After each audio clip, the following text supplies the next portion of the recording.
Okay, now ta-da. Oh, ta-da! One day we'll get this right. Welcome, travelers. If you're new here, my name is Brenna. I am your one more minute mom DM, and welcome to Tales from the Catacombs. This is our tabletop RPG adventure that we are thrilled to share with you. I have music with lyrics going in my head right now, and it is detrimental. This game uses the Dungeons&Dragons 5th edition D20 system and rules, and our setting is a homebrew based on the rock musical Razia Shadow by Forgive Durden. We have a brief introduction to the setting that you can read at your leisure, and I hope you will, so you can be as immersed in the world as our players are. We also, I will say, this is our last session before our winter break. We're going to be taking a little break from Razia Shadow specifically, but the channel will still be active. We have some really exciting things, including a guest DM running a one-shot for us, a two-parter one-shot. We have a mini-series. There you go. That's a good way to put it. Our mini-series guest DM.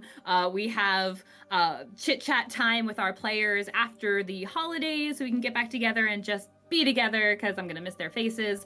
And also, very, very special to cap off our break will be the premiere of our 1-year anniversary one-shot adventure, which I'm going to have to talk to my players about, and it's going to be a great time. I'm super excited about that. But just so you know that the game itself will be on pause for a little bit, but we will be back right on time for our 1 year to start the new year right. Without further ado, please enjoy this episode of Razia's Shadow, a 1,000-Year Interlude. Let's recap. Session 22, Where the Road Leads. The novices faced striking dreams in the night, but Ste'yn woke up with no memory of hers, only blood staining her clothing in an odd pattern around her shoulders. They regrouped at the Stout Watchman and made plans to handle the last of their business in Hazelford before setting off for the guardianship. It didn't take long to learn that Vivia's family, whom they would escort to Cadence, included the brother and sister from the rigged drinking contest the night before. With Pistachio the horse secured and their wagon upgraded, the group began their travel back south. Snow took time over the 2 days to read through the journal they discovered in that dark-filled compound. It had notes on experimentation. The subjects were all beings of light, exposed to darkness in various cruel ways.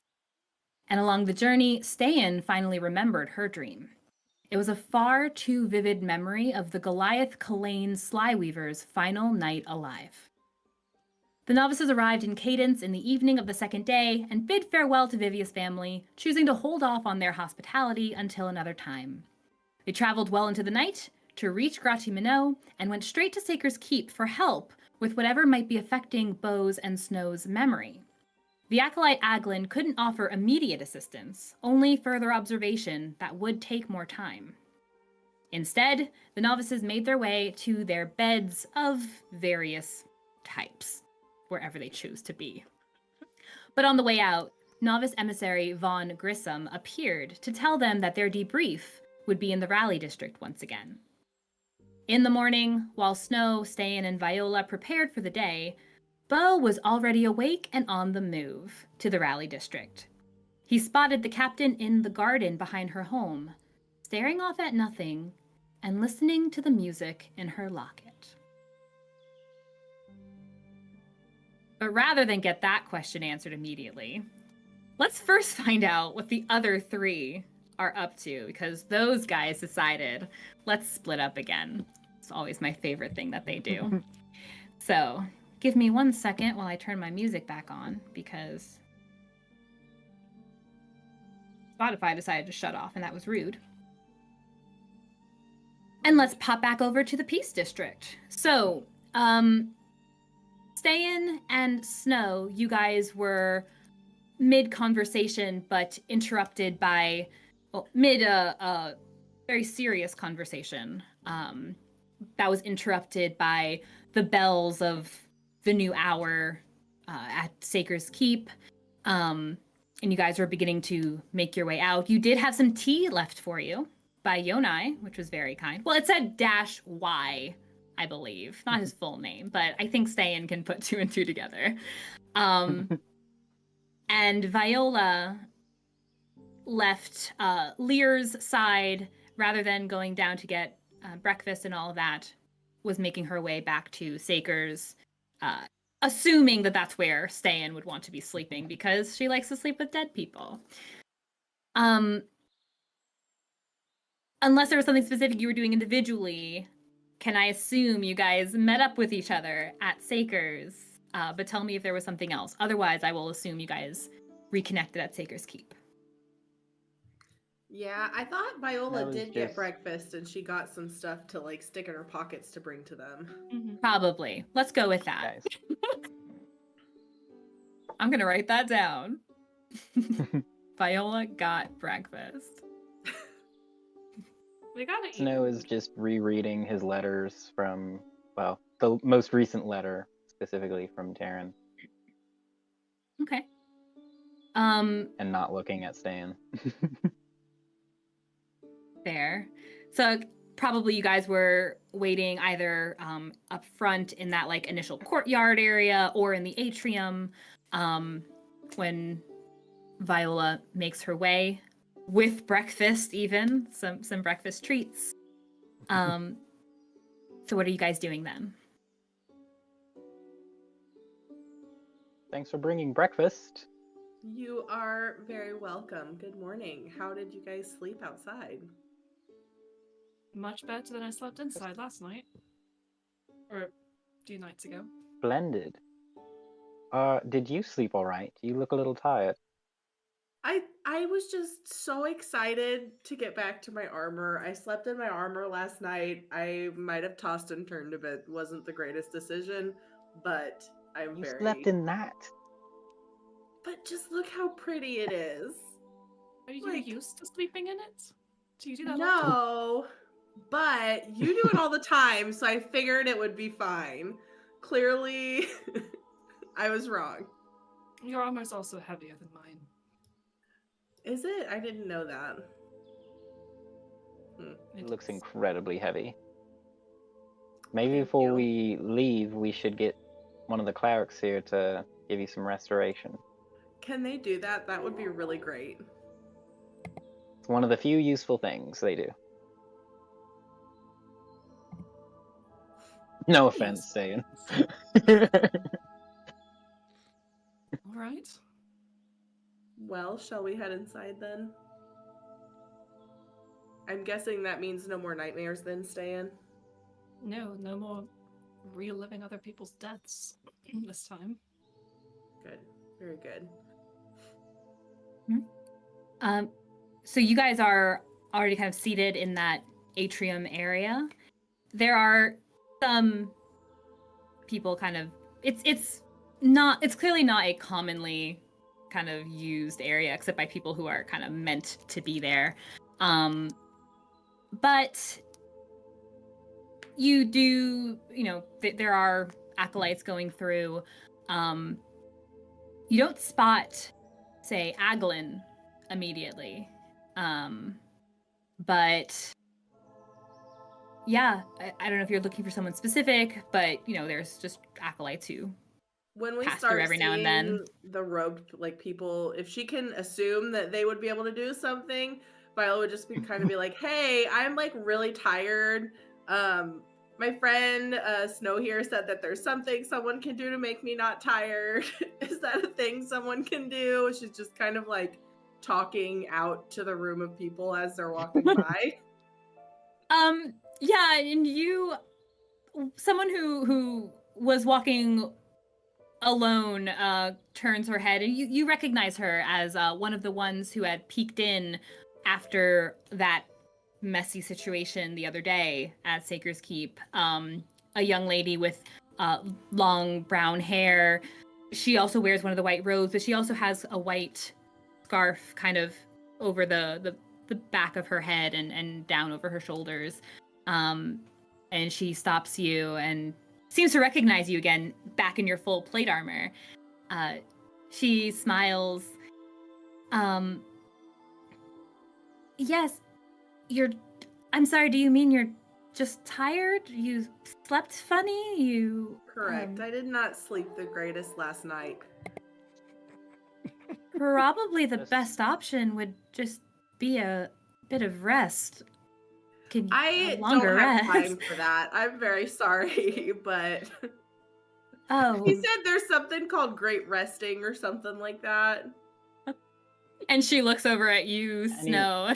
Oh, you know your Anyone Arcana. who can do some restoration to fix her up a bit would be appreciated. Probably one of our higher acolytes. Someone's bound to be on duty, and she kind of looks around. She says, well, if you'll come with me, we'll have you wait in our sort of treating area. If you don't mind sitting for just a minute, I'll see who I can find. My name is Tamar, by the way. I don't know if we met, but you look familiar from the other day. Yeah, Viola. All three of us were here. Yes. Well, Pleasure nice to to meet meet you officially. Yeah, if you don't mind, and she'll take you back to the other room. And it takes a few minutes. Perhaps they had to go seek someone out. And then kind of coming back in and not super jolly, but tempered jolliness, Aglin does return, rather than throwing more acolytes at you. He returns, hands on He's his... the only cleric who works here. He's technically the night shift. But sometimes we're just always people here are at night. busy. You guys are here either night or like stupid early in the morning. Just the tail end of graveyard shifts. And he comes and he sees you all back and he says, what is there to say? Welcome back. Have you decided to let me do a full-on investigation of you yet, or you're just here for what Tamar asked? Nope. Yeah, I'm just tired. She just needs some restoration. Just some restoration. I'll keep that in mind in case someone comes in later and they're practically crawling hands and knees. And hopefully it doesn't come to that, of course. He nods at you, Snow, looks back at Viola. He says, I'd be happy to help. Generally, we ask small donations if you're able to, but it's obviously not required. And he holds his hand out to you. Not for money. He holds his hand out towards your hand, like towards your arm. Viola doesn't realize that, so she gets out a silver piece and puts it in his hand. Yeah, I just realized that spell costs 100 gold pieces. He looks at the silver piece and looks back at you and realizes and says, to be fair, that was not my intention, and I apologize if that seemed blunt and forward. And he actually will put he'll put the silver piece back in your hand, and as he does that, he holds your hand. He closes his eyes for a moment, and you kind of feel this warmth sort of wash over you from your hand, up your arm, sort of across your whole body. It's this very comforting, like cozying up into a blanket. It's like your favorite plushy blanket feeling for this brief moment before it dissipates. And then he removes his hand and you are still holding the silver piece and he nods at you. How do you feel? And the level of exhaustion is lifted. I feel wonderful. Thank you very much. I have a feeling we've got a busy day ahead of us, as per usual, so I didn't want to start it off on the wrong foot. Thank you very much. I completely understand, and you're very welcome. Is there anything else I can do for you before you head off to your busy day? Not that I know of. And Viola will look at Ste'yn and Snow. I think we're good. We appreciate your help as always. Absolutely. And if you do suspect you do have anything cursed, as you mentioned, we're happy to look it over. Well, keep that in mind. Wonderful. Bye. Off to your busy day. And you guys make your way out. So where are you off to then? You have breakfast and you are no longer exhausted. First off, Viola's gonna look at him and be like, cursed. What does he mean, cursed? Is he talking about the crown or Oh yeah, something she else? wasn't there.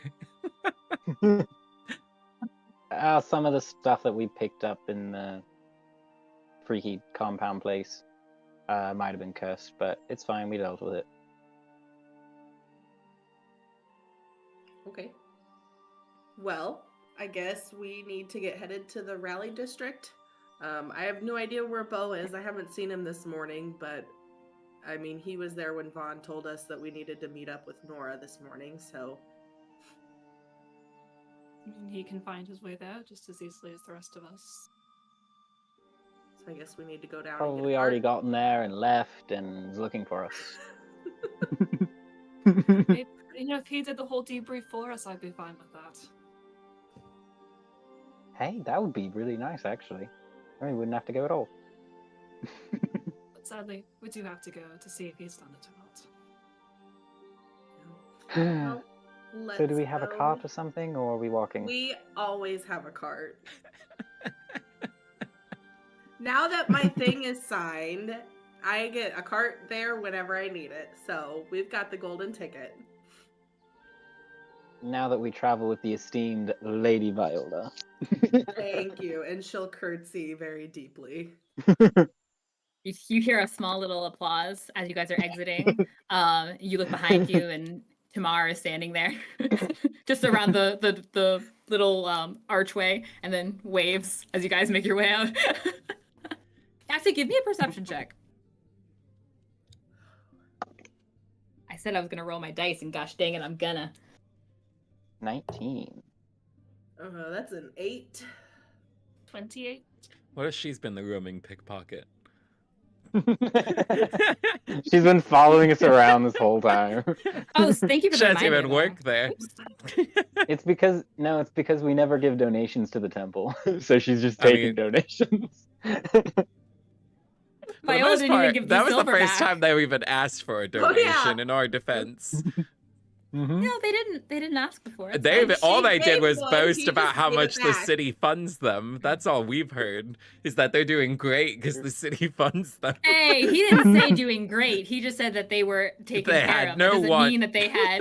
That doesn't mean that they were like sitting there pretty. They don't have the. They're plush dropping white 100. robes, They're okay? dropping 100 G's every time we visit, They're trying to help the people in need. which means they have plenty. Sure. Okay. No, that's totally fine. That's an acceptable presumption. I'm fine with that.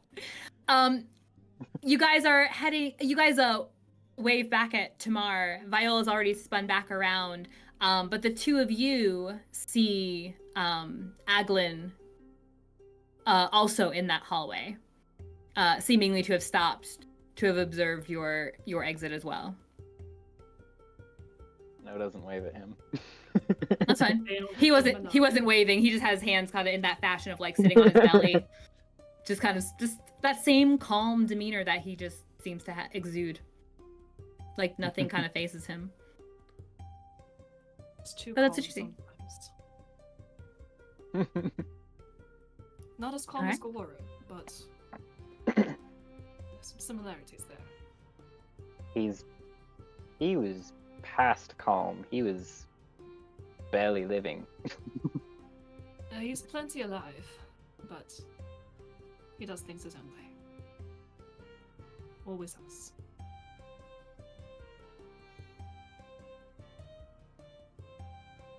Off to I feel the like that stables. was really ominous. Do you expect I talk about death all the time? Might as well be ominous more.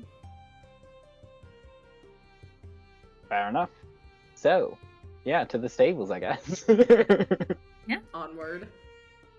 You guys make your way. It's a short stint down to the stables. Completely expected and not at all a surprise. There is Sazian.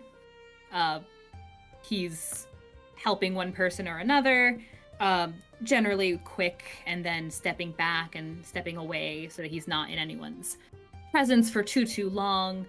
Head down as they make their way away, and you guys approach.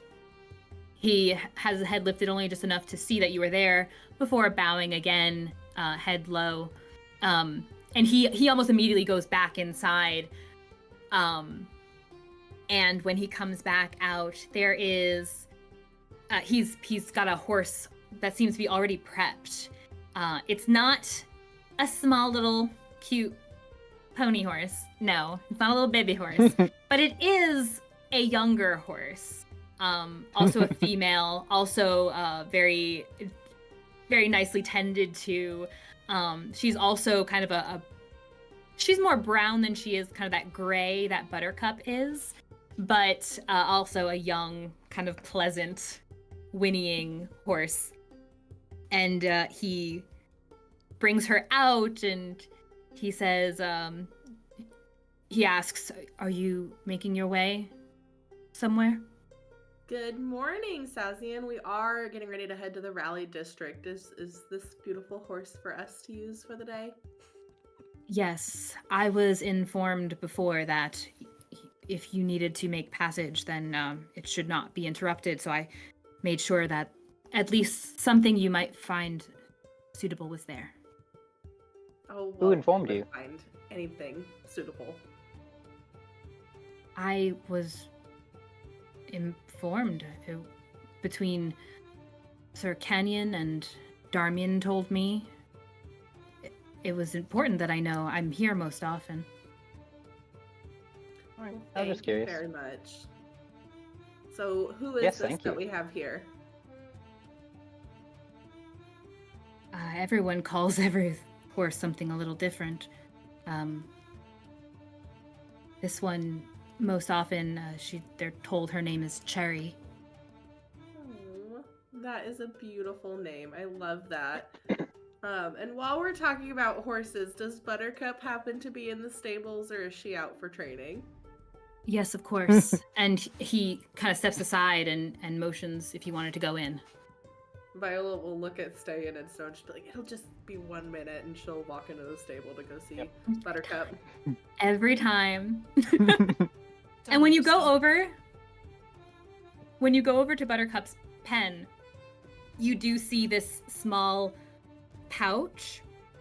It's partially opened, and inside you do see these 3 carrot sticks, as if they were waiting for you, that are sitting there for you to feed her if you want to. And she's there. She's up and moving. She's kind of excited and kind of kicking some of the hay around a bit, and sees you and comes up to the door of the pen. It's kind of like already trying to like get her head closer to you. Viola will open the gate and get in the stall with her and pet her and chat with her for a bit, tell her about the evening and everything she's missed out on, and feed her the carrots. Completely loose. Actually, give me an intelligence check.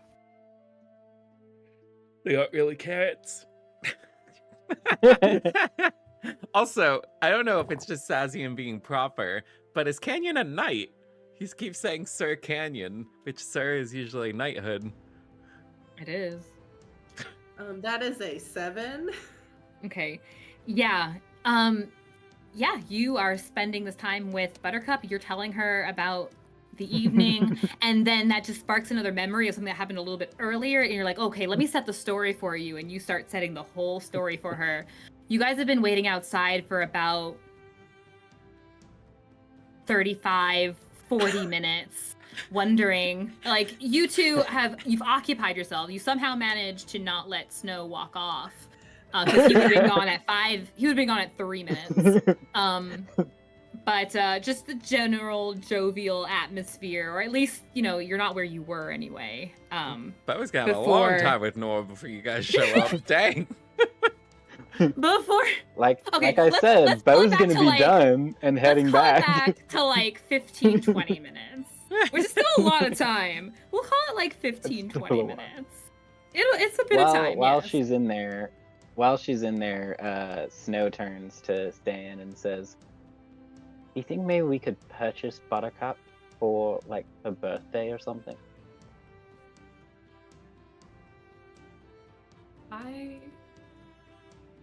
I don't know. she owned by the state? I don't know how these things work. We could find out. But then we'd have to... Is Sazian outside? He's just doing his normal duties out and about. Well, in the stable or helping someone. You could stop him. Snow stops him for a moment and hands him a daisy that he's made from his staff. Good morning. He doesn't take it immediately. I don't know. As if He like just he's holds it out unsure. until he does. And then one of his kind of clearly grimy gloves takes it from the bottom to avoid like touching your hand, but he takes it. Looking down again. You know, I don't remember if I ever actually introduced myself, and if I didn't, I apologize. I'm Snow. Pleasure. He nods again. Out Says, of curiosity, do you know if we can purchase Buttercup? Because that would make Viola's like entire life. I never actually allowed? asked. I could find out for you if you needed me to. You don't have to trouble yourself. I was just wondering. It wouldn't be any trouble.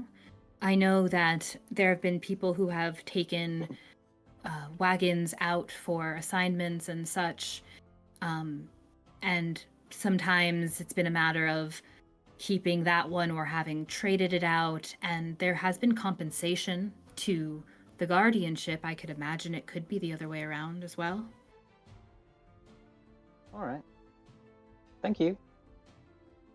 You're welcome. And he'll wait until either you move or he is sort of dismissed. Like if you end the conversation, otherwise he won't go. So he would wait until that before he goes back to his duties. Don't let us keep you. If you need anything, you can always ask. Of course. Thank you. You're welcome. And then he'll go back into the stable.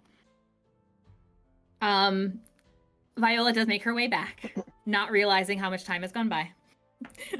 Snow has reread the latest letter from Taryn 5 times. And there is a cart now, a much smaller cart, now attached to Cherry.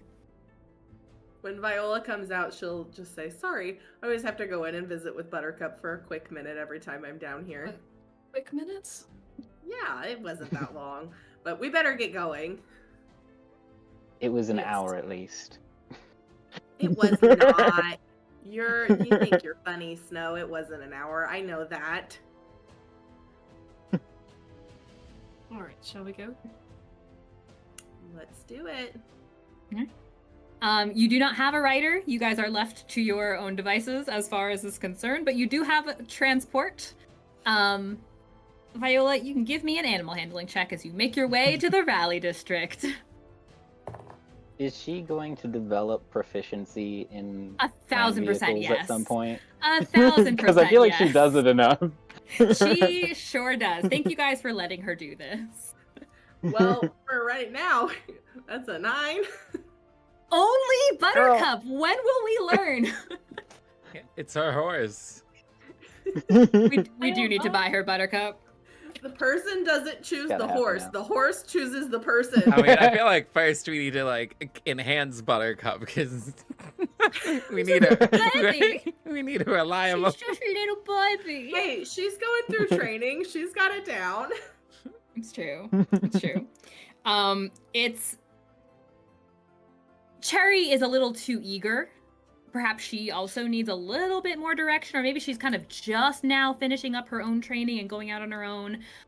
So some of that is going to be with the rider, but it's not a terrible trip. It's just a little shakier than you'd hope. You could probably cover it up with one of your Viola smiles, and they love you already anyway, so no big deal. As you guys trundle out past the Rising Gate on your way. And will they let us take this cart like all the way straight to Nora's house? Yeah, it's a small enough cart. It's not like a big interfering whole caravan wagon that it could probably, it'll do fine in the city limits. Okay, that's what Viola would intend on doing unless someone tells her otherwise. Yep, we'll say that that's what the conversation that will go down. You will not be stopped in that wagon, in that cart. I'm trying to differentiate. With some minor backtracking, back in the Raleigh district. We're switching scenes. I have to switch my whole attitude. So, Beau. It's mainly for me than it is for him. But anyway, Beau. So you had gone to the back of this 2-story home that you've become familiar with to some degree. And you did spot Captain Nora. You had followed the sound of a familiar music, the familiar lullaby. And you spot her sitting on the bench just beyond that low metal gate closing off a small garden. And even from that distance, you can see where the flowers, which if I didn't mention those flowers were last, did I? Oh, no, you didn't mention what they were. I thought you were going to say The if I type didn't of flower? mention they were getting crushed. Oh, they're crushed. They're red and white. I don't know if Beau, how well versed in flowers is Beau? I was going to say, I don't know if he's colorblind or not. It's like he can see color.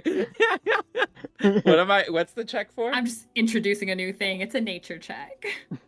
Oh, nature. Mm-hmm. Comes with the race. That's great. Incidentally, you're all 11. colorblind. 11? Okay. Yeah. Based on some people you know, I think you'd be able to differentiate some certain flowers would probably stand out to you. One little voice in your head pops up and reminds you. And you can see that the flowers are red and white carnations in this little garden. That Some little of which voice are also say the crushed. significance of such flowers, because that's eluding me. No. Okay. Not with an 11. That's You don't fine. remember her voice well enough. It's been a while. So I spot but you her. see Does her she there. spot me? It does not. Oh, give me a perception check. Okay. Ooh, nat 20. This is such a stupid thing to get it Hey. on. Nah, it's great. That was You the most see important her. role of the game. It involves one of my favorite NPCs. I'm for it. I don't pick favorites. No, she doesn't have plot armor. Shush. You Well, see that's her. because he's about to take care of this. No. Psionic time. Sneak attack. Plus 50 damage. You see her on the bench, and you see her kind of, it seems like she's staring off at nothing, but with a nat 20, she's staring down at the garden bed. You can see, because the gate's not closed off, right? It's these iron arches. You can see where there is still a single one of these wooden spikes in the ground. She seems to be staring just directly in that vicinity. Her hand is up by her neck, by her chest, and you can see in her hand is the locket. The music is playing, and she does not seem to notice you at all. She seems entirely just encompassed in this staring and to the sound of the locket. Okay. He's going to approach her. Hello, Noah. Hello. And the second time you say hello, the song ends. And in that moment, the song ends, and she almost turns on. Almost as if hitting play, she closes the locket, looks up, turns to you, and she just smiled as if nothing had happened. Good morning. You've made it. Yes. Early. Just a little bit. What are you Where are doing? the others? Oh. Just sitting here, getting some fresh air first thing, making some tea, start my day. I apologize, I hadn't expected company so early. Oh, it's fine. I am not much of a tea drinker. I'm glad, because unfortunately I did not prepare tea that others would probably enjoy much. I'm sorry. Is it more of that caffeinated thing? It is indeed. But if you did need something, I'd be happy to make you something. But where are the others? Oh, who knows? But I'm sure they'll be coming. I hope everything went well. Oh, things were fine. All right. But I suppose that works. since we were already going to be coming over And here... she has... And in that, she's kind of just unconsciously returned the locket back under the high collar of her armor. So it is entirely invisible at this point. I figured I would get a head start getting here. But I appreciate that. it gives us a little bit Yes. of time for chit-chat, perhaps. I have an inquiry. Certainly. I'm afraid I'm still looking up your previous inquiry, which I apologize has taken me so long. Yes. No worries. I tried to remember what that inquiry was. I think I know what it was, but it was more for her benefit than his. She doesn't know that. She Yeah. just knows that you had asked her about if she had ever heard of the city Gen. Okay, that's how I figured it was, but Mm-hmm. it's been out of sight, out of mind for him, because he doesn't really... This is the difference between boy brain and girl brain. Girls will not forget that they need to do this thing because it's important to them. Anyway, she stands up, kind of brushes herself off a little bit, and she motions towards the open back door, and she says, "Shall we go inside then, while we wait for the others?" No, I mean, you wanted fresh air, didn't you? I've gotten plenty, I'm sure. I don't mean to keep you outside. I'm sure the seating's much more comfortable inside. Perhaps. Or not. And she sits again and she kind of offers a space on the bench. No, It's not, thank you. It's not a large bench, but it's not like you'd be sitting directly on her lap or anything. She offers it. Yeah, no, thank you. Oh, why are you speaking that way? What do you mean? Wait, I had a question for you. I'm sorry, I don't mean to turn tables or anything. You're speaking differently than when we first met, certainly. I wondered if there was a reason. No. But... You just chose to... All right. I'm not one to question further. I want to know about your illness. How did you get that? Or more so, what is the story behind that? That does sound like the same question repeated, in case you were wondering. Well, actually, never mind. Just answer it. Please.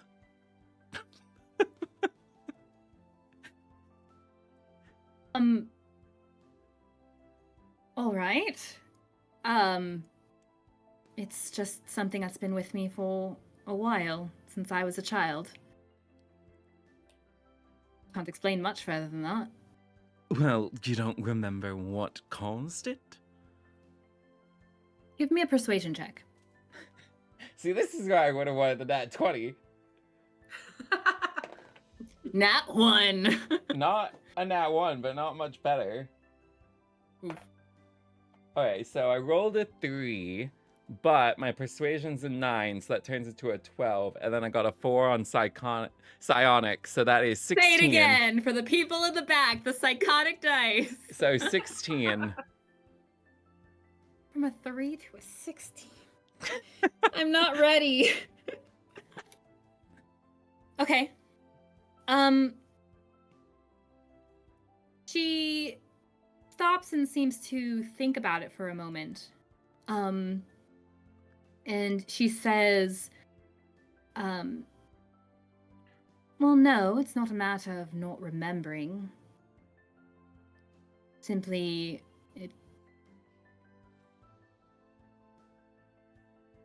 it's prolonged exposure to the dark, I suppose. Yes, Or I coming in knew contact that. with it. How? Then I'm not sure what Why else. were you so prolonged? I don't know that I want to discuss that first thing in the morning. Well, good thing you already had your tea. Well, I don't believe I owe you a particular answer. Maybe not owed, but it would be appreciated. She pauses for a moment, looks back at you. And why do you speak the way you do now?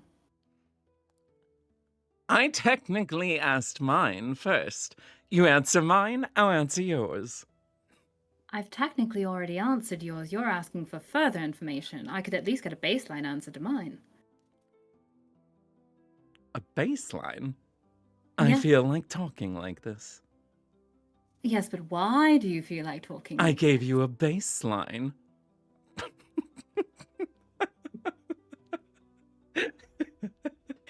And this is why he gave you a loan.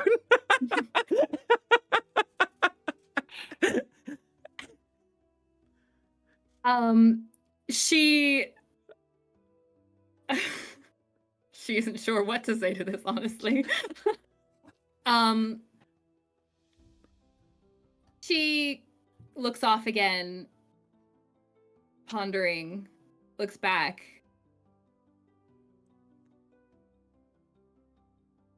All right.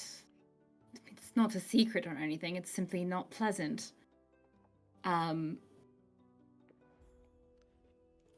was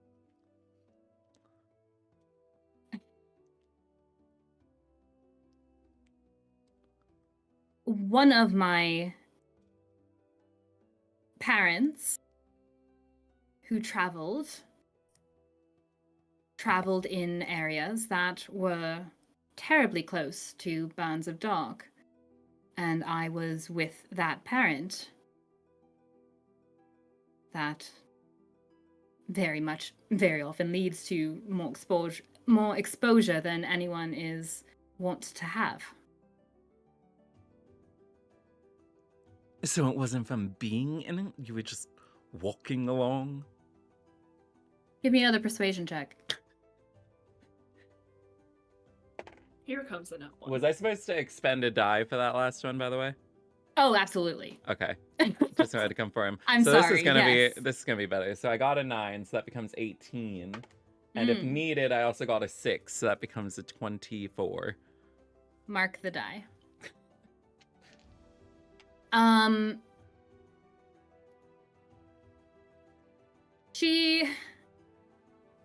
The words are coming out clearly difficult, as you're asking her to recall these memories. And she says, nothing gets past you, does it? No, I suppose I did spend amounts of time within the bands. Yes. And you guys were there willingly?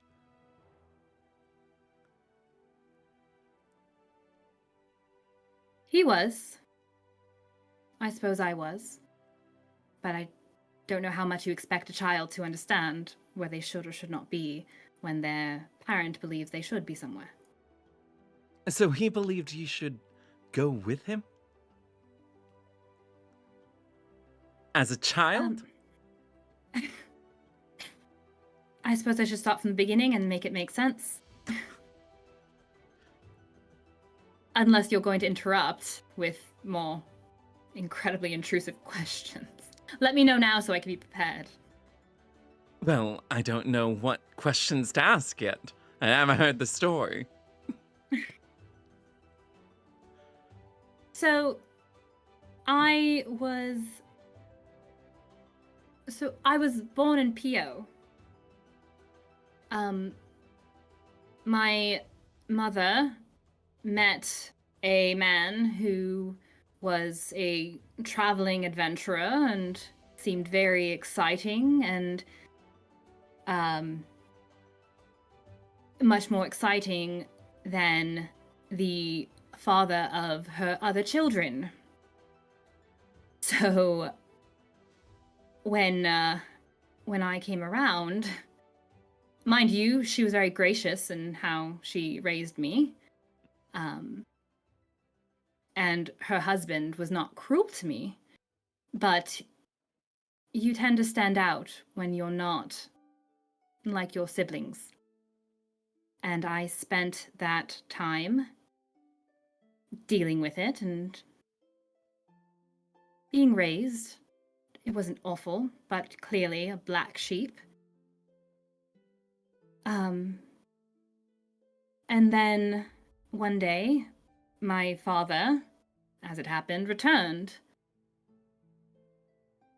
And I was happy to go with him. I figured it had to be better than being in a home where I wasn't precisely wanted. So I did. And there was no argument about it. I traveled with him. I did not know at the time that he was probably already a bit addled in the mind. All I knew was that it was somewhere else to be. So I went with him. That's why I was with him. And it wasn't until we were in the dark, at least in these bands, that I began feeling ill, off, but he insisted we stay. So we stayed for about 2 years or so before I finally decided to leave. I left. I was on my own. I left PO altogether. Went off to Sanaa. Spent my time there. Wait, was he not affected? Almost certainly he was. But all I saw was a father. My actual father. How he behaved could be easily dismissed. But I Looking mean, back, looks and things like that. The physical markers. sure. He looked pale. He looked crazy. That's what I noticed. Sorry, I can't recall more than that. How Perhaps old it's were you? repressed. I suppose I was about 10 or 11. And you guys just, what, camped out in caves? There were small towns we stayed in. Other times, yes, we were camping out.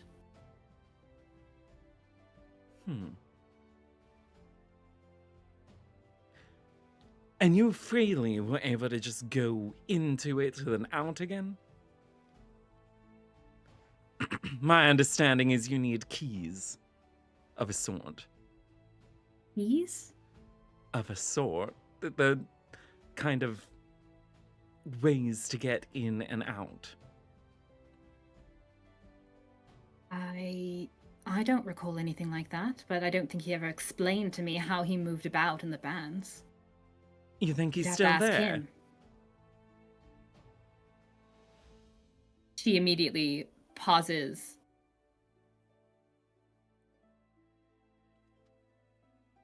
Somehow I doubt it. That makes sense. Give me an insight check.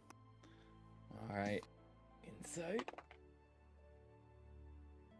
Oh, good. Insight that is a 21. You can tell the moment she paused, she kind of went a little bit pale. And it was a clearly uncomfortable pause before she spoke. Her words are clearly very superficial. They're not giving all the details. Or even close. Not giving all the details in what regards? You asked her, is he still there? To which she said, Oh, okay. probably not. The details of that clearly have made her very uncomfortable. You haven't heard from him or anything like that? No, assuredly have not. Why would I want to anyway? I suppose that's true. These towns that you mentioned, did they have names?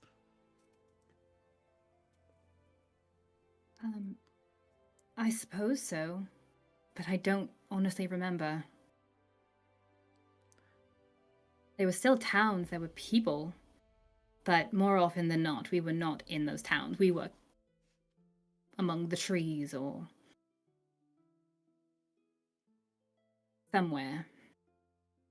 And how many people know about, like, maybe not all these details, but, like, the towns there? For example, like, you have your, what's his name? Dragon Tooth or whatever. He's over there thinking that nobody over in the dark have any intelligence. Towns would indicate otherwise. You know. There's a difference between what purgers have found since the discovery of ferals in these bands and midnight beasts. There are towns that have been found in these bands where ferals may live. It's those areas that, yes, you might find those who now walk among us. Anything more than that is where the question comes up of their intelligence, of their ability to act as our military. Well, dragon brains over there I don't think really differentiates. Am I going to get an answer to my question? About my voice? Yes. I mean, this is just my voice. And why were you using a different one before? I thought it would be fun. Really? Yes, I've always found the country lifestyle to be so lavish. Why so is that? Quaint. An Simple. elf who finds... You can give me a persuasion or a deception. Insight check. Now I got the no. It had to be coming. She almost unconsciously folds her arms in this like almost maternal way of like, you really think you're gonna get that one by me? Lavish. So Okay. why really? Well, really more. Barbaric's not the term I want to go with, but maybe How do you find it suiting? uncouth. Perhaps. Where are you originally from, Beau? Vendella. Or is it Vendella or Fendella? Now I'm blanking. Fendella. Oh, Fendella. Are you? Yes. It's not exactly like that was vetted when we joined. And what brings you all the way down here? Well, the spirit of adventure, of course. Right. Just like the adventure you'll find in those lavish towns in Eustrom or other places that speak with that beautiful dialect. Yes. Have you been? Not personally, no. I would like to go, though. Sounds beautifully boring. You'd be surprised. It's all Very new few things levels of boring. Very few things surprise me anymore.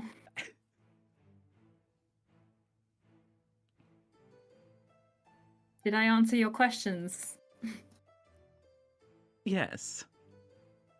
Thank you. You're welcome. Well, now you'll know what to look for if you ever see what was so fondly called, what did they call it? An angel's warning, I believe it was called fondly. Wait, what? When I've gotten sick. They call it an angel's warning. One close to me had called it that. It Who tends came up with to- that term? Close. Huh? Just someone close. Because it tends to get exacerbated when I'm exposed to the dark. So it's like an angelic warning. Hey, you're too close to something dangerous. Go somewhere else. But I rarely get off in time, so... Then I'm sleeping heavily for a day or two. I see. So... Have they determined the lethality of this? This angel's warning? Well, the person who gave the term was not exactly a healer himself, but I've not had it otherwise investigated. It's just something you deal with. I haven't made a habit of being near the dark since I left. Probably for the best. I would agree.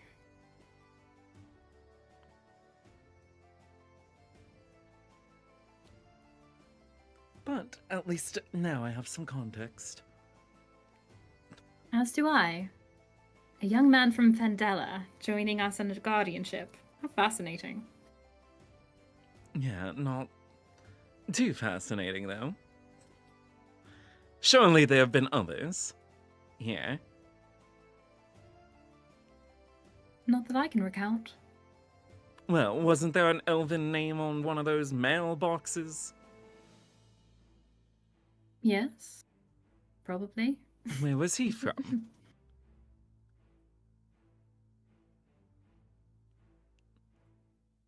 Marin's Eve? I believe Marin's Eve. Where's Marin's Eve? Marin's Eve is that large city that's like it's the southernmost kind of region or point of Ophidia. It's like the last stop for Oh, that's the tourists. place that Maria went to, I think she mentioned. Maybe? Yes, probably. Because it tends to be, you don't go further into Ophidia than Marin's Eve unless you are meant to be there. Oh. Yeah. I guess I couldn't make it in. People do live there too. Well, no, I get that. The lower caste. Indeed. And Nora stands up again. She says, you sure you don't want to go inside? Sure, after you. All right. Not generally how I treat my guests, but if you insist. Ladies first, they say. To which she gives this kind of curtsy, but clearly there's no skirt to hold on to, and kind of gives a not very gracious curtsy. So and heads back. I have thought about this. Now, you said the door is open, right? Yes. So, at first I was going to have him hold the door open and then tailor in, but that doesn't need to happen now. So instead, as she's passing through, he's going to trip into her and then fall through.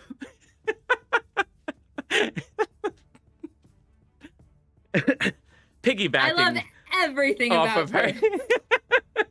Okay. Give me a dexterity acrobatics check, please. See if you can do this without actually tripping her up, unless you intend to trip her up. I mean, he's just trying to get through. And it got a 7.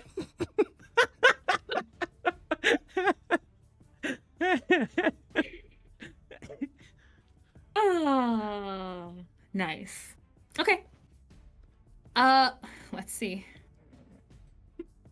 Oh, I have a thing. Hold on one moment.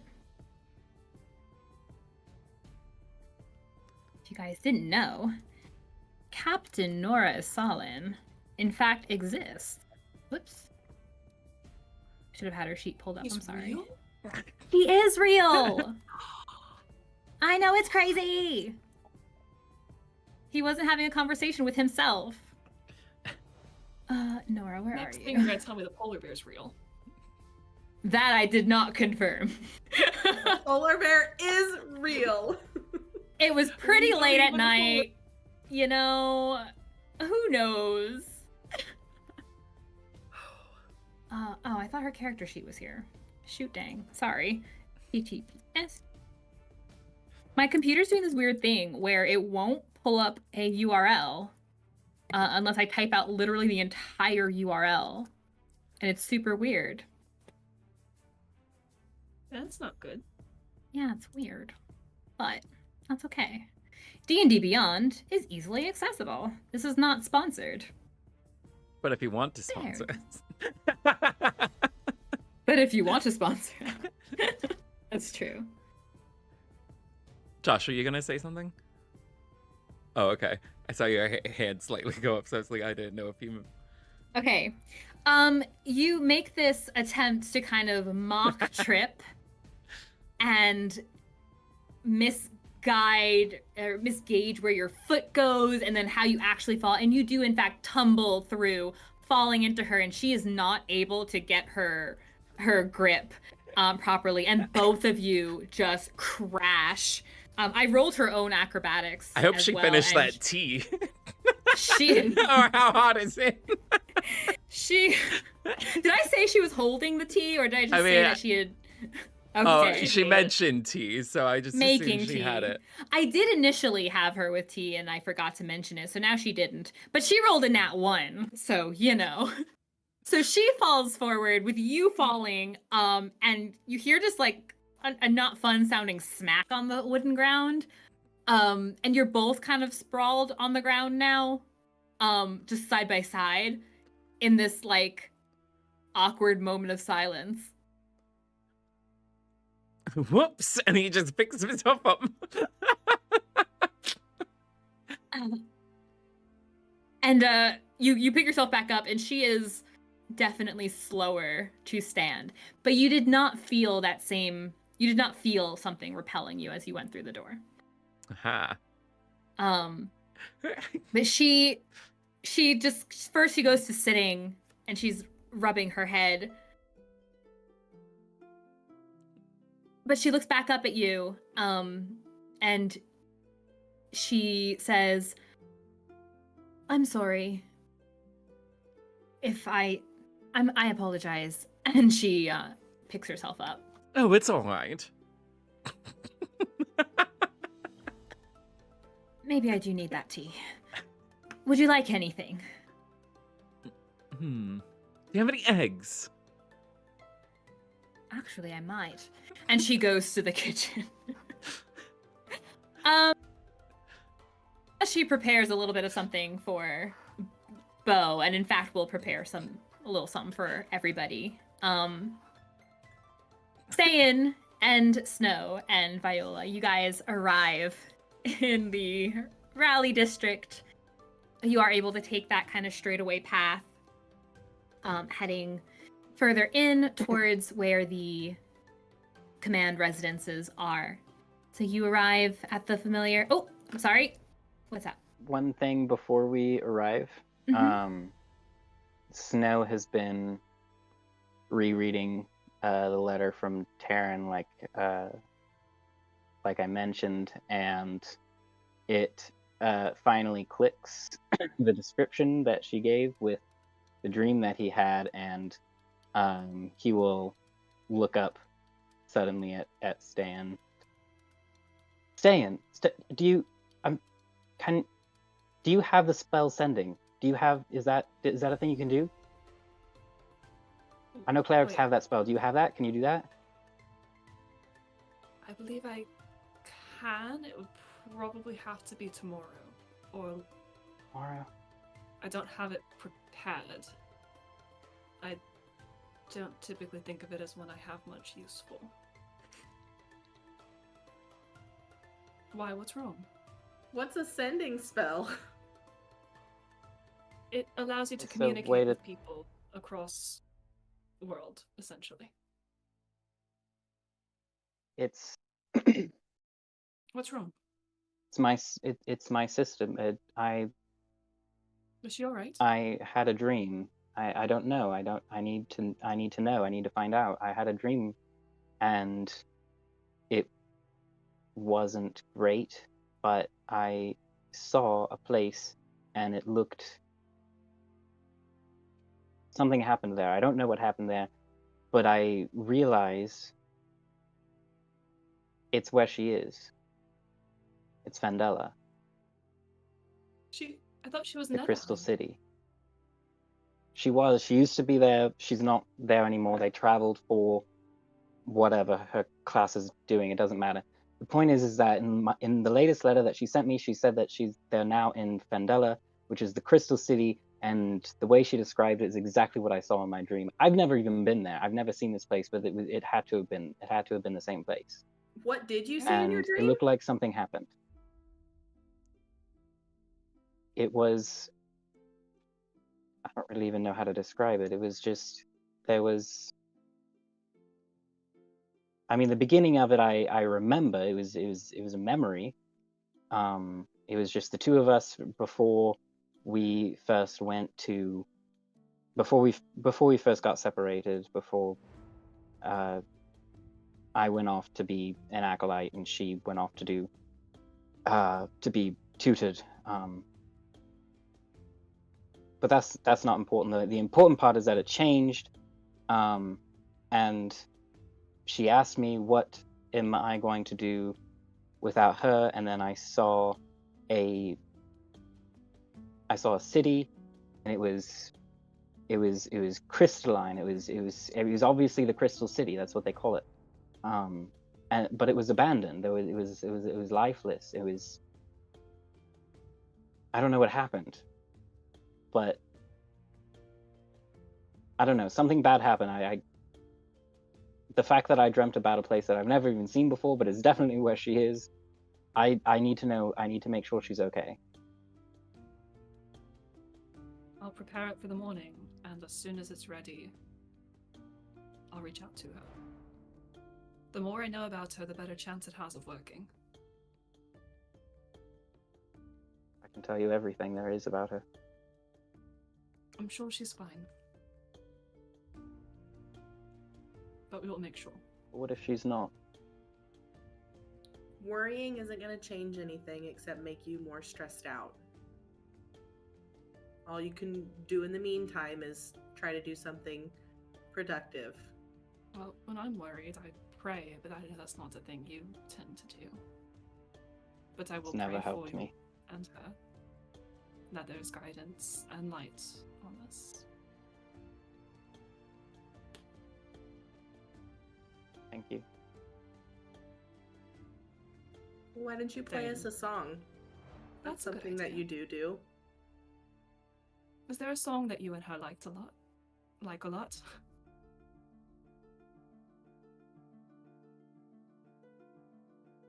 Whether she was always truthful or not, she said that she always loved all of my songs.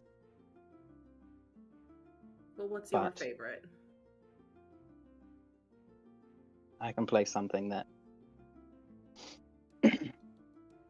I can play the first song that I learned on my pan flute, That would be and lovely. he'll start playing something. It's very simple, since it was his first, but it's nice. Hot cross buns. Hot A beautiful No. rendition of Hot Cross Bun. We could, That doesn't get you proficiency. we could at least give him Mary Had a Little Lamb. That's a little more complex. Yeah. Just for funsies, give me a performance check. Please do it with advantage, as you're playing this song that means so much to you and your sister, and you've known a long time. Well, I appreciate the advantage, because that was a natural 1. The other one is a 7 plus 7, so 14. Yes. 7. That is disgusting. Have you noticed how little it helps? 14 is really good. I am glad I thought to do the advantage. That was not a moment I wanted you to have a natural one. Yeah, you begin playing this very simple tune. And even like in the midst of it, as it's kind of helping to alleviate some of that just tightness in your chest as your concern is growing, you're even able to add just a small little more mature snow flourish to it. Just a touch. It doesn't need a lot. Just a touch. And it really sets a tone for kind of what you were like in those years of learning the pan flute, and even helps kind of describe that relationship you have with your twin sister. It's very telling to listen to it. So maybe it'll help when Ste'yn is trying to get to know her.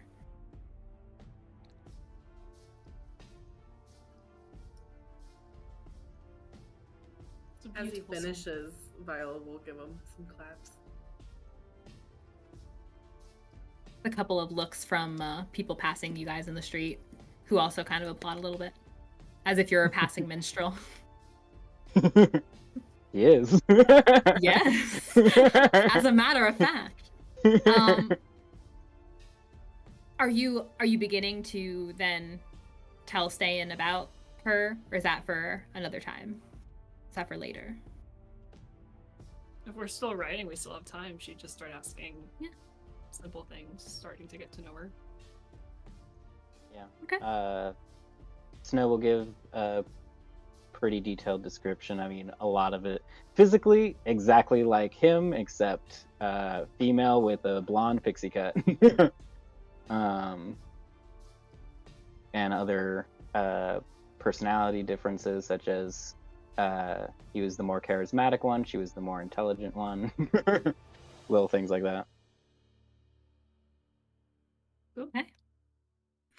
And that will kind of fill the latter half of your ride.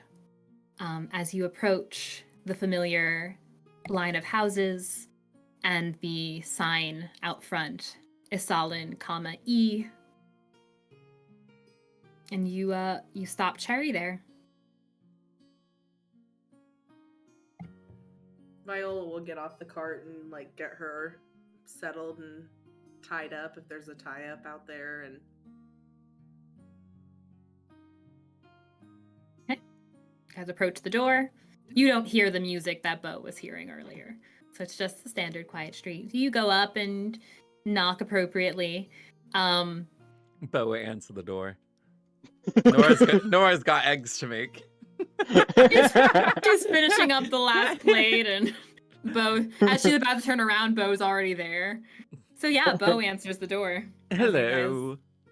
Viola looks at Snow and is like, Is Nora home? Yes, she's right, making Snow. eggs.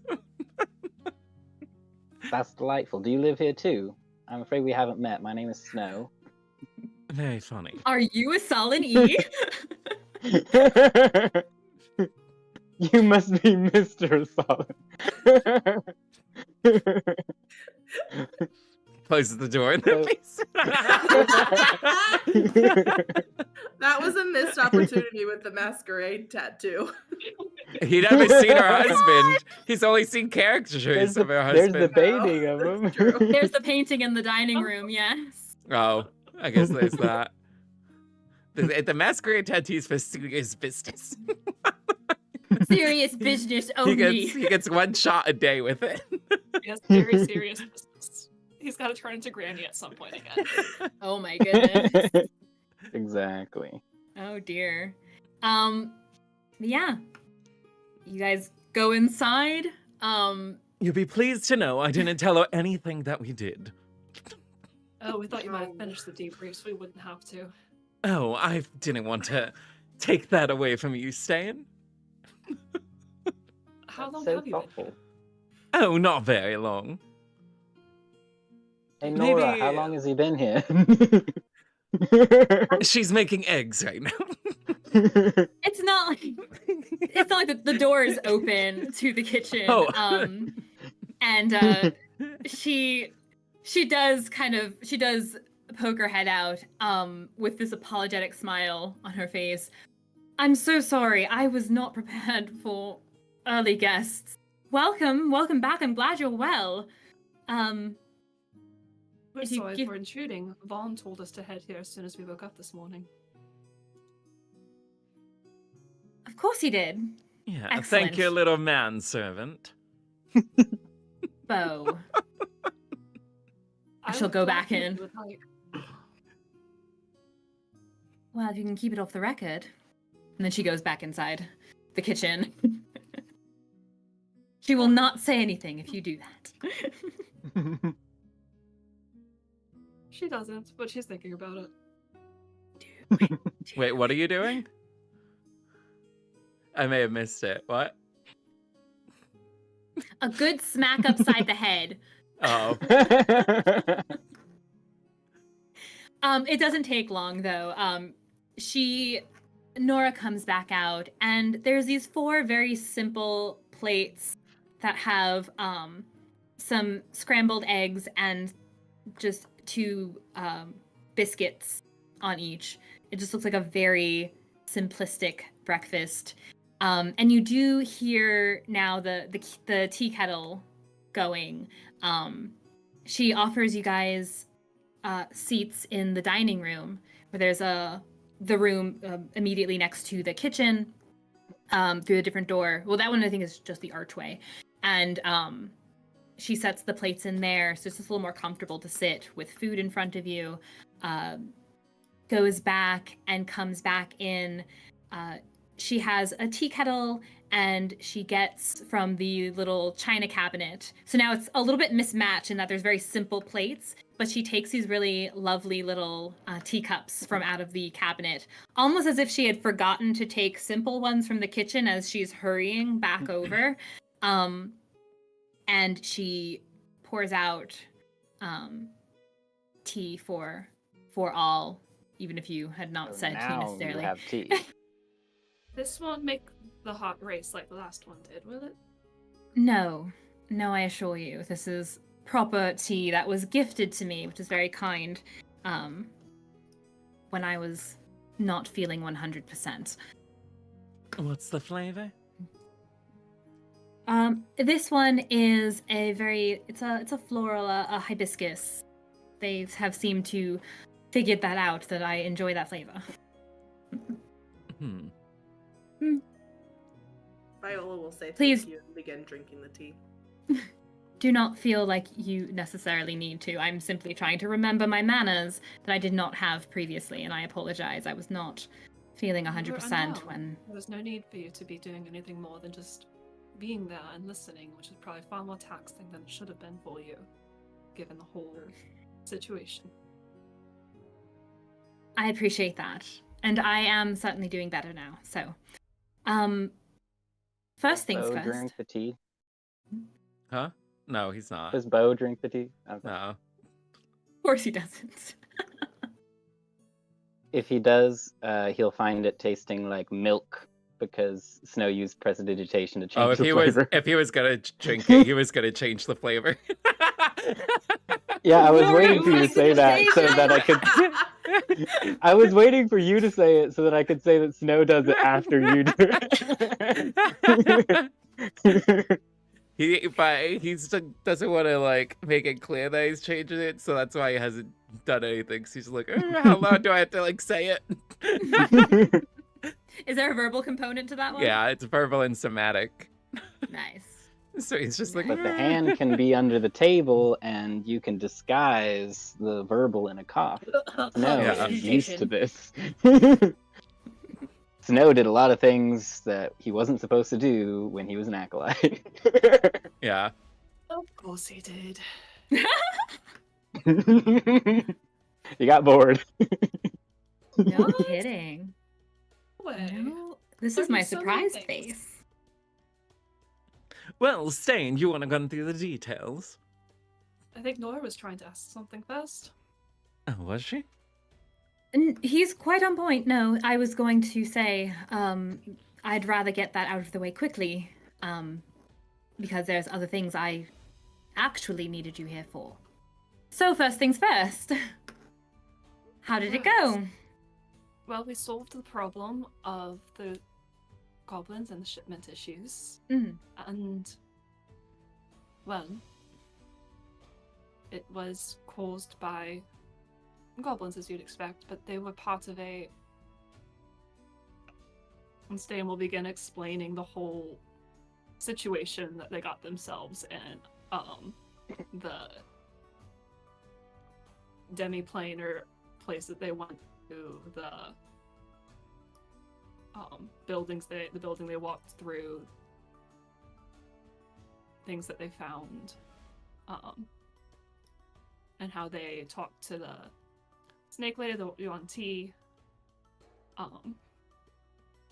and she'll mention that this time they got a few more they got some answers about, like, there's this entity claiming to be a deity named Mosine, and they seem to be gathering followers in the dark. Beau, roll me a charisma saving throw, please. Still No supplements the storytelling with minor illusions of different things that they saw so that she has a visual. He has a 7. Thank you. 7? Yep. Thank you. Uh-oh.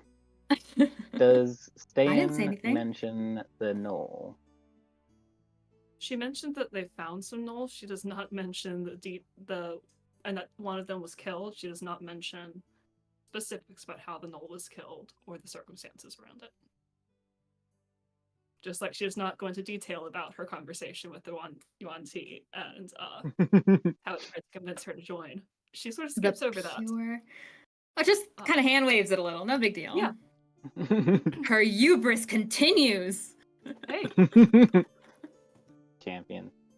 All right, champion. Okay.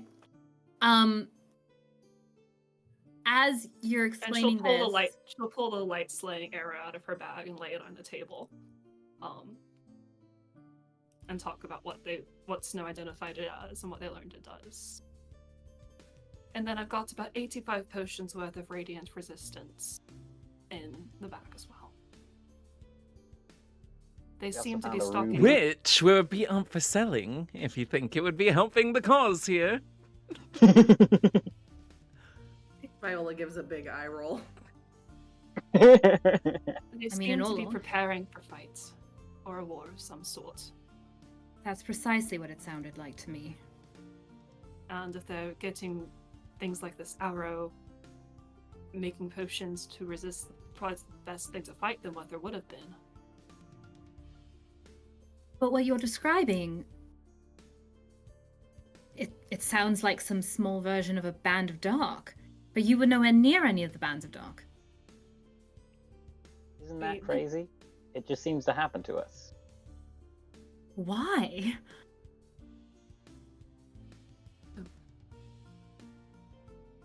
I think that's a fantastic question. I'd love an answer. So would I. They seemed I'd like- intrigued by us. Yeah, it's not like any of us saw something special, and he gives a pointed look at Ste'yn.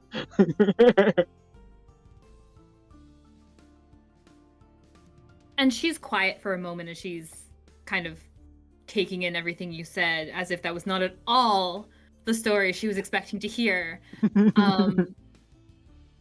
Yes, and we did learn while we were there that apparently you need certain things that they called keys to come in and out.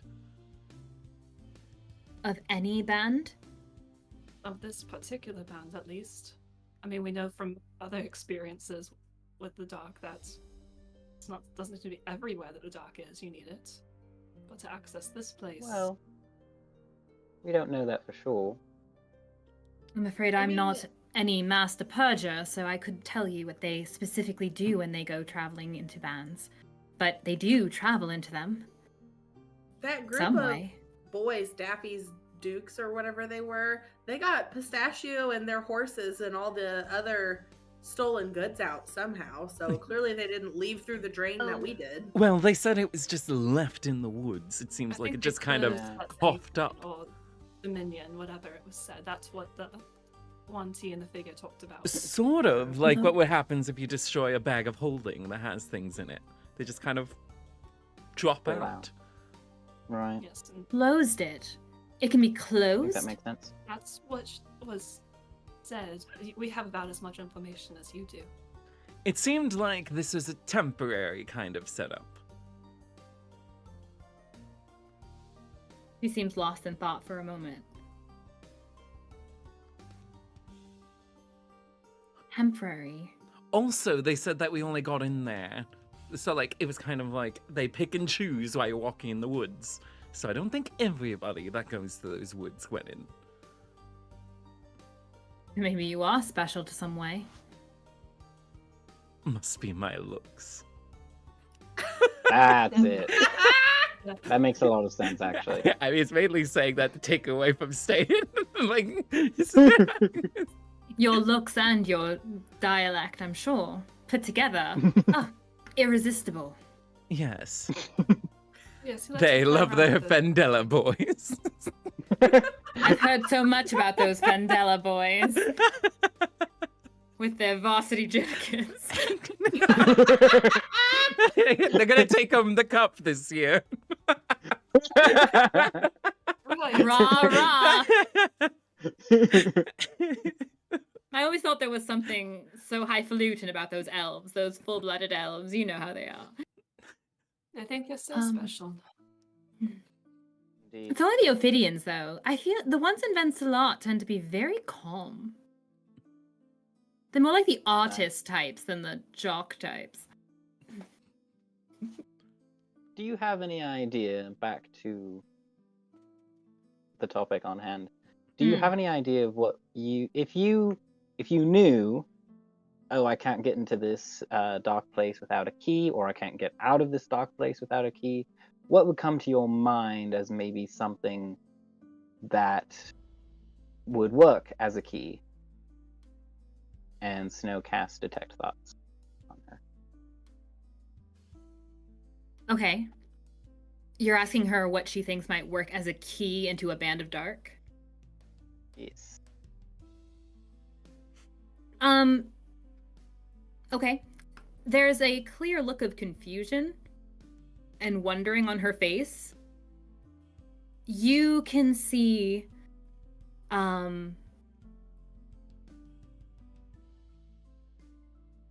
you see just this very dark place. And you see a silhouette. It looks humanoid. But you don't, and you just get this kind of a feeling of just incredible discomfort, veering on fear. But there's no clear answer as to how. Twitch out loud, she's saying, I don't have the slightest idea. Time in the dark is not one of my favorite holidays, I suppose. So I don't know how anyone would do it. So you don't happen to know of any dark items in particular? Not something I spend time on, no, I don't. Do you know anyone in the guardianship that does? You know, like a dark researcher? Or your husband? She looks back at you as you say that, with this kind of a pointed look on her face.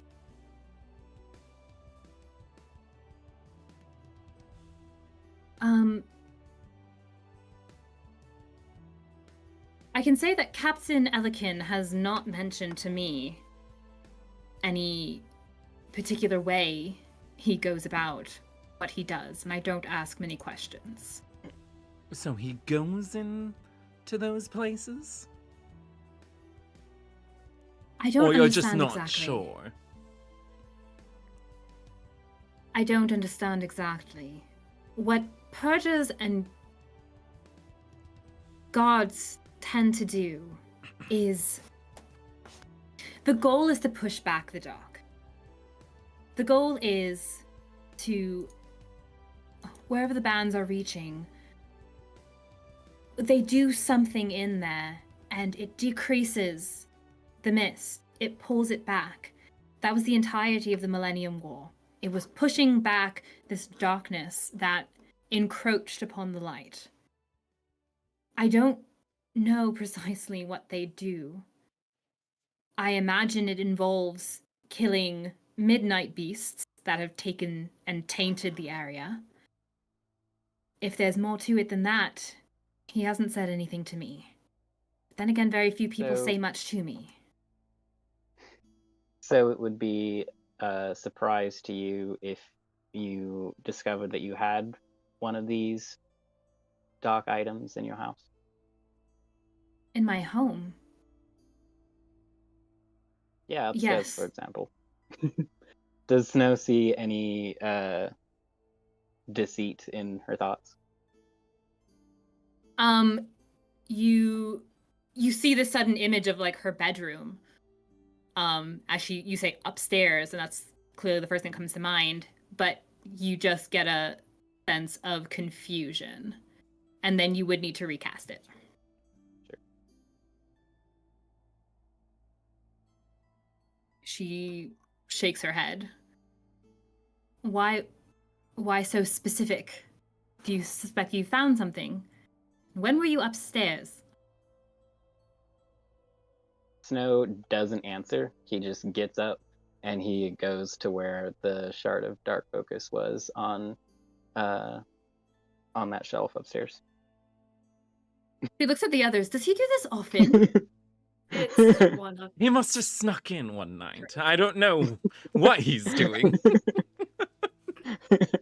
And Nora follows you. She doesn't stop you per se, but she follows you. Where do you go? I was coming back down. It was up to the study. Right, but also someone has just walked upstairs and she doesn't know why they are just walking upstairs in her home. Oh, I know that. That's just what Snow says. I was like, I'm coming right back. I'm just going get it. And he does. He just grabs it and then goes to head back downstairs. You would catch her back at the, I suppose, like, right where the steps, right, that platform where they are turning. So she kind of stops short as you're holding that shard. Mm-hmm. And yes, what does that have to do with anything? I barely know what that is. What is it? What do you think it is? It's a shard of dark focus. Yeah, but if he needed it to go in the dark, it would be with him. You're shouting this from the dining room. Oh, well, I mean, he would have return. just went on this little field trip too if she left. Oh, now we're Let's having go, a conversation everybody. on the stairs. Let's return. We can go back. We can sit down. We don't have to This is- stand here. This is more than I thought I was getting this morning. So in plain... Yes, I'm fine. In plain common, please. What is that? Well, what I identified it as is not quite everything. What I identified it as, however, is simply a means of essentially holding a bit of evocation magic within itself to be used at a later time. However, it is specifically meant for or made by, I don't know. It has some connection to the dark, because not just anyone would be able to use it so easily. Have you used it? You would need... No, I don't really have much in the way of evocation magic, so it's not really my thing. But we did technically use it. It was the key. Not this one, of course, but one like it. Do you know it was the key? Well, we didn't have anything else. That's what you grabbed when we were under the water, and that was glowing. That's Yes. what let us out. Otherwise, we would have in stock there. Oh, that one. No, mind. I was thinking of the one that he grabbed from the temple that he sold to Fate. Is what he was talking about. Yeah, that was a different one. Yeah, I thought he was talking about the first time we were in that Yeah. place with the chickens. That's why he was confused. Oh, Right. that one. Yeah, but interestingly enough, we did have that other one the very first time in the underground temple, which is also sketchy in the same way. So maybe we did need a key then as well, and I just so happened to have it because I picked it up without knowing. But we were in 2 different carriages. I'm just saying, Well, no, it might like not be leaving the hovel area, not But- leaving the dock in its entirety. But Because you can just go in and out of the mist. Nora and Dragon Tooth stayed longer, and they didn't have one, and they managed to I just Who? think he walk means off. access to the Moon temple Ridge. below. Oh, the temple below. Right. Yes. I think it's a key more for a specific place rather than like a big area. Hmm. I'm literally just making this up. I have no idea. But that's my hypothesis. Sounds like a good. I just think it's hypothesis to interesting that we me. found these both times. Yeah, I mean, it does sound I- interesting. And I also find it interesting that you just happen to have this in your house, Nora. And you didn't She's- even know what it was. Does and your you have an husband do illness. magic? You have an illness that is made worse by the dark, and here you are in your house with an item of the dark. Doesn't seem like a great idea.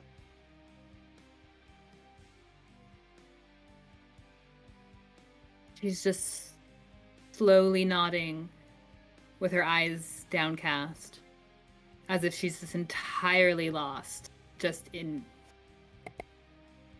thinking. Does your husband do magic?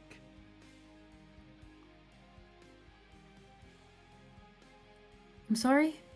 Husband, magic. Does he do it?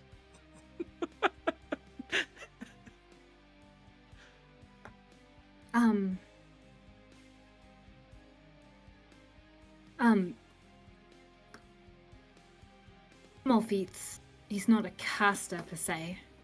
It's not his expertise.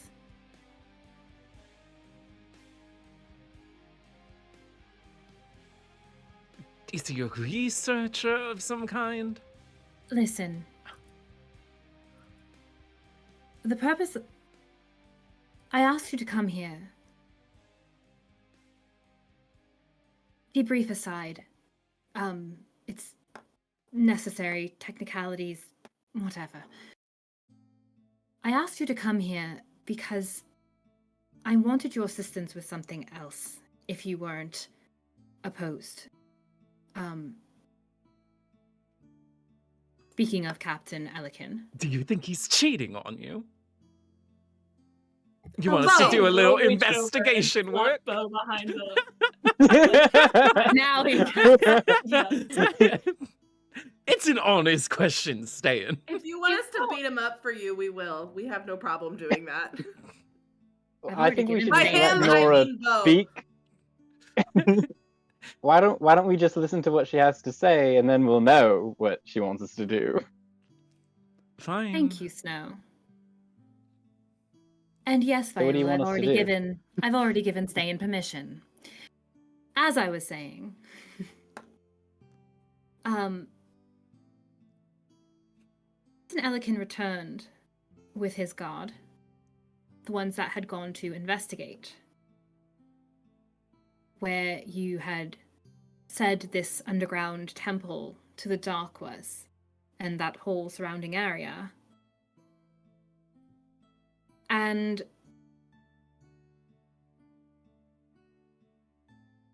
well, the search appeared to be inconclusive. It's gone. Not gone. Well, Sorry, but I let got her excited. finish speaking. I'm sorry I got excited. Well, I suppose what you mean by it depends on what you mean. The house that was there is still there, and that abandoned temple, but they didn't see any entrance to any dark temple. It's gone. I certainly hope not. So you want us to How go else are you there going to and investigate? walk around a little bit? Well, I do. I want you to accompany me. Won't you weren't get a well little last time. sick? It's fine. The amount of whatever that was there would hardly have affected me. I think I understand why I was as heard affected how as I badly was. you were coughing. You were not well. I was fine. Well, is I that... don't think we're going to persuade her otherwise. It'd be better for her to go with us than to go by herself. She's right. I'm going anyway. Okay. Is there something we should bring or prepare, or a person we should bring with us to help in the Lots of event that you tea. do get ill Let's bring again? tea. Exactly. Anything else Lots of besides tea. that? Are we sneaking in you this out tea? of the town? Like, are you We can trying to handle keep anything it else. a low profile that you're leaving? Honestly, that would probably be the smarter thing to do. But I don't personally care very much. Well, if we Oh, don't but want... that would be fun to do it that way. If we don't want little Vaughn following us, we probably want to do it that way. He has better things to do. He's on duty today. Yes. I'm sure And that he's wouldn't not leaving stop the Peace him District. at all. Do you see him here now? I Yeah. don't know. I was wondering about that, actually. What the heck is his job? Why is he sometimes just like, I don't even know. What is the point of him?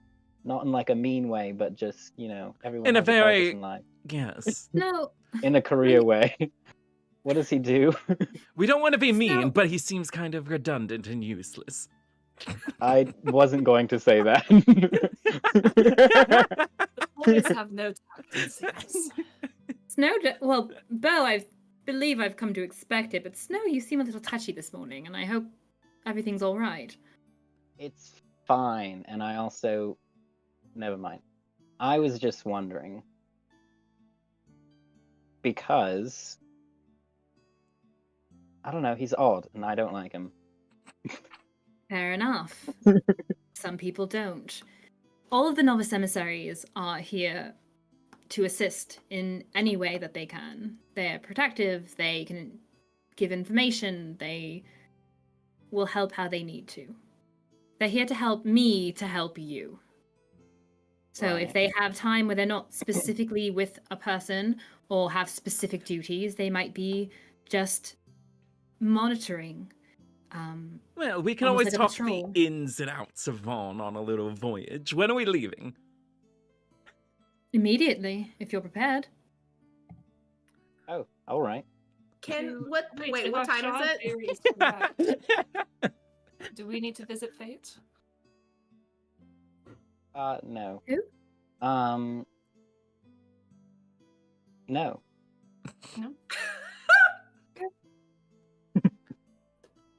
Not right now. Well, no, we thought that the shards Oh, allowed and you guys- specific entrance into specific places. Will we need the shard that allowed us entrance into that temple, or do you think just any shard would work? Oh. I think we'll be fine. We found it in the temple. We didn't find it before the We temple. found it in the temple to Unlo, the... No, that we no, found the listen. sending stone. We found that one at an altar. Sending stone. No, I misspoke. We found many unusual items in our Forget I travels, just said that. What's important is if we need to go get that back, we should probably do that first. Or see if the shards we have might work if they're the keys as well. Well, let me see if there's any magical difference. Right. Snow will sit down on the floor. He gets up out of the chair from the table and sits down on the floor because he just always does this on the floor. Just And his thing. takes 11 minutes to cast Identify. While he does that, No, not to sound intrusive or something, Mm, but somehow I Late. think it's going to be intrusive. nonsense. It's all right. It's already too late. So We've been here since- for almost an hour being intrusive. I'm so sorry. It's all right. Since, Children will be children. Since we found that stone, he's just ignoring his comment. Since we found that stone in your husband's office, can I He does look have around? a title, you know. Well, I don't know his name. Captain Asalin, Captain of the Guard. Okay, guard captain. He had it up in his office. He might have notes on it. Can we take a look around?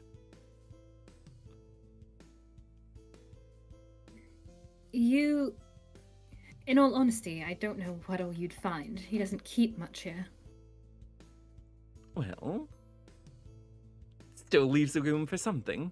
And we got nothing else to do for about... Oh wait, was the shard his? Or was that yours? It's something he brought. So it is from him. With You're not love. listening. He says from the corner. No, he's listening as he's also humming. Go So back he's to only your getting humming. bits and pieces. He's not- He's not like possessing a familiar or something. He still can hear out of his body.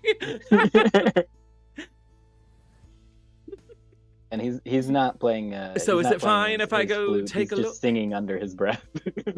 Got it. Can I go take a look? She looks from you to the ladies. If He's you're finished probably eating, would you like to go gonna take a look- trip upstairs? Otherwise, it'll just be me escorting him, and I'm sure he wouldn't appreciate that. Sure, why not? Might as well. You okay by yourself down here, Snow? Yep, I'll just be here. Alright. Have fun. Would one of you like to stay so he's not alone? He'll be fine. I'm used to being alone. It's fine. I see one he's should gonna be used to fine. being alone. 11 minutes isn't gonna kill him. She looks back at you again, Snow, whether you see it or not if you're focused on the item. But she looks back at you for a moment, with just kind of a soft look, and then looks back at the ladies, and then Beau. All right, follow me, and she will guide you guys back upstairs. Hopefully, you've had some time to eat some food. Otherwise, the poor biscuits and eggs are gonna get cold. Excellent. I didn't know there was biscuits, too. Biscuits and eggs. I see. As they're walking, Viola's gonna ask Nora, so you said your husband dabbles in magic a bit, do you? The captain does.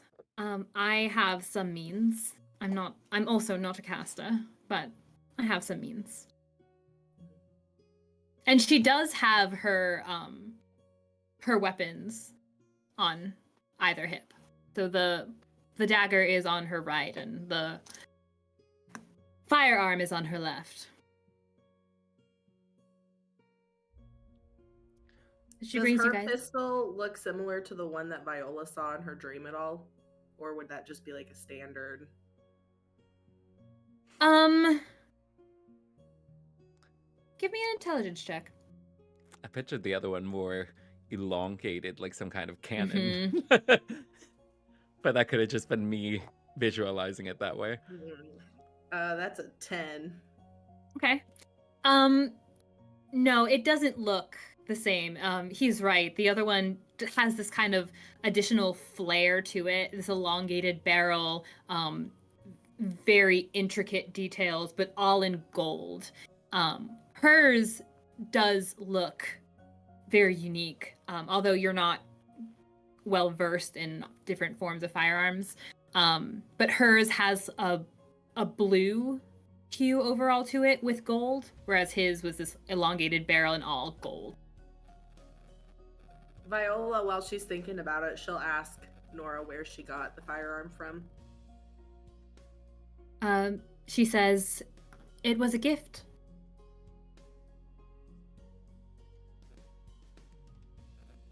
Do you want to expand on that at all? Like what?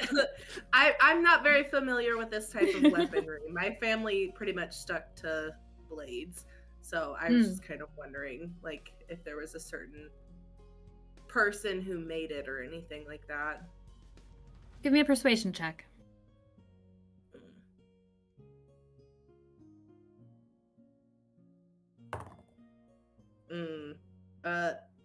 That's a 1.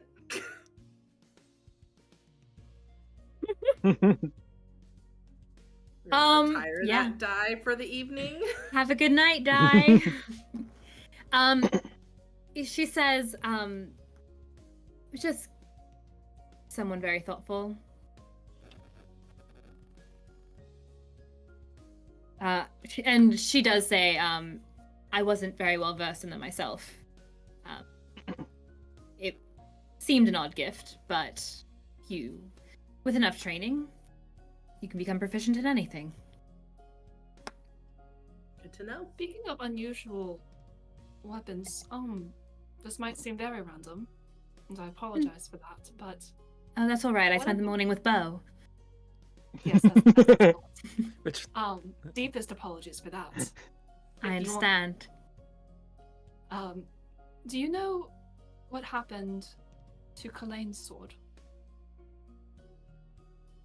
She pauses mid-step, like as you guys are reaching the top of the stairs. Like it's abrupt that you guys almost walk into her. And she stops. And there's like a solid few seconds of just silence, except in the distance, snow humming.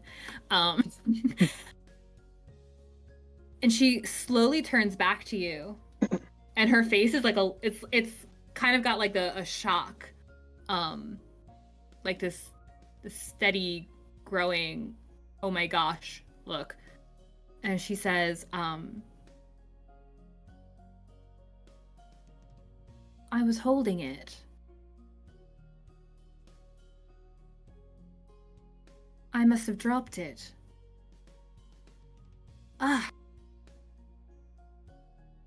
Like, lightly swears under her breath. I must have dropped it.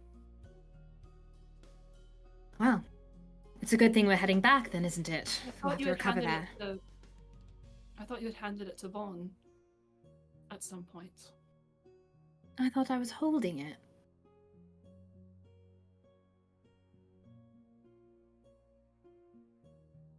Well, either way, it didn't come back with me. Alright. I suppose we can ask him as well. He might remember better than I do. Everything after that is... well, it's nothing at all. Sorry, didn't mean to make it an unpleasant moment. I was just curious. That's all right. Again, I spent the morning with Beau. And she turns back around and goes up the stairs. Beau's been in the office while they've been talking. This is the slowest walking ever. He's already looking through some books. He's going to yell over his shoulder. I was going to say she wasn't going to let him go ahead of her. What exactly are we going to do about the whole time weirdness if we're going back in there? Any precautions we can take? Oh, I hadn't thought of that.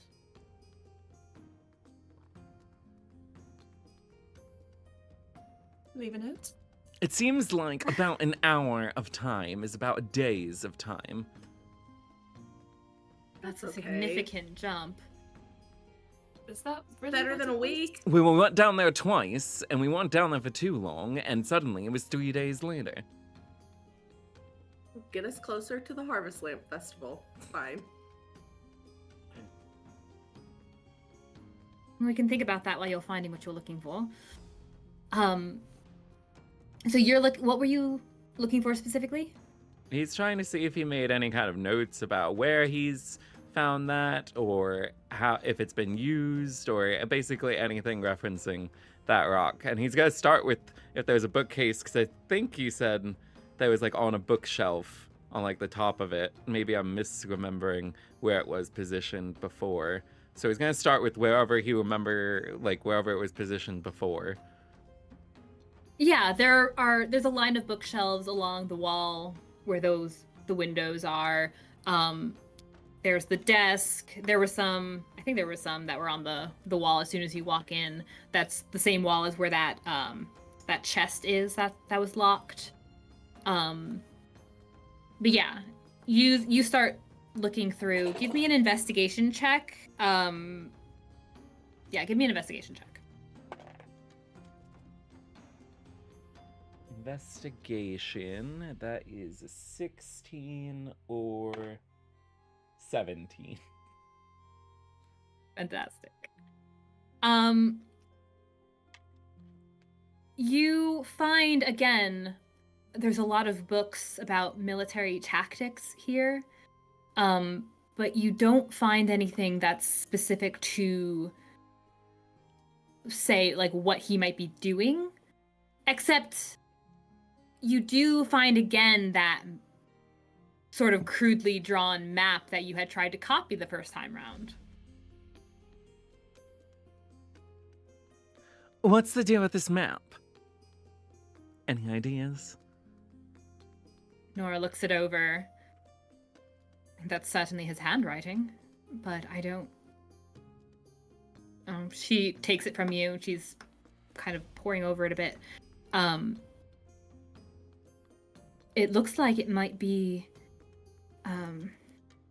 in that region by the Scarred Mountains. I suppose this might be some coded tactics of his. I'm surprised it's here, honestly. He might have forgotten it. Did he ever tell you what his code is? Like, do you have the key? No, Like I'm afraid not. You know, they say communication's good for any longevity of marriage. Oh. Give me an insight check, all three of you. Oh, dang. I got a 22. 15. 28. I forgot I was asking Ste'yn to do perception. Or, well... investigation, it's yeah. still wisdom-based. Wisdom. Oh, I thought it was insight.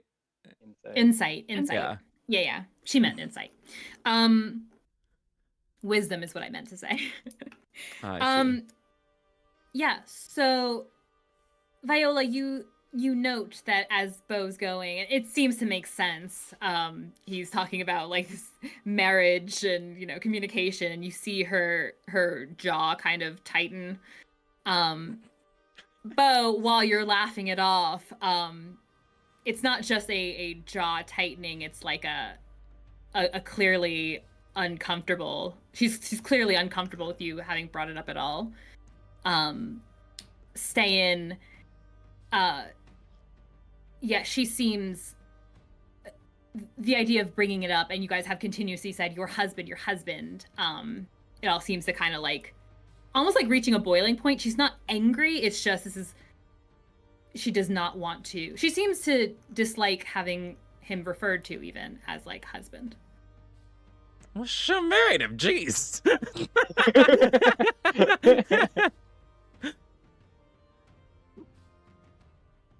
She just says, is there anything else you've spotted or anything else that... I don't believe that Captain Elikin has left anything else here. Well, maybe. That's true. Oh well. And then Beau's going to go down the stairs kind of quickly. And he's gonna go over to Snow. Snow, real quick. I have something stashed in your little bag.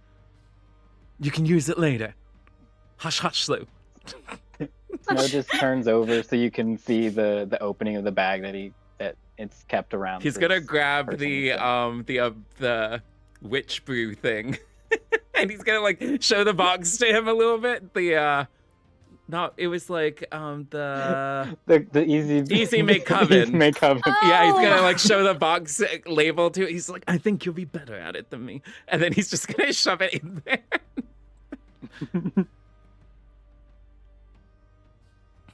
So if you want to add that to the bag, cool. I'll take it Beau, off. give me a charisma saving throw. It was that the whole time. Worth it. Worth Well, it. it could have been that the whole time, because I he know, I'm stole it joking. like hours later. That is a 14. Cool. You are watching now as Snow is closing the bag of holding, and you've already put you see yourself putting the Easy Make Coven inside the bag of holding. Welcome back. Oof. When did I have you roll that initially? It was when they were having tea, and I think Ste'yn just started talking about. It was right last before, like, I think Was it that was breakfast? when she dodged about like the knolls. I think it was right around that point. Ah, yes, that's right. Yeah, it Okay, was- when it she was was during doing the debrief. debrief. Yeah. And then this. Yeah, that's about a right amount of time. Probably about an hour or so. Ish, maybe a little less. Snow, what's going on? I had another lapse. I am casting Identify. Oh. I remember being here, and I remember us debriefing. Are we about done here? Yes, we were about to leave, I think. You were looking around upstairs. Why? I would ask you if you found anything, but I'm guessing you don't know. Why are we still the- here if the debrief is done? Is he about done with? Has it been about 11 minutes yet? I'll allow it. And I don't unless know how there's long more of the everyone ladies. searched upstairs. In the time in the time of looking Probably around and then finding again what he initially had, looking it over, giving Nora time to look it over, I'd say that it could be Annoying Nora.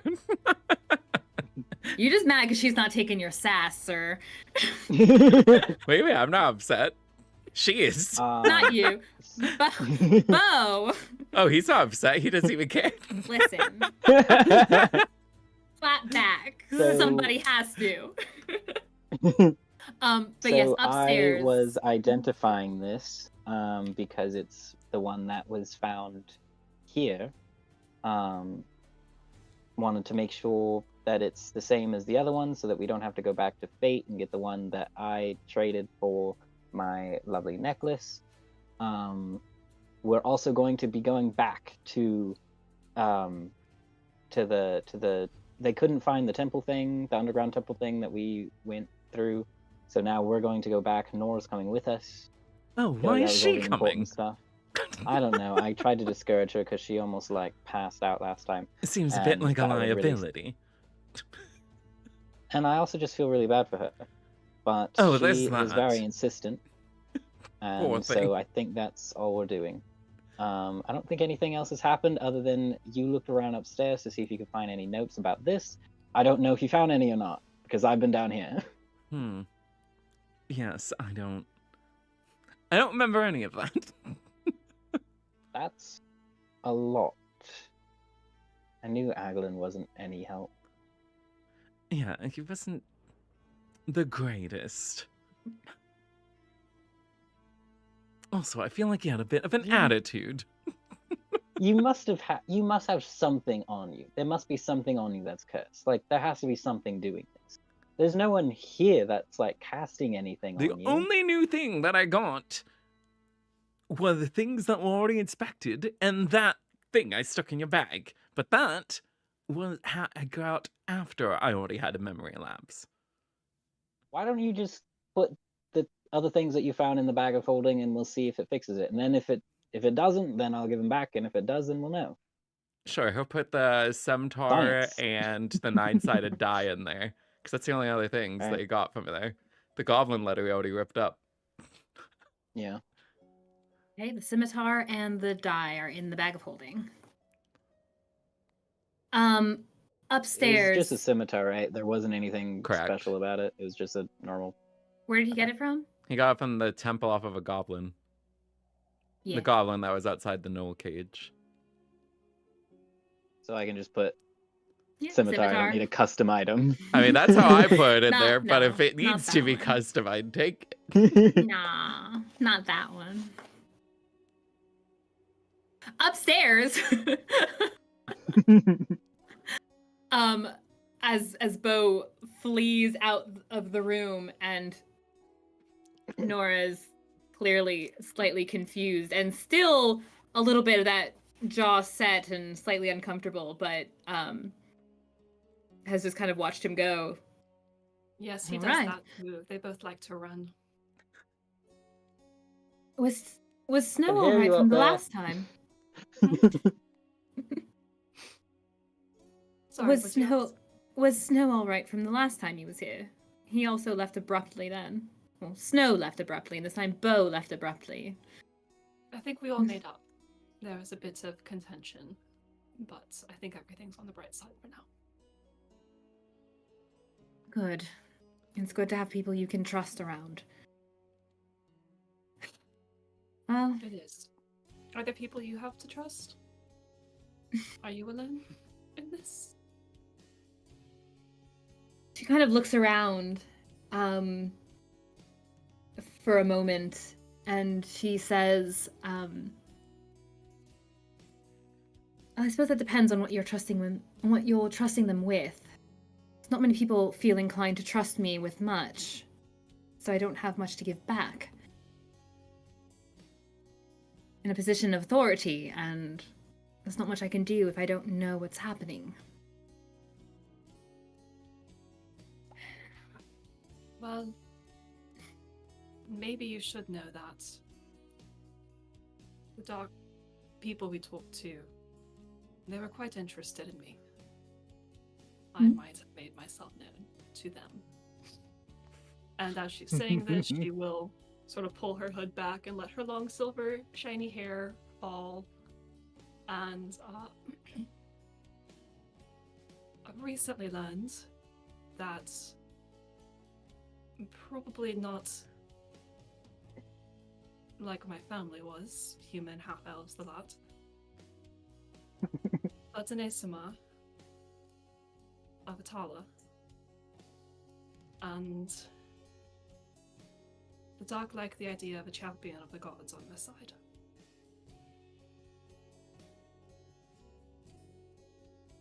An Asima. And she's kind of looking at you, and there's kind of this look of like, how did I not know? Just between how pale your skin is and this almost like ethereal glow that you seem to have, just in comparison to, I suppose, a standard looking person. But also, like, now it's just like, it's almost like fiction. It's almost like legend or fairy tale. I didn't believe it myself at first, but I think it might be the answer I've been seeking.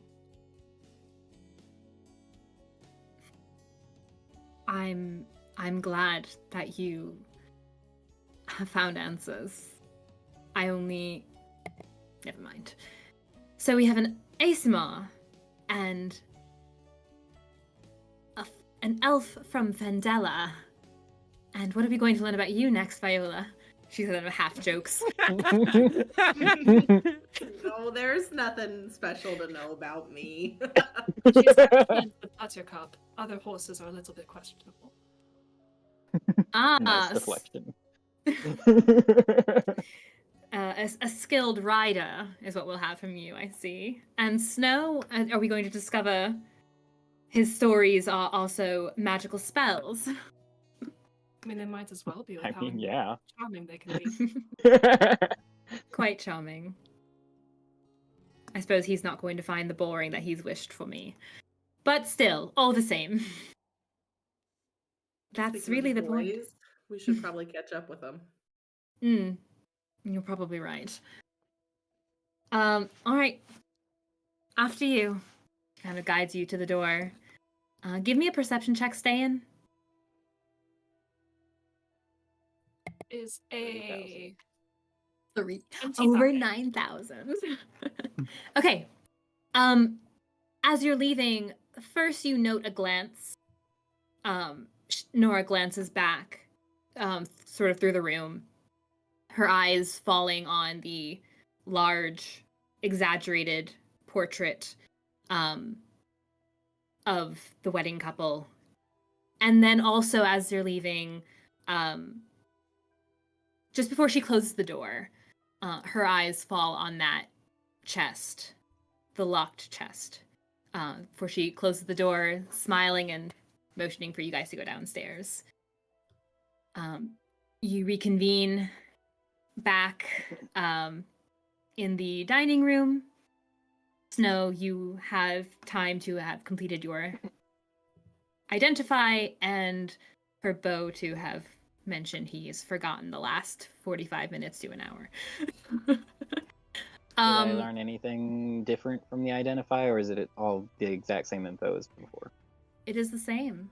It's the same item. Okay. Mm-hmm. And does it have a charge within it already, or? Ah, that's right. You did ask me that. I'm trying to remember. So you're identifying the one that she had.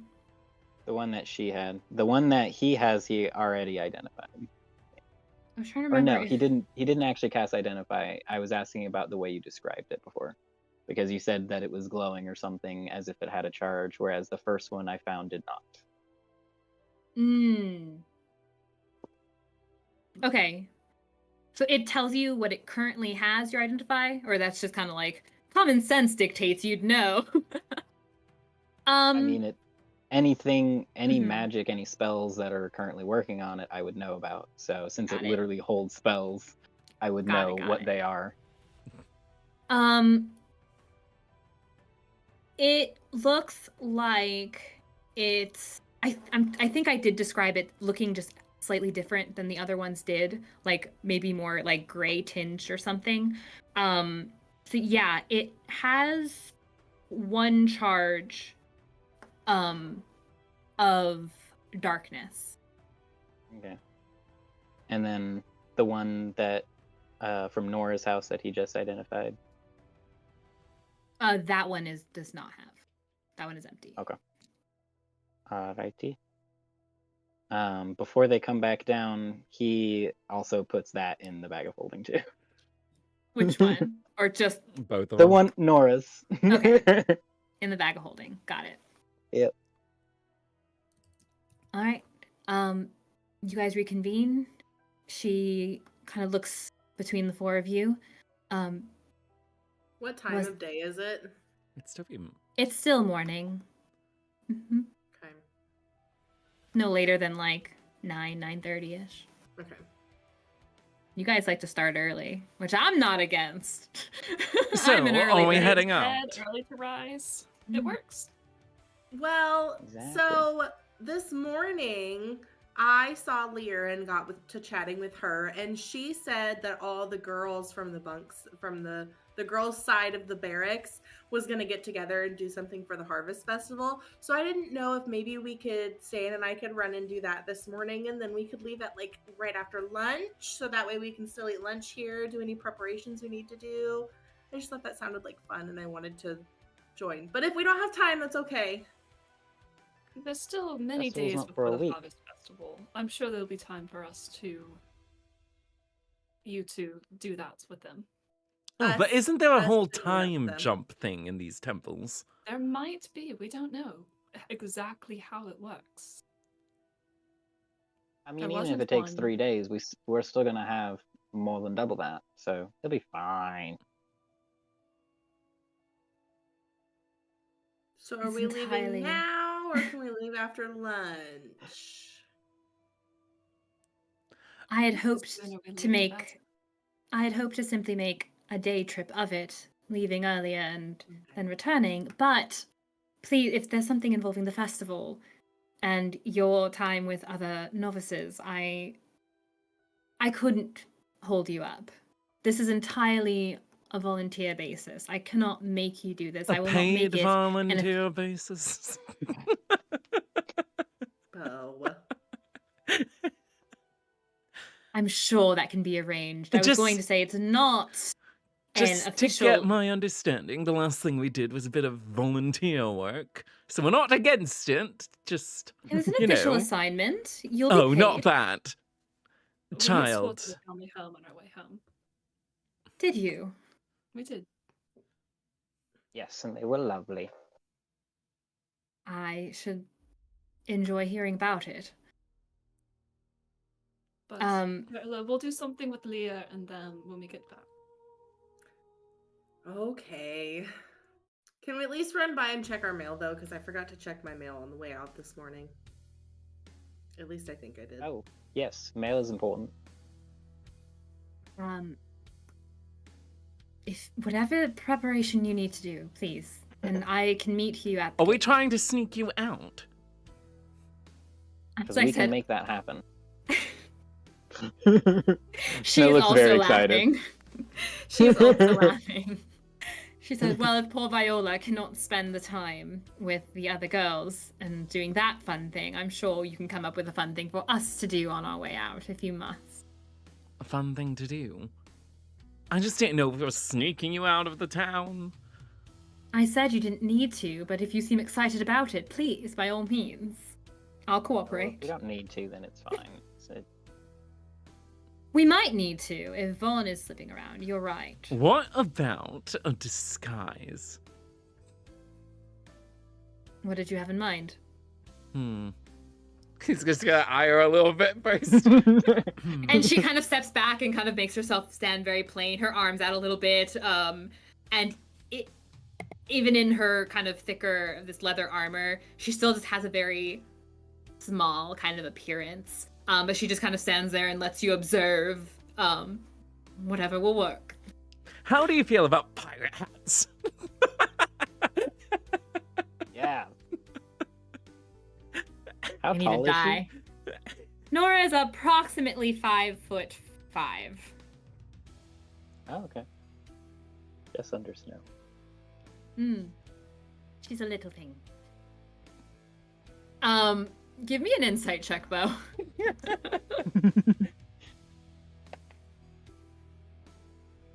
Ooh, I'm getting a lot of 18s. 21.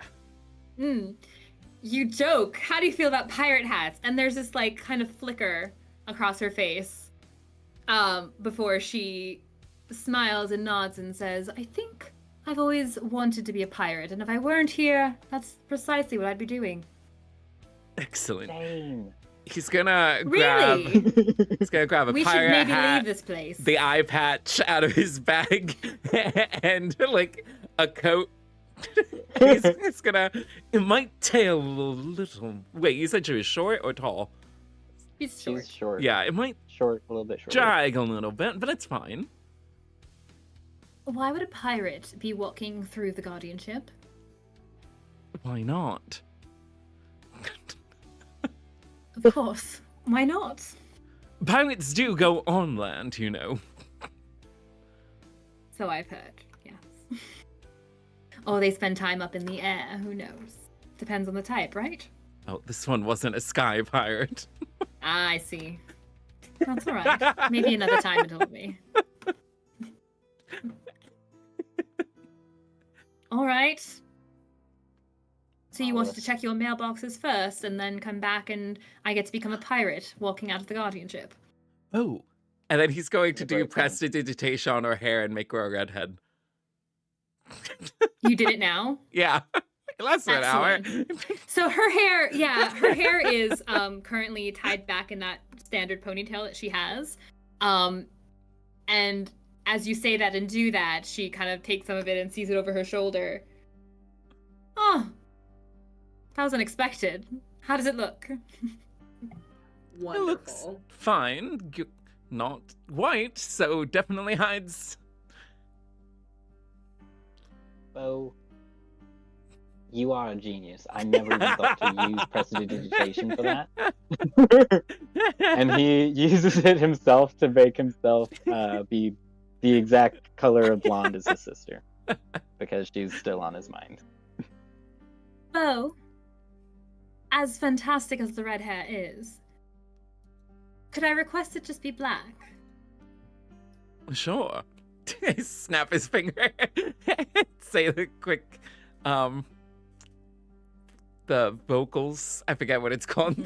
Is it vocal component? Yeah. Oh, okay, cool. He'll say that, and then we'll go black. Jet black. Wonderful. And this time she's looking at it, and she just appears more impressed with the black than even with the red.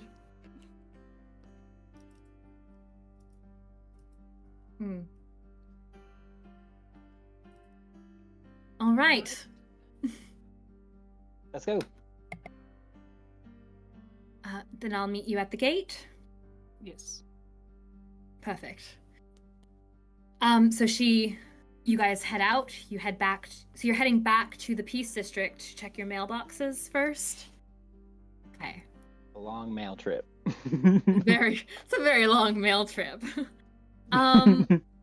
You go back to your mailboxes, and they. Ooh, did I check? I think it's not time yet, but let me just double check the calendar. What day did we say it was? I think it was like basically a Tuesday or Wednesday right now. Feels like a Tuesday to me. Yeah. Such a Tuesday. But regardless, Sunday, Monday. But they get paid on Fridays. No, they get paid on fourth day. The fourth. So they day get paid following on the week. every Thursday. We didn't get our money before we left, did we? Or there would have been money dropped off while we were gone, weren't there? Sunday, 'Cause we were Monday, gone Tuesday, for, like... Wednesday. Oh. I was just trying to remember. It was like the 19th. No, it was the 18th, and then 3 days. 1, 2. Yes, it's really only like it's only Monday. It's the 21st. It's Monday. So no, you're fine. No one has mail?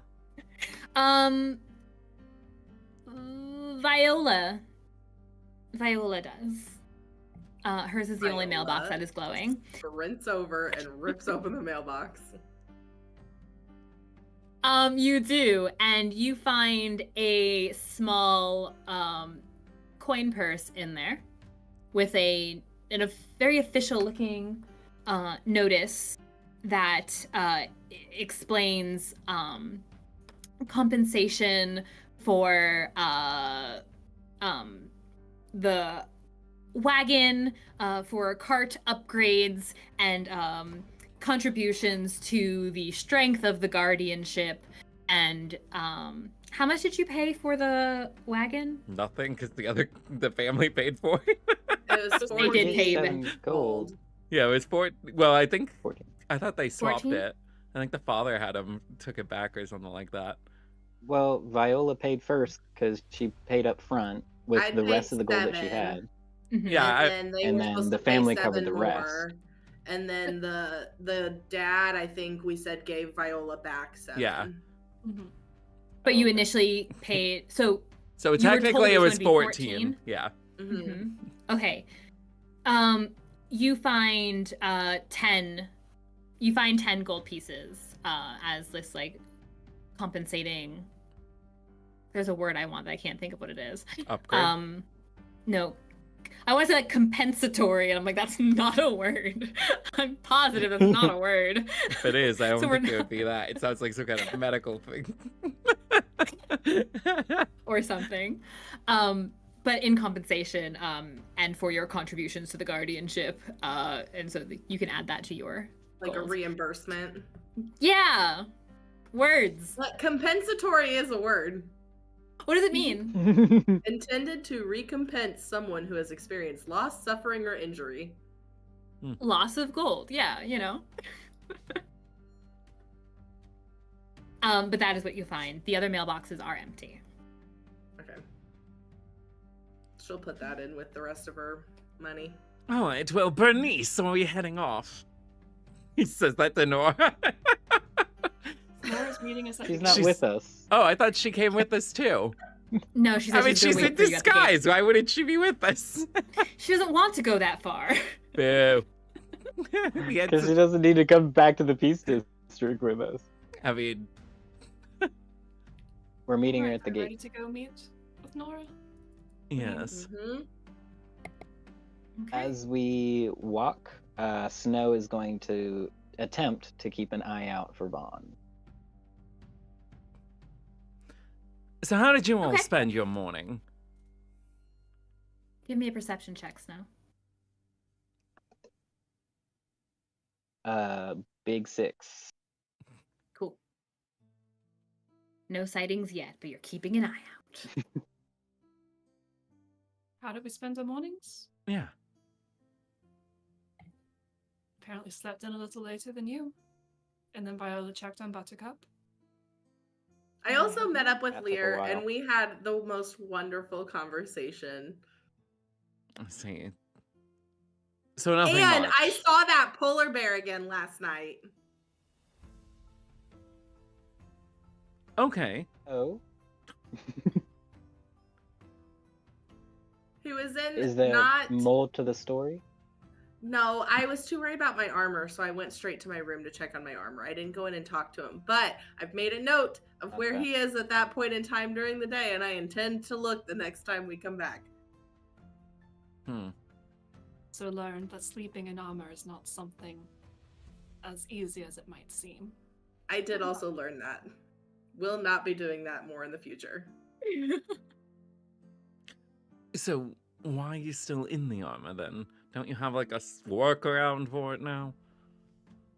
Well, this armor is better. Oh, I need to take that stuff back to the place. Nonsense. They don't know we're back Thank yet. You can return it next time. It'll be fine. We can Okay. return it later. Don't it still let doesn't me matter. forget, because I promised Gary that I wouldn't steal it. I can't forget. Yeah, we wouldn't want to But- steal from Gary's family.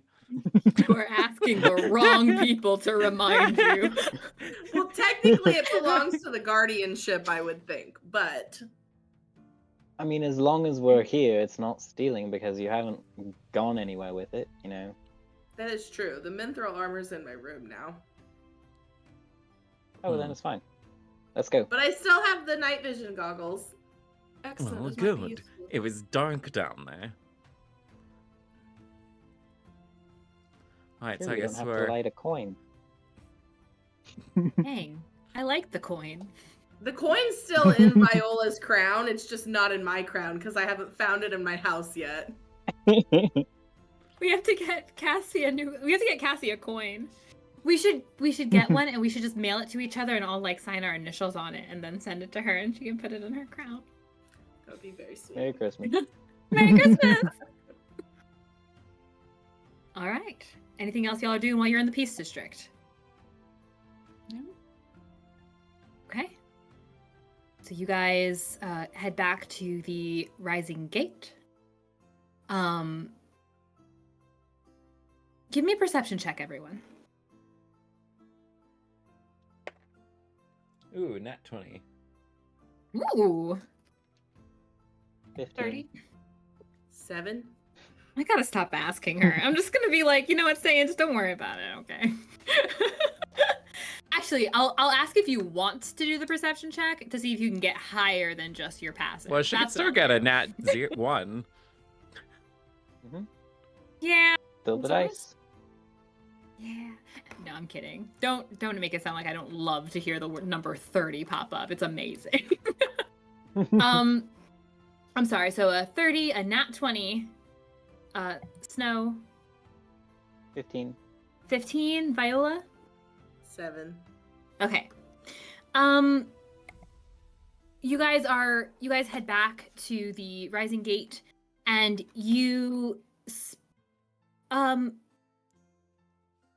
Beau, you have this.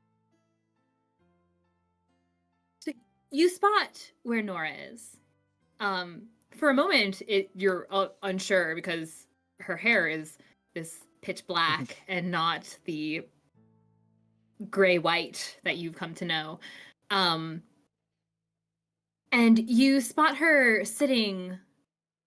She's sitting just outside the door of the stables, kind of leaning back. Her head is kind of tilted a little bit, sort of lazily as she's looking inside. Sazian is actually there, not looking her in the eye, of course. They appear to be having a very brief conversation, if you could even call it that. And you just have this moment. It's just this brief flash of a moment. It could be entirely disconnected. Just the vision, it's like a deja vu moment, and makes your heart race. Just a split second. Just this vision of a woman kind of leaned back and not entirely comfortable, almost helpless looking for a moment before it's gone. Just this flash, but your heart's racing just a little bit. But you do spot her. Brief conversation with Sazian, and you sort of get the gist with the nat 20. You sort of get the gist of appears to be motions, almost like throwing motions, as part of the conversation. Ste'yn, you spot her as well, despite now having this dark hair pulled back. And you also, as you're approaching, maybe they don't notice immediately, but as you're approaching, you can hear just little flickers of the conversation. Something about targets and something about practicing, improving as you approach. But she does take note of you soon. Smiles in your direction, stands. All right, have you handled everything?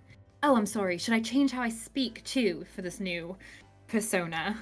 Of course. You're a pirate. All right. It's been a minute. All right. Shall we head out then? Mateys. Yes, that's the one. Shall we head out? Is that how it sounds? Of course, Scorchude. Let's go. Really?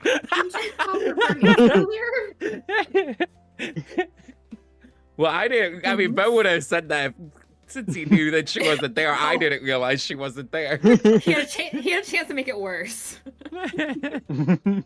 And he I'm took gonna it. just run in and say hi to Buttercup real quick, and I'm Viola going just with you because runs it's going in. to be a very I'm just gonna pet her and say hello and come right back out. Why I don't we promise. just bring Buttercup? No, Buttercup should stay here. I don't want to put her in Let's any go say more hi to danger. Buttercup. Come on, let's go. Viola just runs in, gives her a little pet, a scratch behind the ear, and says hello, and then they go back out. I'm out. Give me a what did I make it last time? Was it an intelligence check? Yeah. Give me an intelligence check with advantage because Ste'yn is attempting to guide you this time. Intelligence. Beau, do you want to make a bet on how long she is this time? That's a dirty 20. How long was she last time? It was at least an hour. Oh. Well, I feel like Ste'yn wouldn't let it go past, like, 3 minutes. All right, I'll take that. 3 goals for 3 minutes. You're thinking it's going to be lower or higher? Longer. Okay. 3 gold, huh? Okay. And that was a dirty 20? Mm-hmm.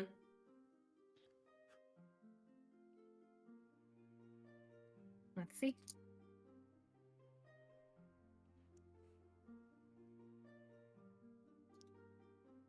All right.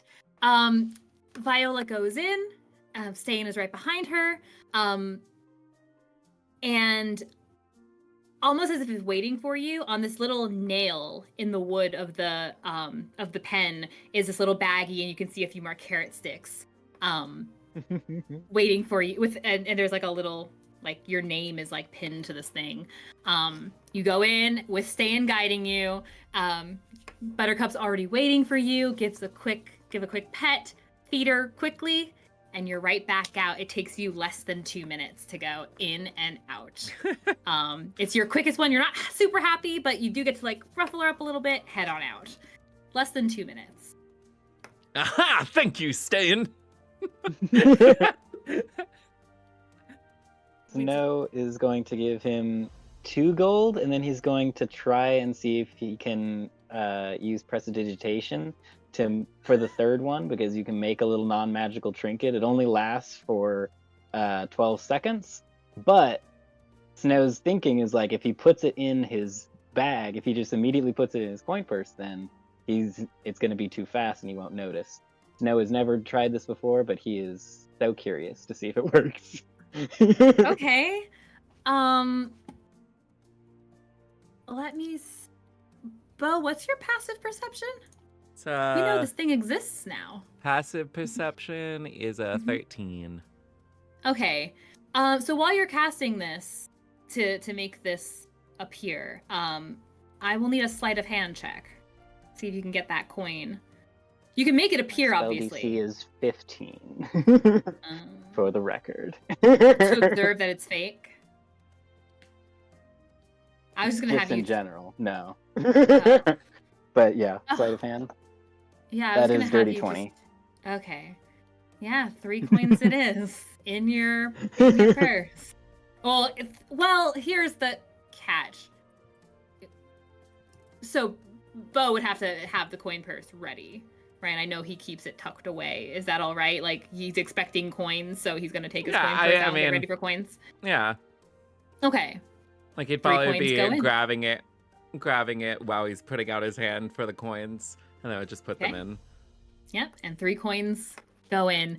Also, Snow, if in case that changes anything, can you also subtract 1, as we had discussed before? This time it's a 1. Okay. Oh, somebody is just trailing us taking money.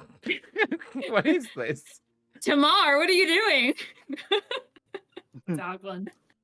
It's Aglin, you got me.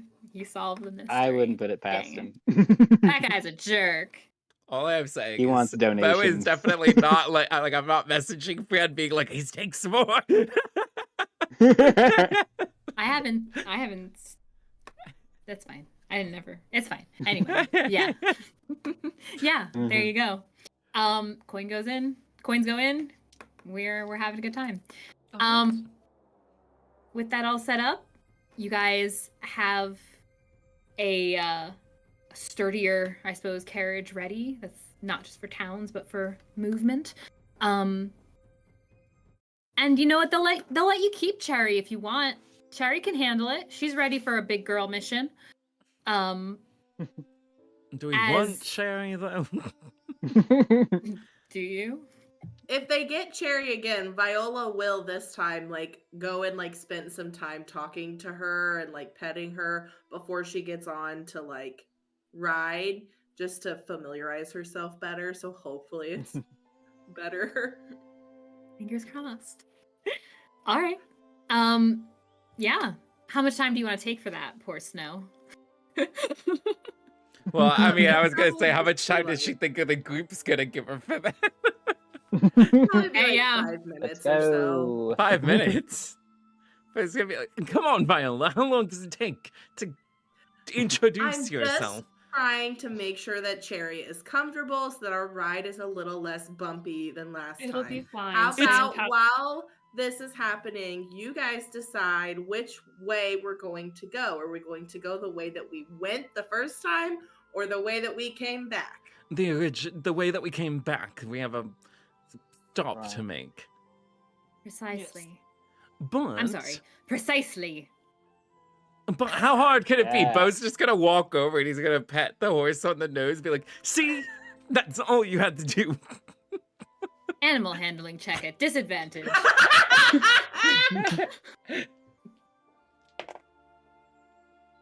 I think it's his first disadvantage roll, and wow, there were 2 different extremes. He got a 20 and a 1.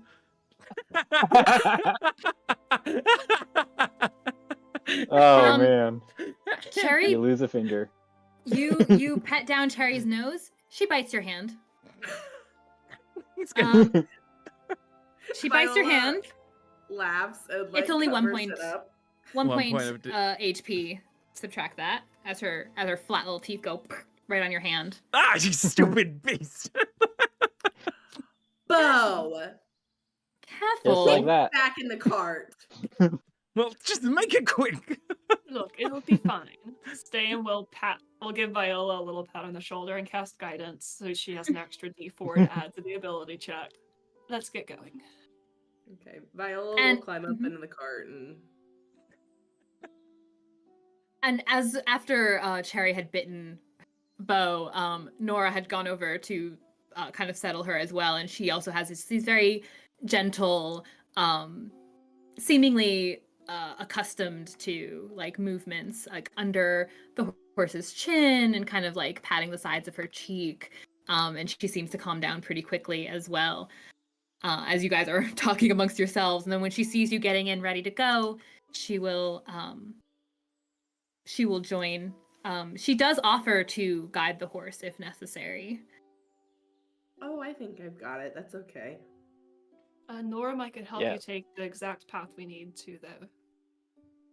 We're getting there to look for the sword. Well, yes, we have. We're doing what? What's with the sword? We wanted to give a quick look for Kalane's sword when we're passing by the area where she was. Okay. There's also a certain carriage we need to stop by and take a look at. Alright, so that's Alright. the area. Huh? The one that was there? Mm-hmm. Yes. That's right, you saw it. Yes, I was there. A Yeah. broken it has significance to you? Oh, slightly. Speaking of Kalane's sword, do you know when she got it? How long has she had it? I'm afraid not. Would it be possible when we get back for us to talk to Kamugel? We have a reason to have a few more questions about what happened in Kalane's last moments. Anything he's said, he should have already said to his captain and, his captain. I'm sure you can speak to them. Yes. Alright. Thank you. So Absolutely. you don't Anything. know many of those details yourself, then? Because he wouldn't have reported to you? No, I'm afraid not. And even his captain has not informed me of much. But in their defense, I suppose, this one time... Sorry, I shouldn't speak bitterly. But in their defense, I was also unconscious or at least under the weather, it seems, for quite a bit of time. And I have not had many visitors, so... There's Yeah, more you information seemed I pretty can out. tell. I felt it, but not for terribly long. In my own defense. Anyway, I can help navigate. We'll be fine. Sorry, I'll help navigate and we'll be fine. I mean, we're not in the town anymore. I'm not allowed to keep playing As long as along? she has the disguise on. As long as the disguise is on, she has to keep the accent. Sure. Those are the rules of play I've always learned.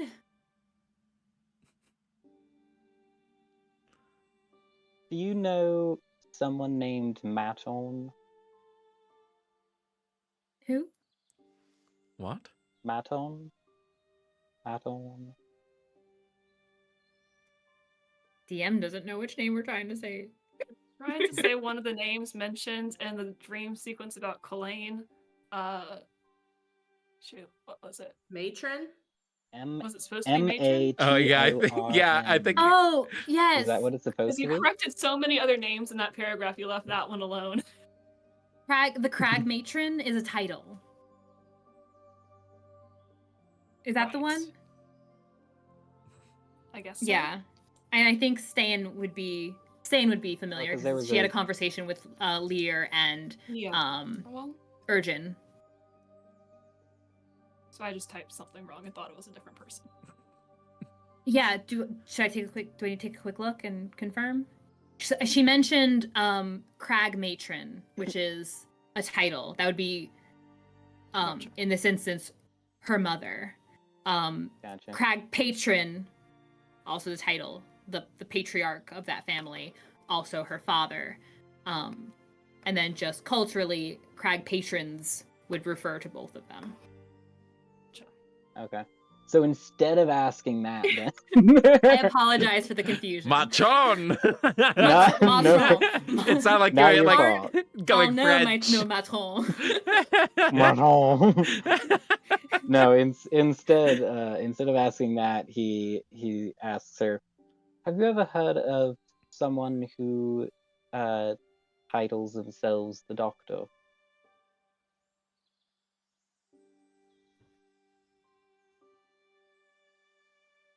She pauses again. Give me an insight check. Everyone or just him? Because we're all looking at her. Well, at least the two of us. I don't know who all. I mean, Viola's steering, I'm guessing. That's true. But the other one just If you're on the paying back. attention, if you are paying attention to the conversation, sure, give me an insight check. Cool. 13. Okay. Ooh. 14. It's insight 21. Golly. Dang. Rolling high. It's because I'm finally and... like ditching the bad rolling ones into the. There you go. That's all it took. Yeah, it's going right into the mimic.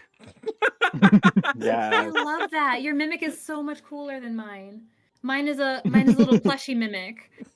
It's what I was using at the Ren Fair to hold my gold coins in. It was in this little mimic thing. Yeah, you saw it on my hip. Yeah, I love that. That one. Snow and Ste'yn, you see her pause for a moment.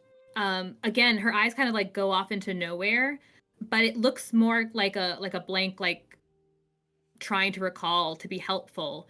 And she shakes her head. No, I don't think so. Beau, you see that same thing, but something in the blankness is like very blank in that moment.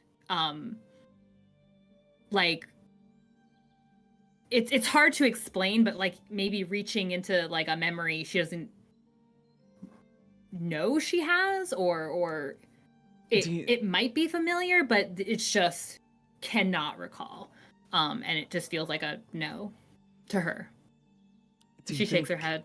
It could have just been something that you may have heard in passing, and then circumstances made you maybe forget or suppress it a little bit. Tucked it away back there in that mind of yours. Have you ever had memory problems? No. I know that seems like a random question. It does. Oh, I'm sorry. I'm not playing along. I ask those sometimes. She goes back, kind of jokingly, goes back to that pirate voice. No, I can't recall having issues with memory. No. Well, that's good, because you seem quite young still, so it'd be bad if you already had the mind slipping. It looks like she's about to say something and then remembers you're an elf and isn't sure exactly how old you are. And she just says, thank you. Every woman my age loves to hear that they look young. Why do you ask? Because as Ste'yn probably mentioned, there were some things that we found, and one of them is a journal written by someone who titled themselves the Doctor, and it is the worst thing I've ever read. I don't recommend it. It's not fun. Actually, can I borrow that book? Why? To read it. Why do you want to read it? Well, wait, can we go back to where this came up in the first place? Because if there's something I can be helpful with, I'd be happy to do additional research. There's already more research I need to be doing anyway, and I might need to take a bit of a trip, so I'll add it to my list of things. It was about experimentation on various peoples and their resistance to the dark. See, but I have a slightly stronger stomach on those kind of things, so maybe I'll see something that you may have not picked up on because of the gratuitous nature of it all. I read all of it. I'm not saying you didn't, but is there an issue with me reading it? No, I'm just curious as to why you don't want to say why you want to. I'm saying... Did I read it? I'm being completely honest. He pulls it out and he hands it to Beau. Did I take a look at it? Sure, but I want it back. It's mine. I don't actually want it, but, you know, it's still I'll be mine. sure it gets back to its owner. May I? Oh, yeah, you passed it over. Okay. So she sits back and she just holding it and looking at it and going to the first of the pages, she kind of looks back and says, I understand why you're immediately uncomfortable with it. And then she starts looking through the pages. And she notes, like, there's a lot here. How long did it take you to go through this? Just a couple of days. I read fast. Ah, that was never my forte. And she just continues kind of thumbing through the pages. It looks like she doesn't really know quite where to look. She's just kind of taking in a few pages at a time, just brief gleaning. But I mean, in as you might expect, it makes her clearly uncomfortable to see some of these descriptions. And then almost seeming to like give up on a particular passage or anything that's kind of gonna click in her mind, other than just the grotesque nature of it, she hands it back to you, Beau. That is incredibly you found that in that band you were in. Yes. And while I haven't thought about it very much, I will say that it made me think of you in your illness.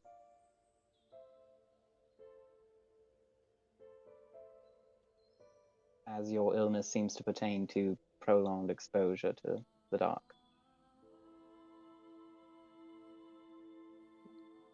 I should think I would know if something like that were... Hence, memory issues. I don't have memory issues. Or maybe you do, but you don't remember that you have them. See, that would get you. That'd really be a problem there. All right, explain what you mean. Is it moments of time missing? Is it just forgetfulness? Is it... What do you... I don't mean generally forgetful. I mean, like, there's a section of time in your past that you just can't recall. Or maybe, like, say you were one of the doctor's little subjects. Maybe it was so uncomfortable you've just kind of tucked it away there in your mind. Torture can do that to you, you know. I mean, yeah, trauma. But also, exposure to some items of the dark does that. And I know that because it did that to me. So...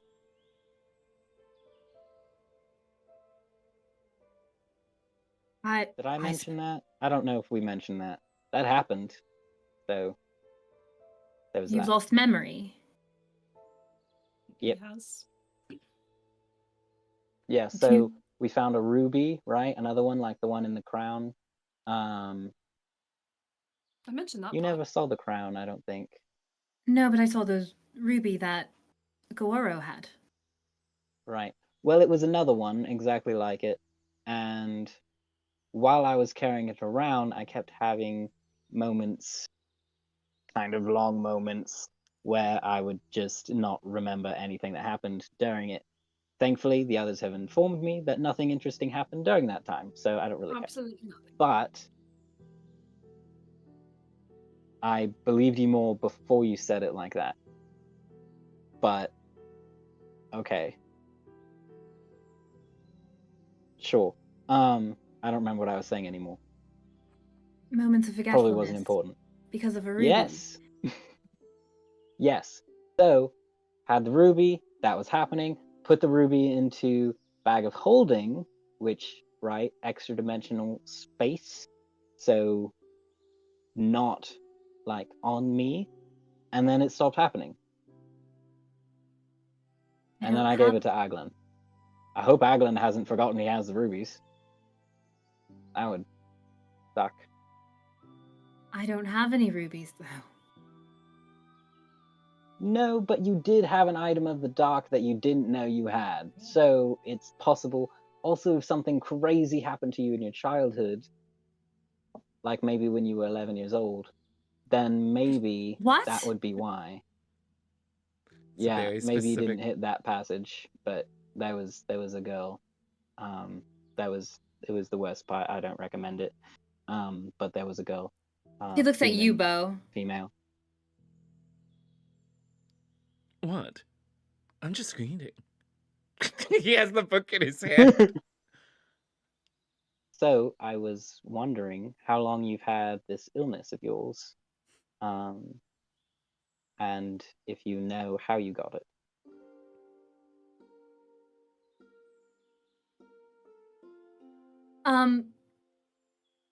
She grabs the book from Beau. What? He's reading that. And don't rip the pages. And she holds that to you. Where does it talk about that? Snow will thumb through it to that part. And then she's just lost in it. She starts going through, and before she was like sort of carefully flipping, and not carefully, but like flipping page to page. She's now on this page where you pointed her, and she's just going through it. And she has this really aggravated look on her face as she's reading through this. But she goes quiet. She doesn't say anything for a solid 10, 15 minutes. She's just not responsive.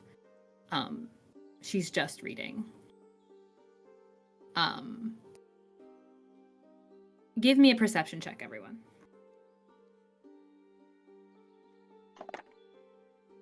$14. Perception. 31. Okay. 16. 17. Okay. She's very clearly agitated as she's reading this.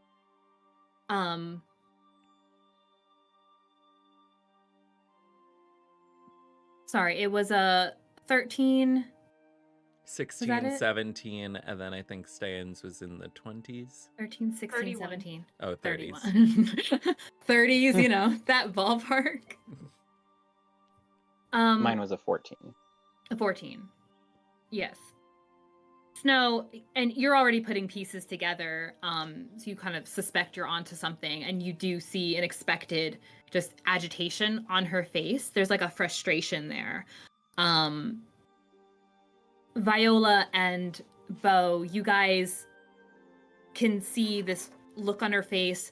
Beyond the agitation, it's like she's trying to make it make sense. Like it's like right there. There's something, not necessarily what Snow is saying or what you guys might suspect, but something is sitting there, and she's just flipping back forth a few times, finding other spots.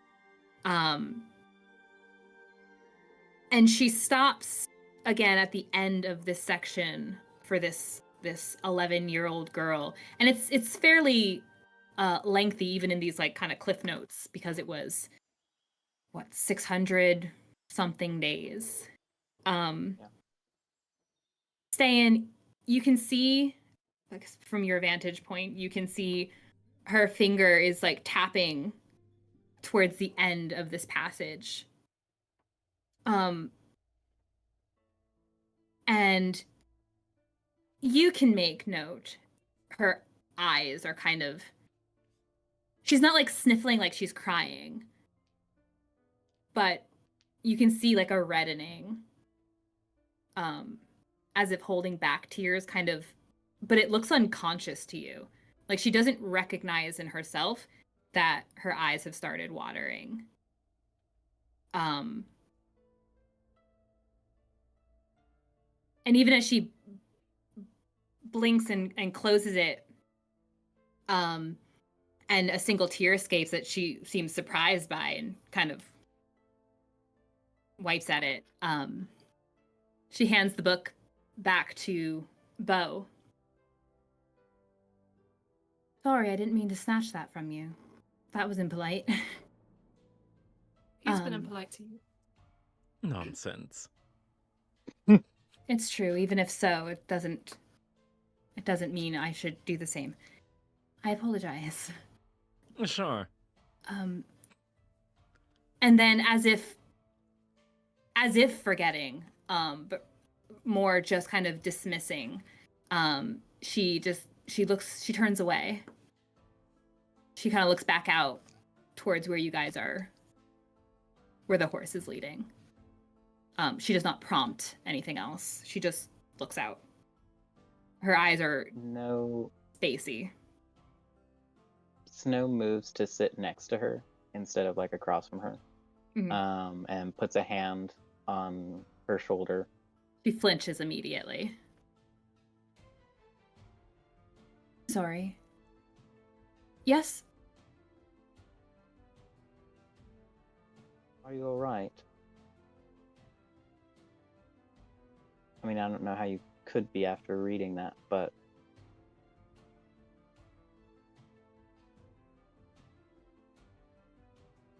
I don't know. I don't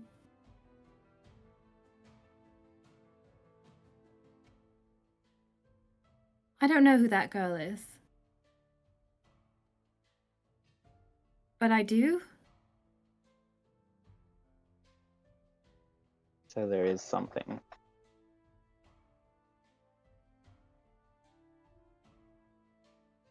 Would you mind if I were to try to examine your thoughts and see if maybe I can find out what is blocking this for you? How do you mean? I have magic that I can use to peer into someone's mind. I don't normally ask before doing it, but this might require going a bit deeper than I normally go anyway. It seems like something you definitely ought to ask beforehand. And like her laugh is entirely only deadened. if you get caught. I see. Do you want to know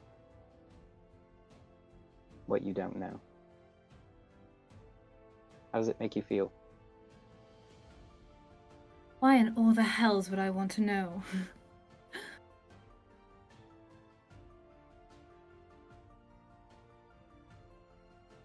Is it something that you do know?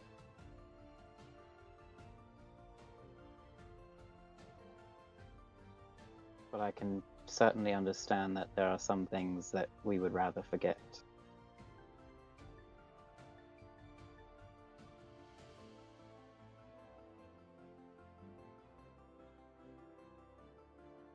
I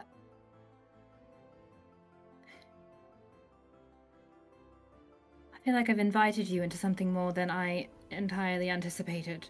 I apologize.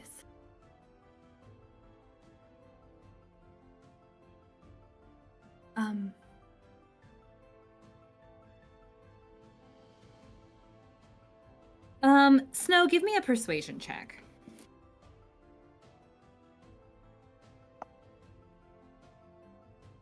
You can use any boosts and blah blah blah and guidance and blah blah blah, whatever you want to do.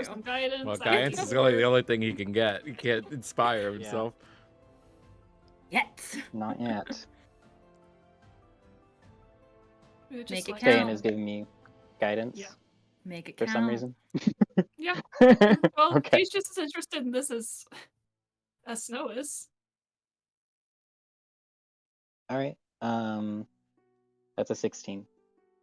16.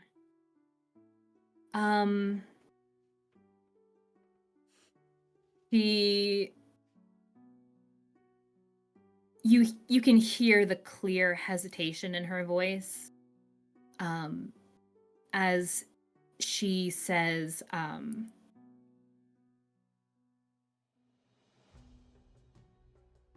How much are you looking at?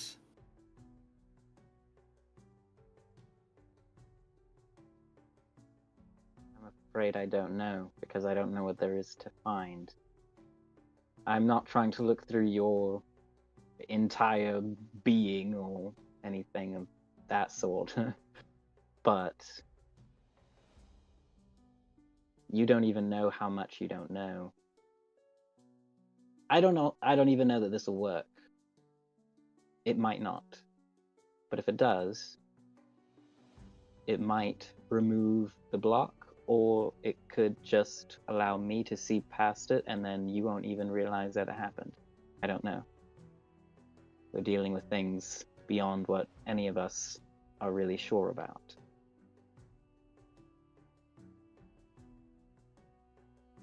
Who puts children in charge of things like this? And it's like this very bitter sounding laugh. And she kind of sits back and she looks at you for a moment, for looking back at her lap. And her cheeks are kind of reddening a bit, like almost embarrassed, as she kind of feels everyone's eyes on her, whoever's looking. And she says, what would you be doing? What magic is this? It's called Detect Thoughts. I can... Ah. Are you familiar? Pap. All right. You can start with that. Superficial, right? At first. But that won't bring us to the things you don't even know you don't know.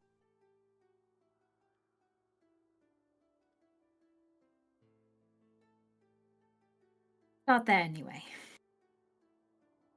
All right. He will spend a charge. All right. And she looks back down at her lap and she kind of closes her eyes and clenches them shut. As if she's trying to help. She's trying to think about, you know, the book, and she's trying to make that clear. So you spend the charge. You get these initial surface thoughts that are kind of bouncing around. It's the letters on the page, and it's were you the one who had seen that? I forgot the situation. The silhouette. Was that No. someone else? No, saw yeah. that? Yeah, the silhouette. Wait, who was that? Like it was a Yeah, humanoid no, that was me. figure. Yeah, I'm trying. Who else could have? Who else could have seen that? No one else It could was- see that. Yeah, that must have been me. Okay, that makes sense. You see the page, and then you see that silhouette again. You see another part of the journal entry, and you see again more of those known memories, that dark space. You see for a few seconds, depending on how long you want before you choose to push deeper, but you also see like another page, and then you see kind of clearer in that dark space, you see that like a little campground. You see a small dead fire, and a blanket beside it. But you can feel the time moving and the charge being used, as she's got her eyes closed, just trying to focus on that. Do you choose to go deeper? Yeah, and he says out loud, I'm going to go a bit deeper now, all right? Just let it flow. As you do that, give me a persuasion check. You can have more guidance. Just a good old pat on the back. Only 8.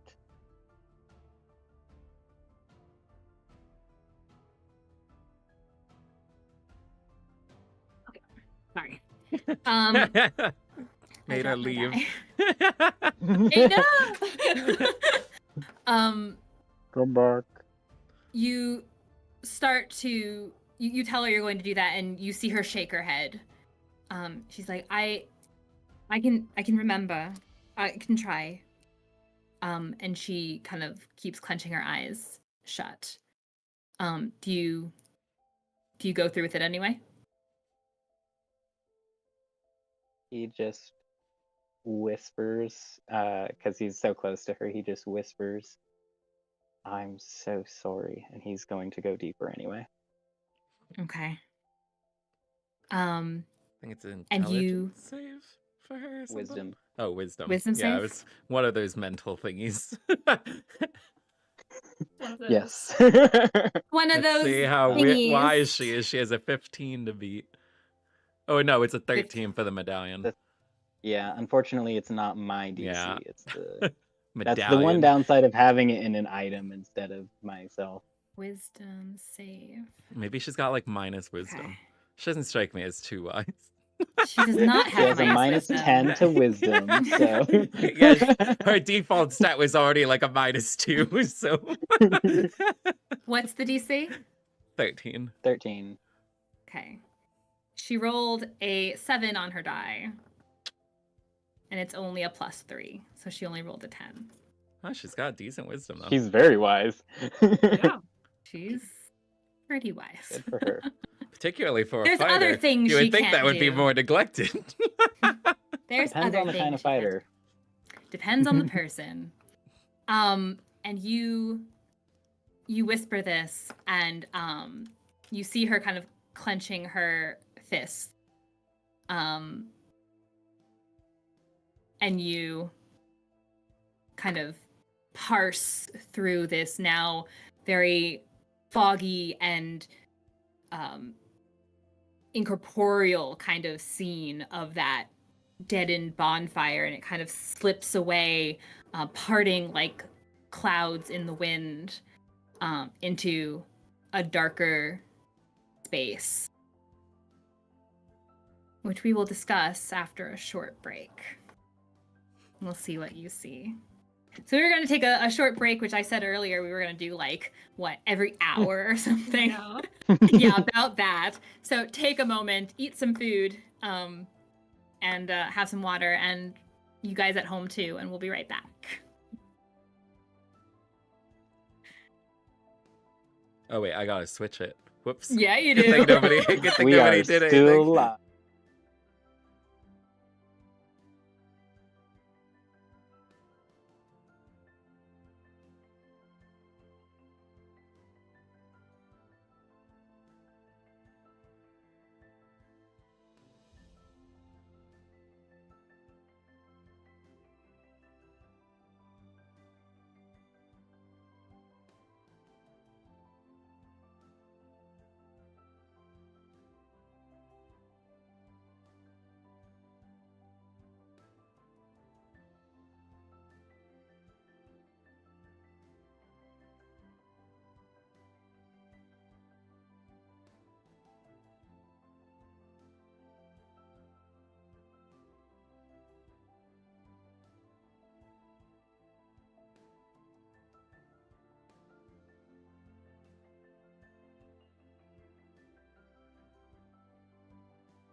Hey, welcome back. Thank you for joining us on a short break and for popping back over here with us.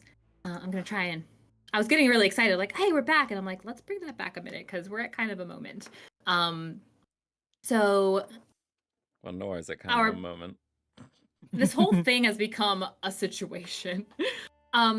So we love situations. On your way back to Undra and its environment, its regions, you began investigating further into Nora and a potential connection to what you saw in that journal. Seems to be, if it is a connection, there appears to be some kind of blocked up or repressed memory, if there's a connection there. And Snow has begun to dig deeper into this. Somewhat against her will. Well, against her will. And he chose to dive deeper anyway.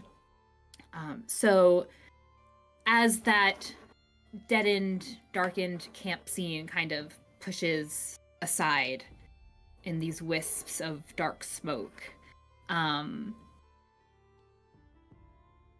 clarity, because I realized I should have just brought the spell up. If you fail the throw, which she did, is it just what specific, is there specific information you receive, or is it just the memories are just yours to look at, the thoughts are just yours to look at?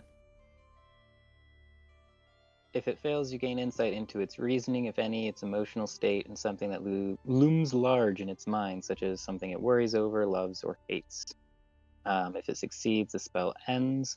Either way, the target knows that you are probing into its mind, and unless you shift your attention to another creature's thoughts, the creature can use its action on its turn to make an intelligence check contested by your intelligence check. If it succeeds, the spell ends. Okay. And then obviously all of that is past the surface thoughts. All of that is just more context for the surface thoughts of the creature, what is most on its mind in that moment. So it wouldn't just be like all of her memories ever. It would be specific to what she is trying to think about right now. Whatever she is focusing on, that's what I saw, and then probing deeper into that specifically if she failed to save. Okay. And you can tell almost immediately as you begin looking deeper, she was focusing, what becomes clear to you is, again, that silhouetted figure is with her. And these thoughts seem to be following it, which in one moment, it's almost like a slideshow of images. But this figure is in all of them. In one, it's that dark campground or camp out area. And the figure is sitting beside her. Face is intent on where a fire once was, perhaps. And you can see features, they look like masculine features. He has he has a tannish skin, slightly elongated nose, seems a muscular sort, kind of a softer jaw line. And you can see a cloak is pulled back, and he has this very dark brown, kind of curly hair. I recognize him? No. But do I recognize? No, I'm joking. Get out of my head in Nora's head. If only you could project it like a screen, like a slideshow above what her you're head. seeing. That'd be wild. I think I want to homebrew that spell. Same kind, honestly. Playback. Project thoughts instead of detect thoughts. Project thoughts. That'd be Isn't dope. there something like that though, with the memory strands the memories. or something? You can't. Yeah, that's true. Well, the memory strand one is weird. Anyway. Yeah, it is weird. It is. We'll talk about it afterwards. We'll have a whole session debrief afterwards. So you see this man's face, and you can see as he turns to look at her. You assume you're looking through her eyes almost, and as he turns to look at her, you can see some features on him that kind of remind you of her, including his eyes. He has lighter eyes like she does. And he kind of has this smile. It's a very fatherly smile. It's very paternal smile. And there's a hesitant, almost reluctant, but still given kind of warmth from her towards this man. And the scene shifts again, and you see she's standing beside him. There, you see her arm kind of wrapped around his in a more public place, but they're sort of on the outskirts. So there's people further in, or further into like a town setting. All of them with this gray hue to their skin. And they are separate. These two are separated. And she's looking up at him. He's not looking at her. He is looking at a path leading away from this town. Still that kind of hopeful warmth towards him. It changes again. They're back in the dark. Or it's dark out. And there's something unclear as you're looking ahead. He's still beside her, but whatever the darkness is ahead is kind of reminds you of the mist, but it is closed in. It is very tight. It is very dark, but you can feel yourself moving in that direction. And that warmth that she has with this man is even further kind of choked. It's becoming harder to pull it up, to feel it. It shifts again.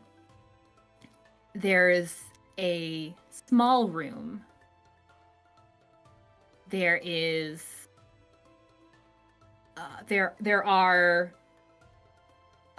it looks like a set of chains, potentially manacles of some kind.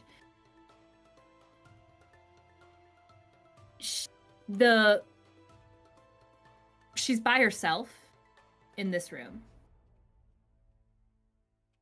It's very sparse. It is very uninviting. It's cold. It's stone and metal. And there is somewhere nearby, and it's all you can kind of feel is somewhere nearby that presence of that man, but you can't see him. The warmth is diminished even further.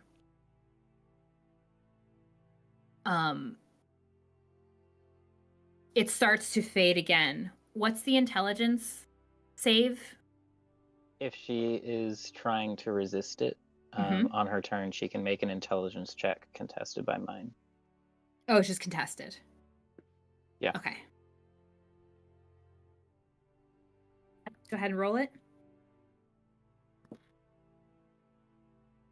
Guidance again. I'm just going to assume Ste'yn's hand is on his back the entire time. Yeah. She's also keeping an eye on Nora, but she wants this information as much as that is. What you guys 17. are seeing... 17? What you guys are seeing from the outside is her eyes were clenched already. And her hands have moved to the bench.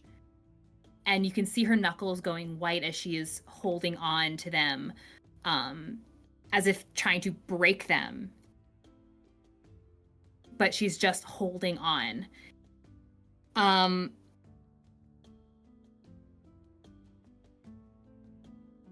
guys are pretty focused. Beau, they're pretty focused.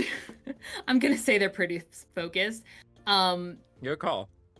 Yeah, for a moment, you're hearing all kinds of nature sounds and such as you guys are traveling, and for a second, as you guys are just kind of so intent on Nora and the situation, you think you hear something for a moment over up.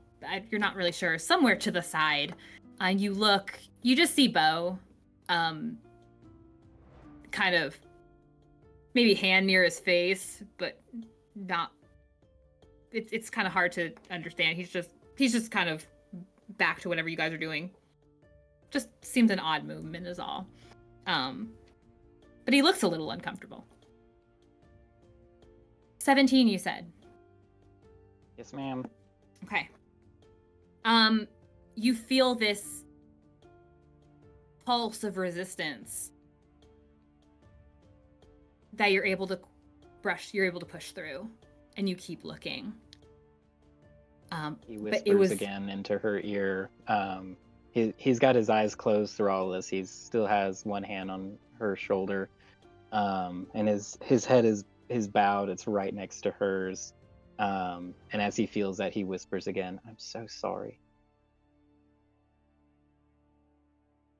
And as the smokiness, the mist was starting to come back over and make it fade as she was pushing away, and then it starts to come back, but a new scene has appeared behind it as it moves aside. And you're still in that room. You're still in that space. But you feel the chill, this frigid clutch of the metal on her ankle, and you can't sense that presence at all anymore in this moment. It's just her. And then there's this corner that is not even the misty darkness, it's like a cut out darkness. There's something just missing there. And her eyes are intent on it. Whatever that is, it's just unclear. It is cut from this scene. But there's also this terrible kind of sour and burning feeling in the back of her throat. And the scene disappears. Another appears. And it feels like time has moved forward, but it's just impossible to know how much. There's less of the agitation and more of a hopelessness, of a leaning, sitting back, just waiting, just very passive. It's cold, but also humid,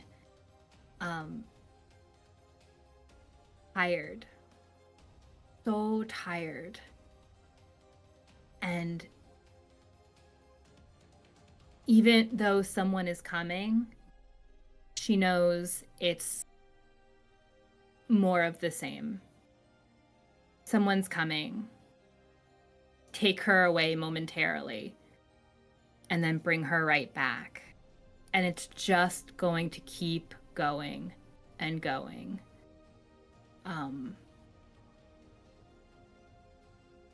It fades again, appears, and that man is back. He's beside her. The room is full again. The cutout is not there anymore. And I'll say it had been there a few times in other images of this boxy room, this cold stone and metal cell. The man is in front of her, kneeling. The manacle is off of her ankle. And while she's tired, which is the overwhelming sense, there's this budding underneath of just... It's hard to say exactly what it is, but it is piercing. And as she sees him is when it just kind of comes up in her. It's almost like a desperation. Roll the intelligence again. You still got guidance. Recasting every time it gets used. Can she sense when it gets used? It's a concentration spell. Oh, that's right.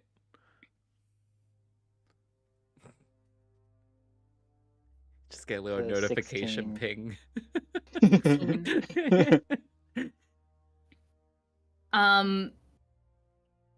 Wait, you said this is an intelligence check, right?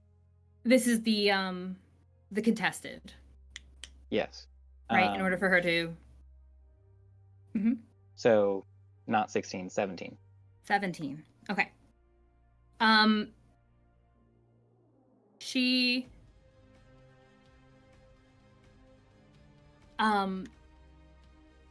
The presence is there, and you feel...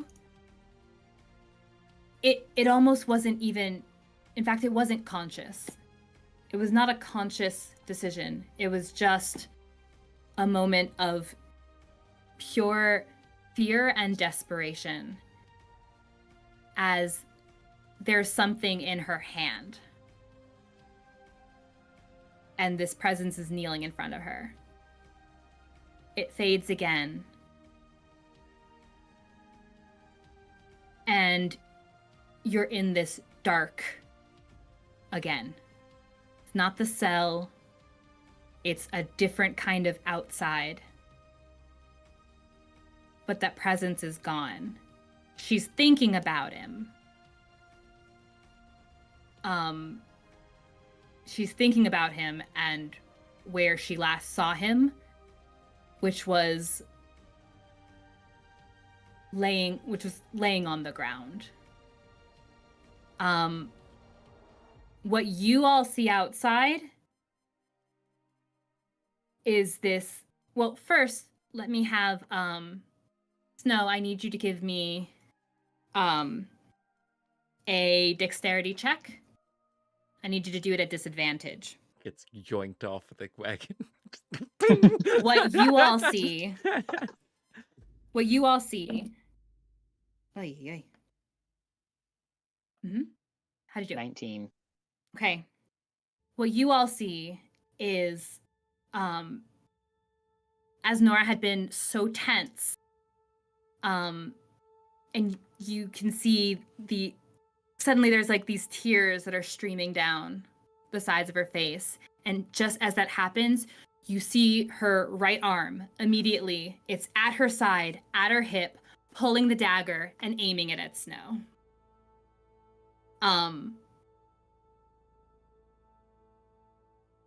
Snow, you're able to move aside.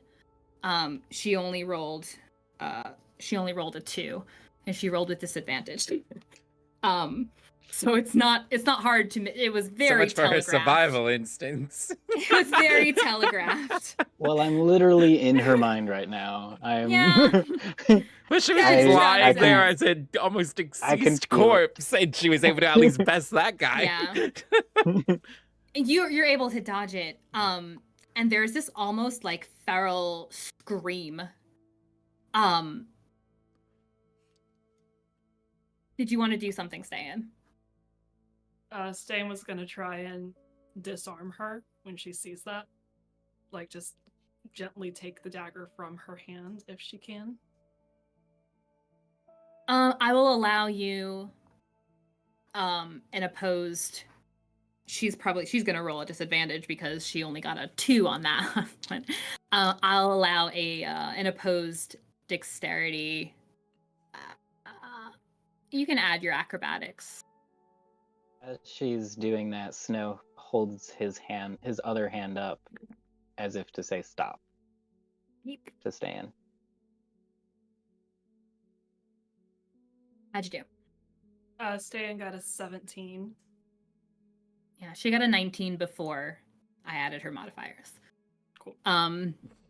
So you're not able to get to her in time before she's taking the swing. And just as she's about to like bring it back at you, Snow, and you hold your hand up and she stops it, it's like right at your neck. And her eyes are not even looking at you. They are so far gone in this instant But as she stops and kind of catches eyes with you, you see her falter and immediately sit back and drop the dagger. Sorry, I'm picturing this also while she's still in this pirate outfit. Oh no. Don't do it. Don't do it. But she drops and she sits back and she begins apologizing profusely. I am so sorry. I didn't mean to do that. I'm so sorry. Snow just kind of falls forward a bit. He falls forward onto his knees, like in the bottom of the cart, off the bench, and just with his hands over hers, just says, "I'm so sorry. I'm so sorry." She doesn't have anything. She doesn't have any other words. She stops looking at you and she just sits back in the bench and is just staring off at nothing. And there are still tears falling down her face. I was also crying.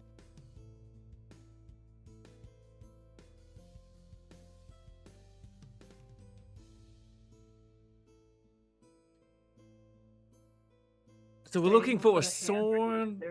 On each of their shoulders, and just like try to provide a grounding presence.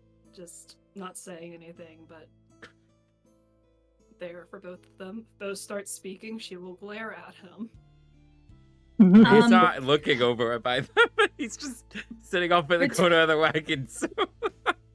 Between Snow touching her hand, and you do feel her kind of flinching her hand out of your grip, whether or not you'll let go. He feels her flinching her hand out of his grip, and she will flinch away from your touch.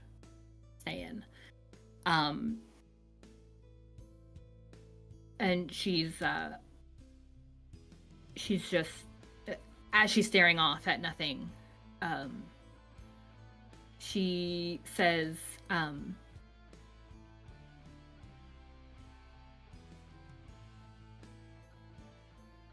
that was me.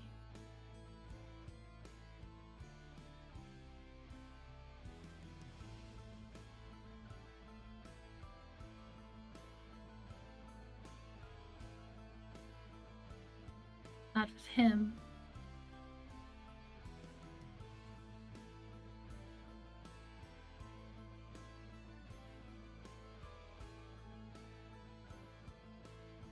And she just repeats that every now and then.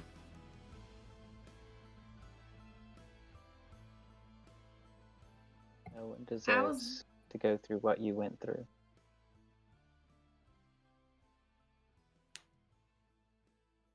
Right. Viola, how's that navigating going up there?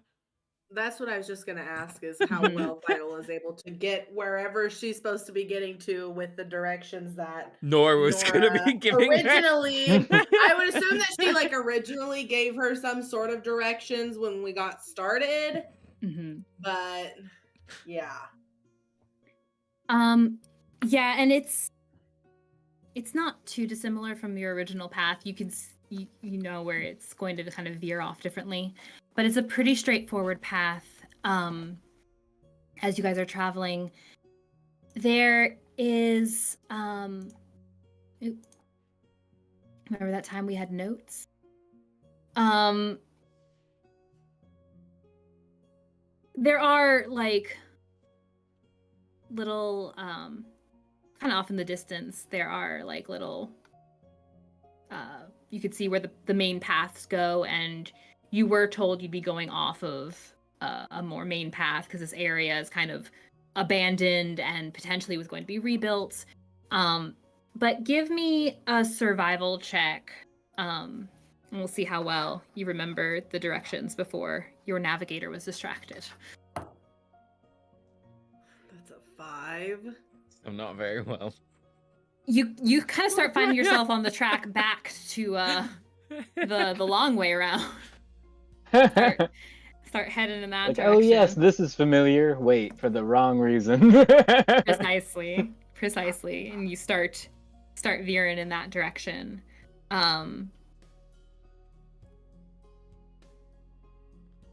But while it does take you longer, and it's taking you towards Undra proper in this roundabout way, you do know at least that in some odd hours, more than you expected, but in some odd hours, you will reach Undra. Nora is slightly out of commission, not quite taking in any more of what you're saying. We'll ask for the journal back at some point if you are willing to give that back to her. I think Beau had it last. Huh? Oh, Beau Beau had the journal last? Mm-hmm. She would ask for it back at some point. If you'd be willing to give it to her. Sure. Okay. And then that is But he where still she is wants now it at. back. That's fair. I'm sure when she's in her right mind, she'll give that back to you. He wants to, Snow primarily, hasn't and I'll moved let you know this, he wants to see if there might be any kind of messages in there that could be like thieves can't or anything like that people might not immediately pick up on. So that's part of the reason why he also wants to read it. That's fair. And you can give me an investigation on what you started to look at already. Oh, well, he's probably hasn't gotten very far because he's been distracted with what's going on with him. Fair. So. I mean, it's up to you. I just don't think he would have had the time to start it yet. Yeah. Yeah. No worries. Then unless there's more you wanted to do on the wagon or on the cart ride, you guys find yourselves getting closer to along the familiar route. You can warn Viola that it looks too familiar if you'd like. That this is clearly heading towards Undra and not first the forested area. Ste'yn would probably notice, so she'll mention something and try to help Viola get back on course, but she's keeping a hand on Snow. Okay. Yeah. And I'll Probably say, would've gotten there quicker if you guys hadn't taken away my navigator. okay, Beau. She's just speaking facts. If that's what Beau's known for, I'm fine with it. Fair. You guys do manage to get back on course and find yourselves now probably mid or well, you guys left. We left like it before noon because we didn't let Viola do a thing, so it had probably been like between 10 and 11 because it was like 9:30 when we were at our house and we stopped to get the mail. So it's probably like getting to mid-afternoon, mid-late afternoon, because you took this longer route and then cut back around. But you do find yourselves, having taken this kind of wonky path, you do find yourselves getting back into that forested area. And it does feel... You remember that air around the forest before had been a little bit sticky, a little bit heavy as that dark mist was settling in. And as you're getting back on the path and coming back up to that area, you do see that again. That mistiness in the air. That tells you, or reminds you of where you are. What looks different though, on this part of the path, coming up, you hadn't been there in a week and change.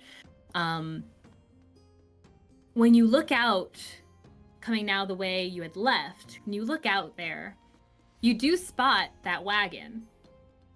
It looks like it's tilted, And as you get closer, you can see why. Because in that area, And this is the you still silver see- cat wagon? Sorry. I just went, okay, cool. You still see that that one really large, deadened looking tree. You see another tree that had been there, the one that you had climbed, I believe, last time. Yeah. But what looks different is that you can see, reaching further down, you can see the enormous roots of that giant tree. You can see them sticking out from the earth, because what you see is this enormous pit just seemingly dug out in the ground. It's 40 feet across. It's hard to see how deep the pit is, but it definitely sinks far enough that you're seeing those long, really thick roots. But it now takes up this huge chunk of that otherwise cleared out area of those dead trees and in that dark mist. But you guys have arrived. At least back in this area. Beau, let's go check this out. Viola, can you keep an eye on them? I most certainly can. Viola will turn so that she's facing Snow and Nora and just keep an eye on them. Okay. Alright, so we're going up to the wagon right now? Let's Ste'yn go and and Beau. check out the area, the wagon, the pit, the... Yeah, he wants to get the one thing off the list for Helena. One thing at a time. And then he does want to go in the pit, too. There's like going in Viola the pit will yet. every now Oh, he and wants to go then, in the like, pit. Ste'yn didn't even need a shovel for this one. Every now and then Pretty. Viola will like do a sweep of the area just so that she's like keeping an eye on the surroundings as well. Okay. They start to go, and as the cart is stopped, you kind of see the first really noteworthy change that you've seen in Nora, in probably some hours. It stops, and she looks up as if just suddenly realizing where she is. And there is just this small little, little cough. Little teeny tiny cough. Little baby cough. As she realizes that you guys have arrived. Beau and Ste'yn, you guys start to go look around. So you go straight to the cart first? Mm-hmm. Okay. You go up to the cart and you immediately realize that you knew the cart was where it was and what it was because of where it was parked last, but the tarp over it is off. It's in the dirt in front of it, and kind of leaning a little bit into, where is my map of it? Here it is. Leaning just a little bit over the dip of that pit. The cart itself, the wagon itself, is also slightly leaning as if weighted down. So the top portion of it is slightly over the side of this pit. The back seems to be heavy enough, or there's enough of it that it hasn't just tipped. But you can see where that big barrel is still on there. And I think that was... I'm trying to remember if there was anything else. I think I that didn't put the original notes. That was really the only thing that you described as being left. Because everything else that he could grab, he grabbed. He just put a hole in that in case it could be explosive for those things. But it didn't smell like alcohol.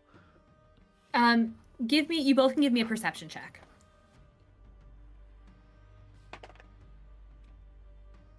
Beau got a 1. Ay, ay, ay. This is on you, Ste'yn. 32. Good.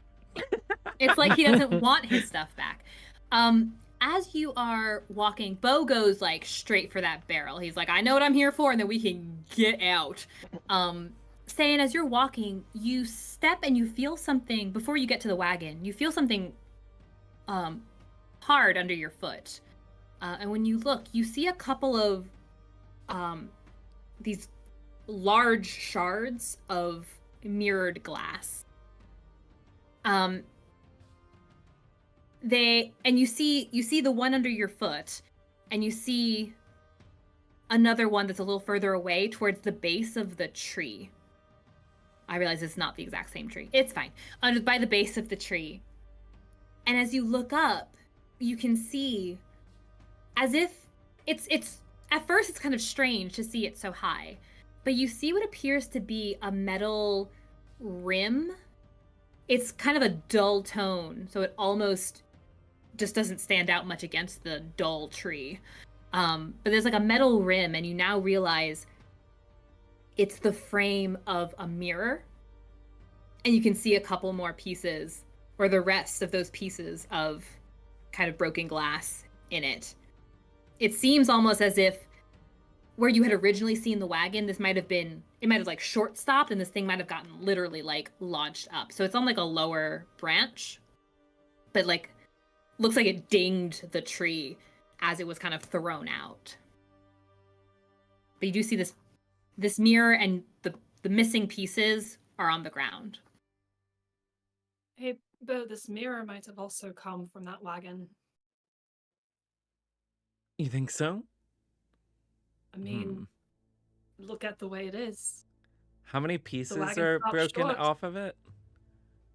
Like how many? It looks like there's 3 or 4 of these like fatter shards, and then the rest are pretty intact in the mirror, just cracked a bit. All right, well let's lay it down on the ground, and then I can just kind of position and put it back together. Can we reach it in the tree? How high up is it in the tree? It's not too high. I'd allow well, if Beau wants to just walk his way up, he can just walk his way up. If Ste'yn wants to, it'll be okay. He's just kind of like saying his thought process as to what to do with it, because he can use As he mend starts on the walking. cracks between them as long as they like position them. Mm-hmm. All right, so he's gonna go up the tree, and then bring it back down. Okay, you bring the rest of that mirror back down, and if you start to fit the pieces on, they do fit. It's surprisingly well put together, and it does fit easily enough. It's clearly cracked, but the pieces, kind of like puzzle pieces. So I use mending on the cracks, which it does take a minute per. So to give you an idea of the time that would take. Is that a cantrip? While Yeah. Beau is mending that, Ste'yn will start looking around more. Okay. Yeah. Ste'yn starts looking around, but back in the wagon, as you guys have been doing this, Nora is looking at this space. She's looking around, and then she stands. She stands and she puts the journal aside. And then she doesn't say anything. She just starts to make her way off the wagon. Towards Viola us, or just in a stands- direction? She appears to be heading towards the tree, which is on the other side of this large pit, but she appears to be heading in that direction. Okay. Viola will stand and look at Snow and be like, I'm gonna follow her. Are you okay? Okay, stay No, here. Stands up. No, Snow stands up and follows Okay. silently. Viola will holler over at Ste'yn and wave and just say, hey, we're taking a field trip. I don't know if we're headed but But I was gonna. Oh, wait, I'm so sure are they they pay in? attention. Are they currently like in view, both of them? Like Oh Snow yeah, and there's not much here. It's like a big open All right. clearing, except for where the trees are along kind of the edge of this clearing. So yeah. I was gonna both of you. make a mind link with anyone that wants to join, minus Nora, because she's certainly not Hi. looking, but also he doesn't have the initiative for it, or Fair. not the initiative, the proficiency for it. I like both of those words. Who wants to join it? Is anyone not? Okay. So we got for 1 hour, guys. Party. This one's going They're over a to the. party. Look at them all just raising their hand. Remember when Beau first asked, like, who wants to get in my brain? And Ste'yn's like, I will never. I will never. He's had some character Come growth. so far.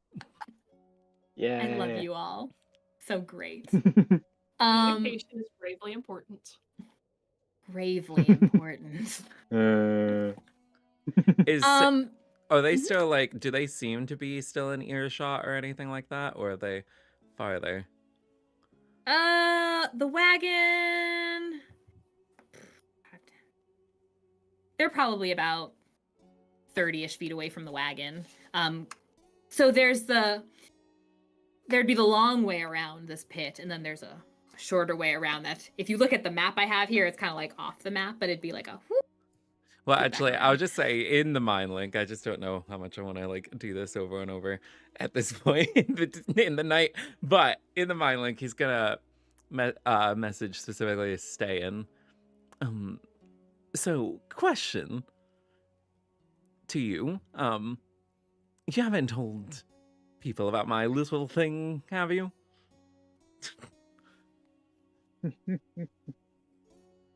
Ste'yn takes a second to respond, but then she just looks over towards him and shakes her head and says back to him, "That's for you to share, and I recommend you share it with the rest of our party at some point.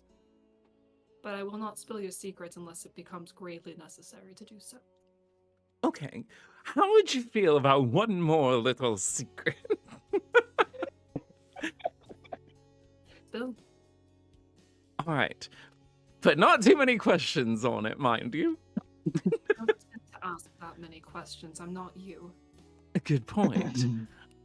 So, well, I won't say hypothetically, because I think it's pretty clear. I have one of those key things on me. Okay. So, my understanding was there was some discussion about those dark shards potentially being keys or something like that. I don't know. My memory on the subject is foggy. But... Yes, we talked about those quite a bit. Oh yeah, I also had another memory lapse. I gathered that. But there's a potential that we got in and out of places relatively easy because I've been around. It's possible. Except for maybe that last one. That one seemed different. But other places, perhaps. It's true. Just one question. Alright. When did you acquire that? Was it before or after your little... My little what? I mean, he doesn't hear gestures in the mind link. Before or after you became... Did her so badly to have stopped talking and looked at him and was like,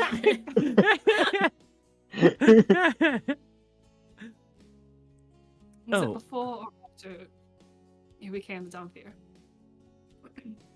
After.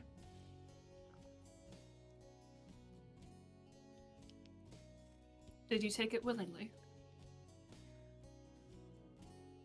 Sort of. Alright. You're not, like, using it to access the dark and plot against us or anything, are you? No. What, you think I'm doing, like, some kind of ritual on it? No? Just want to see how you respond to that. Did I pass? For now. Alright, but we could just keep that between us, because you ask a lot less questions than everyone else. You don't think it could be the cause of your memory problems, do you? Well, I've had it for many decades now. And this is the first I've had memory loss. That you're aware of. Well, I would notice gaps. I've been noticing the gaps. That's fair. Alright. Anything So interesting over there? I don't know. I got distracted by this conversation. Have I seen anything interesting over here? As you were putting the mirror together, or you had gone elsewhere? Beau's putting the mirror together. That takes a few minutes with the mending spell. Ste'yn was going to go Right. start looking more at the pit. Oh, itself right, the for pit. other Okay. things. Gotcha. Bit of despair. You head over to the edge of the pit, and that's when you can see Nora, Snow, and Viola have gotten out of the wagon, and they are also headed towards this pit. But you can see, if they're following Nora, she's starting to go around it, and kind of making her way towards that large tree. You, as you get closer, you see the ground looks a little darker, as if damp, perhaps. And when you look over, you can see that all of the inside of the pit is this darker colored dirt. It doesn't look like it is. There are no like pockets where it's wet. It's just all darker, as if it were damp. Ste'yn's gonna scoop a little bit of the dirt into her hand and like look at it, sniff it. She's wondering if it's anything like blood or other stuff they've seen with the dart. Give me an investigation check, please. Has she seen how deep it is yet? It is, at this point you can look over and see it's approximately 25, 30 feet deep. Pretty deep. It's like a straight drop, or is it kind of like a cone type, dome type thing? It's fairly steep. It does kind of, it's not even, it's not like it was carved out neatly. It looks like a pit was created. Sure. So it's not all neat, but it is steep. You'd want to be careful going down there. 15? Mm-hmm. Okay. When you lift it and kind of put it near your face a bit, it does give you this sharp scent, this coppery, sharp scent. Is it like what she smelled in the dream with Colleen? I didn't really describe smells. Oh, I guess I did some. Yes, I did. Just kidding. Yes, I did. Yes. Totally. Are you telling Beau what you're seeing? Oh, sorry. Yeah. No, she'll tell Beau and tell him to spread it to tell the others that the ground seems to be soaked with blood. All right, I'll relay that to everyone. And then she's gonna look further into the pit, see if there's anything. Can she see anything at the bottom of it? At the bottom of this pit. Where am I now? Sorry. Well, you look that up, but Beau's also going to message over to Snow. Snow, question. You have all of our rope, right? In your bag? Yes, I do. All right. Could we have it? I want to go down in that pit, but if we don't know what's in there, could be good to have a fallback in case we need to be dragged out or something like that. Yeah, Snow gets Snow will grab one of the. He has a few of them now. I think you have all the ropes, so I think we have like at least 180 feet of rope. I think I have 150 feet of rope. Oh yeah, because one of Viola them's still trimmed. has her rope, so add 44 feet to that, and that's what we have in total. Almost 200 feet of rope total. I don't think it's enough. I think we need to get more. Hey, more rope. You can't have too much rope. You always need rope. Always need more rope. Exactly. More rope. How else is Ste'yn gonna get over the wall? Exactly. She does have an ace in her pocket for that if she needs it. The thing she can do once a day, she uses it just for one wall. Just for going over the wall. I'll For show like a you, minute. wall. You are getting this rope out, or he mentioned it and you can double check it, as you're approaching this large tree. Give me a perception check. Snow, and Viola, if you're still following.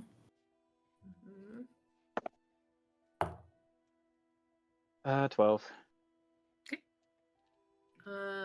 16. Okay. As you guys get closer, the base, you're not quite at the base of this tree, but you can see the big nodding roots that are reaching out, some down and out, their edges poking out and through the walls of this pit. Others are up top where you are. You can see where they're kind of coming up in some areas, and then they eventually sink back down. But you also see, and past some of the trees that are also around it, you can see in the ground there are more of these kind of shallow dips. These do look a little bit more neatly created in these rectangular shapes. They do appear to be empty. And you can see Nora slows down as you get to them. And her eyes are on the ground. She kneels near one and kind of brushes her hand along the edge of one, stands up again, moves closer to towards the base of the tree, her eyes on the ground the entire time as she's looking. She doesn't seem satisfied with what she's found. Viola's And it's gonna stay like right next to her the whole time. Okay. This is uneven terrain here. It would be difficult per se. Just between the knots and then these holes in the ground, these pits. But as you get around to the other side is when you can see where a few of these, there could have been more. There could have been more of these dugout pits. But it looks like they might have gotten mixed with where this larger pit was created, and crumbled away.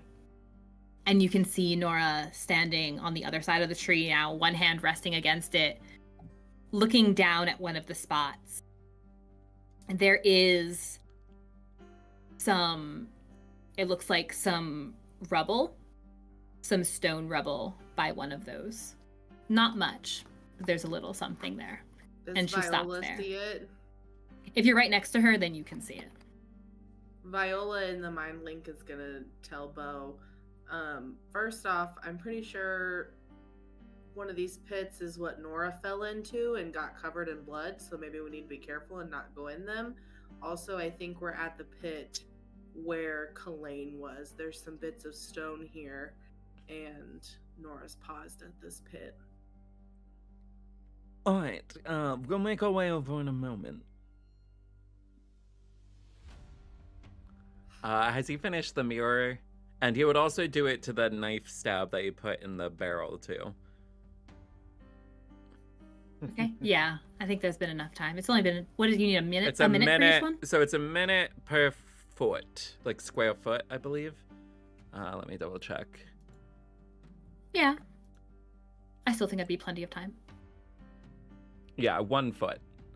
So, cool.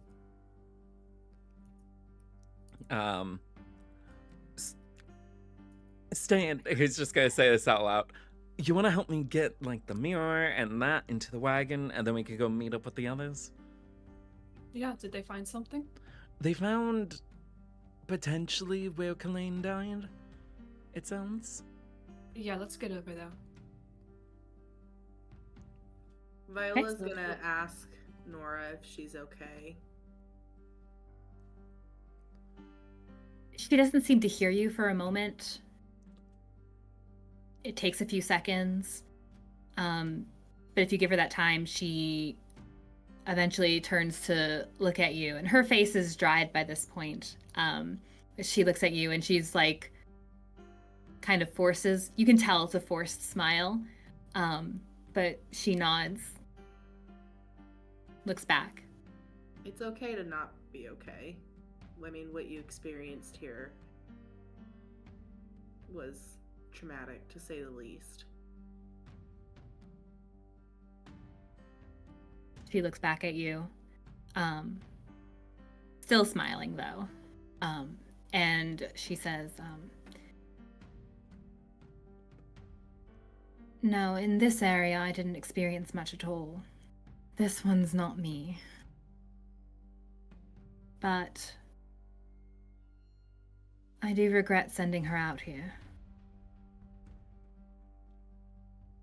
No one could have foreseen what happened.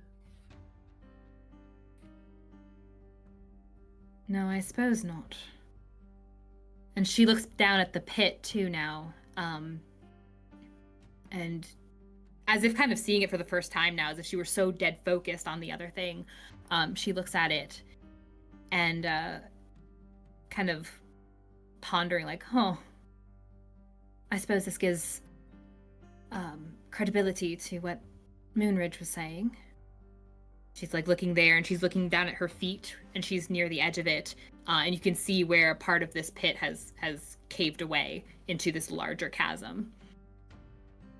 Viola, the whole time she's near Nora, is like poised to catch her if she goes, like if she falls in or she passes out or if she tries to go down. She just has another 5-minute coughing fit.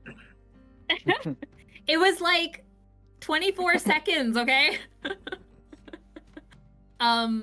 That's still a miserable coughing fit. Oh yeah, I know. Catherine knows. She kind of sees you doing this, Viola, and just like, knows that you're just very close and your presence is very close.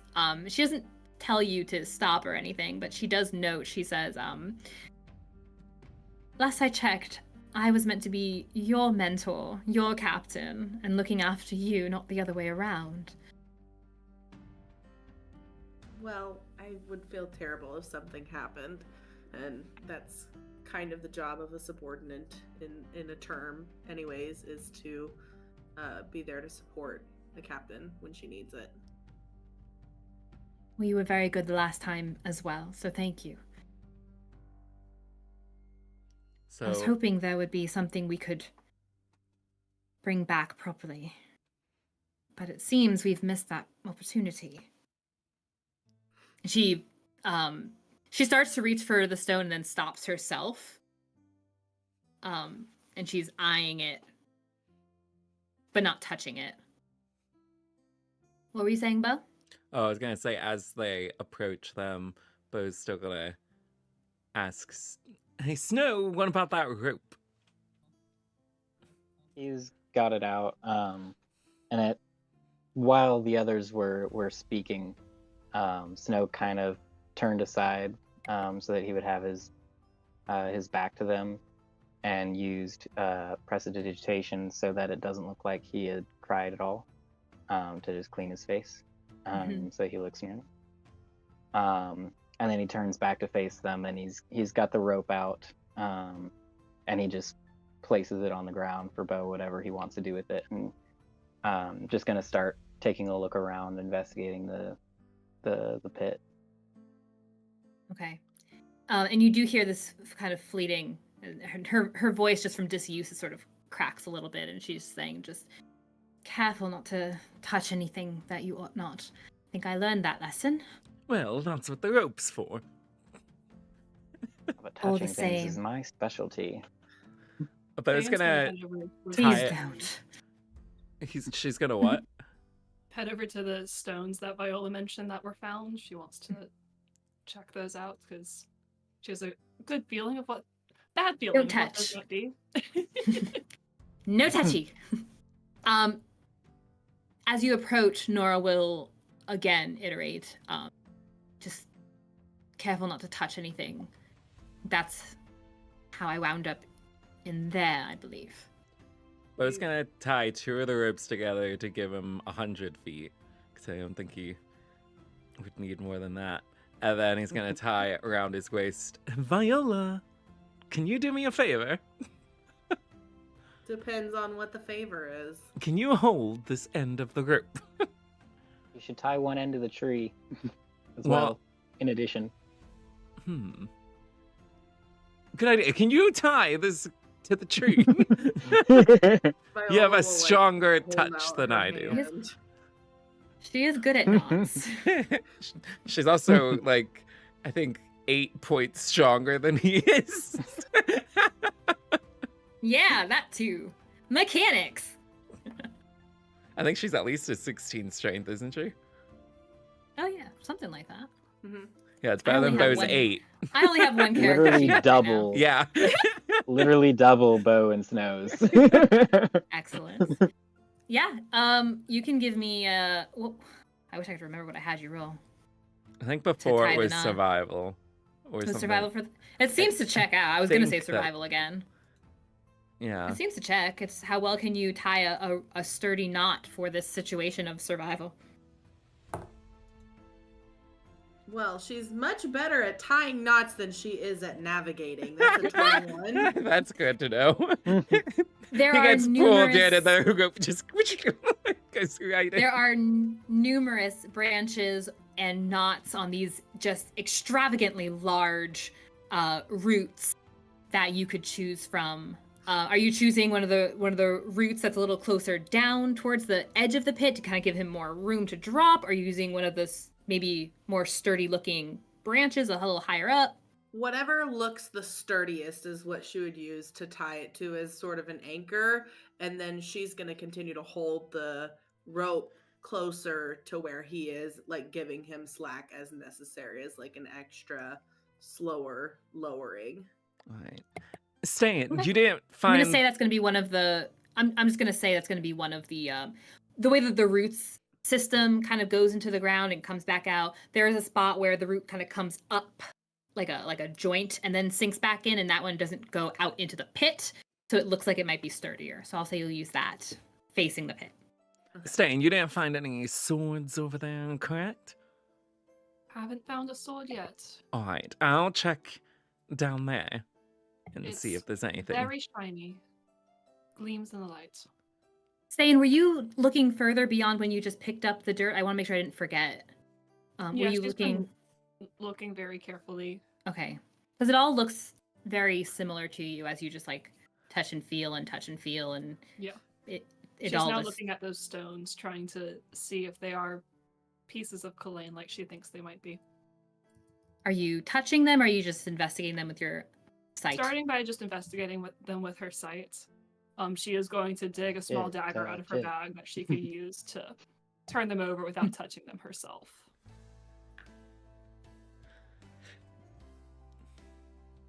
Give me an investigation check for something you can use to properly do that. Beau's gonna. Viola, I know that you tied it well, but if you could also like have your hands on it in case it needs to be quickly reeled in. Yep, I am perfectly fine with hanging on to it and giving you slack in the rope when you need it. Okay, Beau will 27. cautiously begin making his way down. Okay. You start heading down into the pit. You're kind of going just arm over arm. And he's It's looking a around for little any signs of traps as well. Like anything that might be triggering or something like that. Okay. Give me a perception check. That's very different. Are you spider climbing down or? Yeah. Oh, you're still just... boop, boop, boop, boop. I mean, you don't he's not care. like running, but he'll make a little But bit of it's a... not so much He's the walking. rope. It's not Oh, the yeah, rope he's not, using like, to get down. The spelunking. rope is for getting back up. Yeah, in case something happens, it's to pull him in and not for assistance. I will say that when you try and spider climb down, that wall is not, it's not stable like a stone wall or a wooden wall. The dirt, kind of like how when Ste'yn was able to like pick up and it'll clump some, but she could easily kind of reach her hand and just like claw it up. It's not going to be incredibly stable along that wall, so you will need the rope's help. Yeah, he'll kind of like glide down, like slide. Yeah, And hold it'll still on be to the rope. easier for you, but it's not like you're not gonna just stick to that rope, or stick to the wall because your fingers will dig into the dirt. But his perception is a 19 or a 21. Okay, 21 it is. As you're going down, And you do note, like, you really wish this wall were more stable. But you can see there are areas of it that look almost like pockmarks. Kind of more rounded out a bit. Some of the dirt below those areas kind of looks like almost like a vein, like where something had trailed through it. Just a thin trail, almost spidering from some of these little pockmarked looking spaces. They seem a very random smattering, but once you see one as kind of your hands going by it with the rope, that's when you can see that there are others kind of like it, just throughout this wall of the chasm. And then you can see it along other areas too. As you're approaching the ground, you can also see some of these pockmarks there too. Okay, but they already look triggered, or they look like set or something like that? It looks like something something has already happened there. Like if you touched it, nothing's happening if your hand goes by it, but something has happened there. All right. And then I think Ste'yn got something. Yes. Yeah, you can easily find from one of the other trees a nice sturdy looking, well, it's thick anyway, of another one of these dead looking trees, and you can kind of use that if you want to try. Nora does look uncomfortable with you doing it. She warns you again that maybe touching it at all is just not the best idea, but it's entirely up to you. And she's standing kind of the same way Viola was standing at the ready for her. She's standing ready for you in case something just happens. looks at her and says, I think I know what I'm being careful. Good shift. She raises an eyebrow, and then still stands ready, but Yeah. she doesn't stop you any further. So Ste'yn will use the branch or whatever to more closely look at these pieces, turning them or moving them around. Okay. There's not many of them. There's not much left there. You can give me an intelligence check. We'll see if you can remember. And I guess your guidance you can use on something like that? It's because it's a standard check? It's ability check. Yeah, she can use it for that. Okay. It's just saving throws and attack rolls. That she Gotcha. I remember to pay attention to that. Very well. And that's investigation? No, intelligence. Just intelligence. Mm-hmm. That is a 22. Okay. The piece you start to turn, as you flip it, it looked like it was flat. And didn't look like much. And as you're able to get the stick under it and flip it, you realize it too was partially kind of dug into some of this darker earth. And as it flips, you can see part of what appears to be these large fingers. That's one of her hands.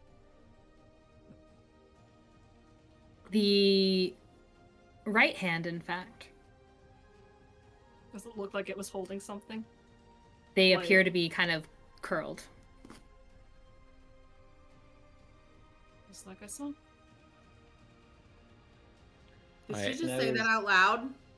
Yeah, she's just... Yeah, she sort of mutters it to herself, but she said it out loud. Did Viola hear that, or is she too focused on Beau?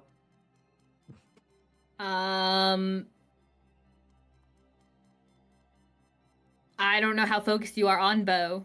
I guess just if you're lowering him in, Beau, how much control do you have between you're just going down in the pit and you're using the wall? The wall's a little unsteady. Do you need much of her help, or Oh, I didn't realize she was Getting helping down. him.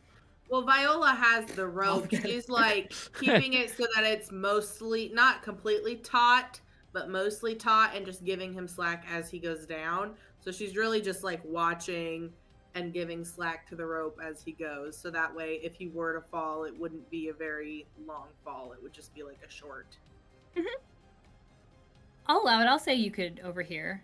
You're basically as close as Nora is. Okay. So Viola's head snaps at Ste'yn and says, "So what?" I thought Ste'yn will look over at her a little confused. I thought I explained that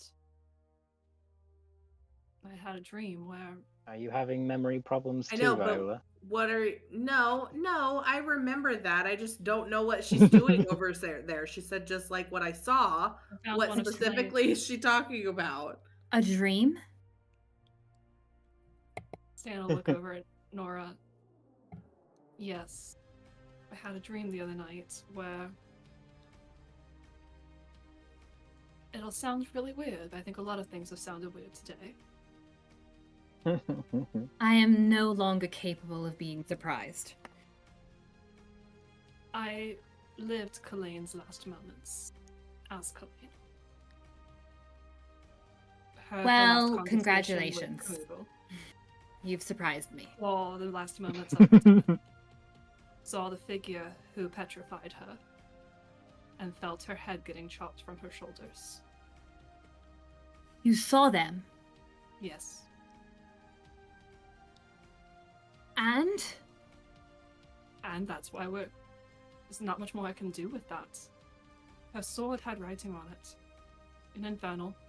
Crystal clear as day. If this is where it happened, where would the figure have been that cast a spell on her from our position? It would have been not much further into trees behind you. No looks in that direction. How far away is that?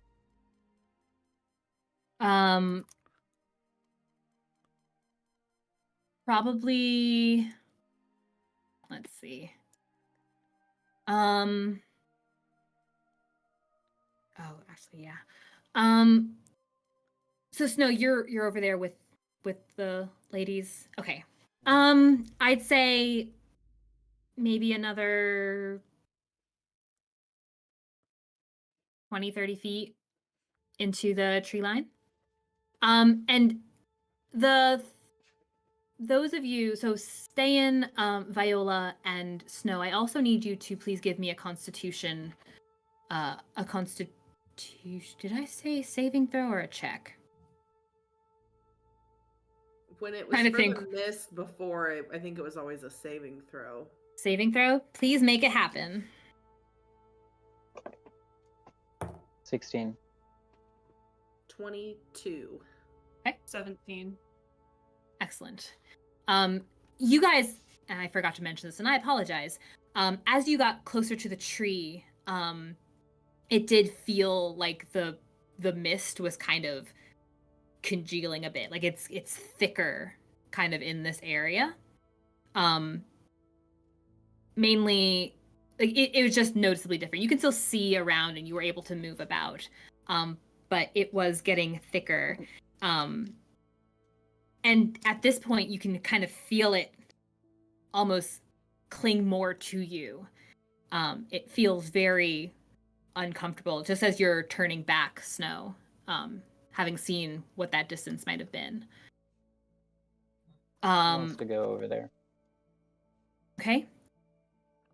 As you start stepping away, my nose. Also, is Beau finding anything here. down in this pit? Because he is looking around. Give me an investigation check. All right.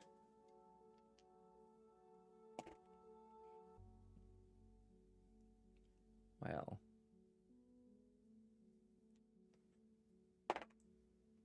$12. Okay. You find a lot of the same. You find that slightly loosened dirt, although down here it feels a little more compacted, just a little bit. It's a little easier to stand, but it's that same dark dirt. You see some more of those kind of pock marks down there. And it's decidedly smells Much worse, actually, yeah. Down there, it smells much worse of Much that. worse to what? From above, it smells more like the that coppery blood. Okay, so smell it smells is more like thick blood where down he's there. at. Yes. And I also need... Actually...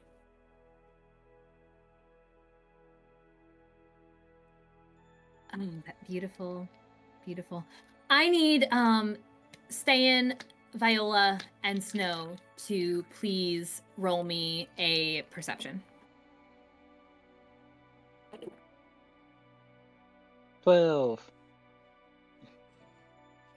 12, okay. 11. Lower than my passive. 25. Cool.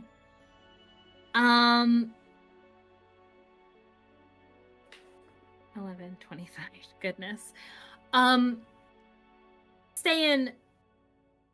you are able to you look up from this piece of Kalane and from this half now crumbled pit, this little grave it seems that she had been found in. Just as you're seeing the roots of this tree and all up along its bark has gotten very dark.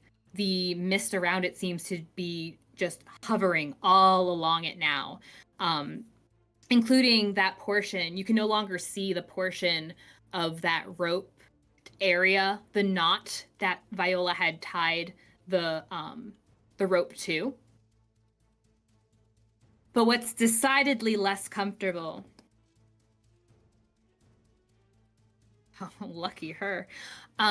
What's decidedly less comfortable is when you see the branches start wavering and there's not a breeze in sight. You don't feel it at all. And you barely have enough time to say anything and get out of the way as 3 of these branches creak and start moving and slam forward. Wait, is this the tree that Beau's tied to? Sure is. But he's tied to the roots, not the limbs. Oh, you're right, because Right. the roots couldn't do anything. They're just the thing that gets the They're nutrients. not moving yet. It's You're the feet tied of to the Whomping Willow. It's it's fine. the feet of the tree. This is why I asked. Wait, is Ste'yn saying anything to? Ste'yn So sort of calls yes. out, and if she has time, she'll jump up and try to push Nora and Viola back away out of the branches. There's enough time to call out, and it seems From Nora the call can get out. Oh, the sorry. memo. And she drops. But 2 of these branches, one goes swinging over her head, and 2 come aimed directly at Snow and Viola. Well, I was gonna ask, is from the call out, would that give Beau enough time to cast Mage Armor? No, I'm gonna say no. Okay. I gotta That's remember okay. that They're spell not lasts aiming for at 8 you. hours, so we They're not should have aimed done at it when we you. walked in this area. I'm not used to that spell Oh. yet. Should have done it on the Okay, cart you gotta ride. get Yeah. your wizard sea legs going. Yeah, I'm used to in Baldur's Gate, it's for until you do a long rest, so then it's just like easy, like Ooh. bam, it's done. But this Level one, up in the moment. time is necessary. Snow. 16 Hi. to your armor class. Ooh. He's That'll hit. I will use cutting words to see if I can reduce that by the needed 2. Cutting words. How does that work Oh wait, no, against I would need it by Start 3. Actually. insulting a tree. insulting the tree? well, lady? I think it Why would I does do say that? like the thing has to understand him or something like that. So I guess it depends on Does how it? sentient the tree. Well, For maybe I'm cutting wrong. words, Maybe I'm thinking of something else, but I think it requires hearing. No, we'll see. Because I remember no, looking not, at that not spell. for cutting words. Oh. 'Cause Oh wait, this no, isn't I'm the getting it. spell. I'm getting it confused with silvery barbs. Yeah, Oh. Yeah. it's not quite the same. It's Okay. only immune if it's immune if it can't hear you, or if it's immune to being charmed. So if it's deaf, or if it's Charmless. Yeah, sure. How well can this tree hear? So Can't be charmed. it doesn't Unless say. Yeah, if I'm it is looking at an the thing. awakened, if it is a sentient plant, if it's awakened in any way, it can hear things. They are not deaf. Some of them can even understand languages. So this just. It doesn't say it's awakened. It just describes it as a huge. What's it plant. called? What's it called? I almost don't want to say. Like, I'm not gonna look up Ruin its the stat fun. block. I'm just gonna do No. a general Google search. Can they hear?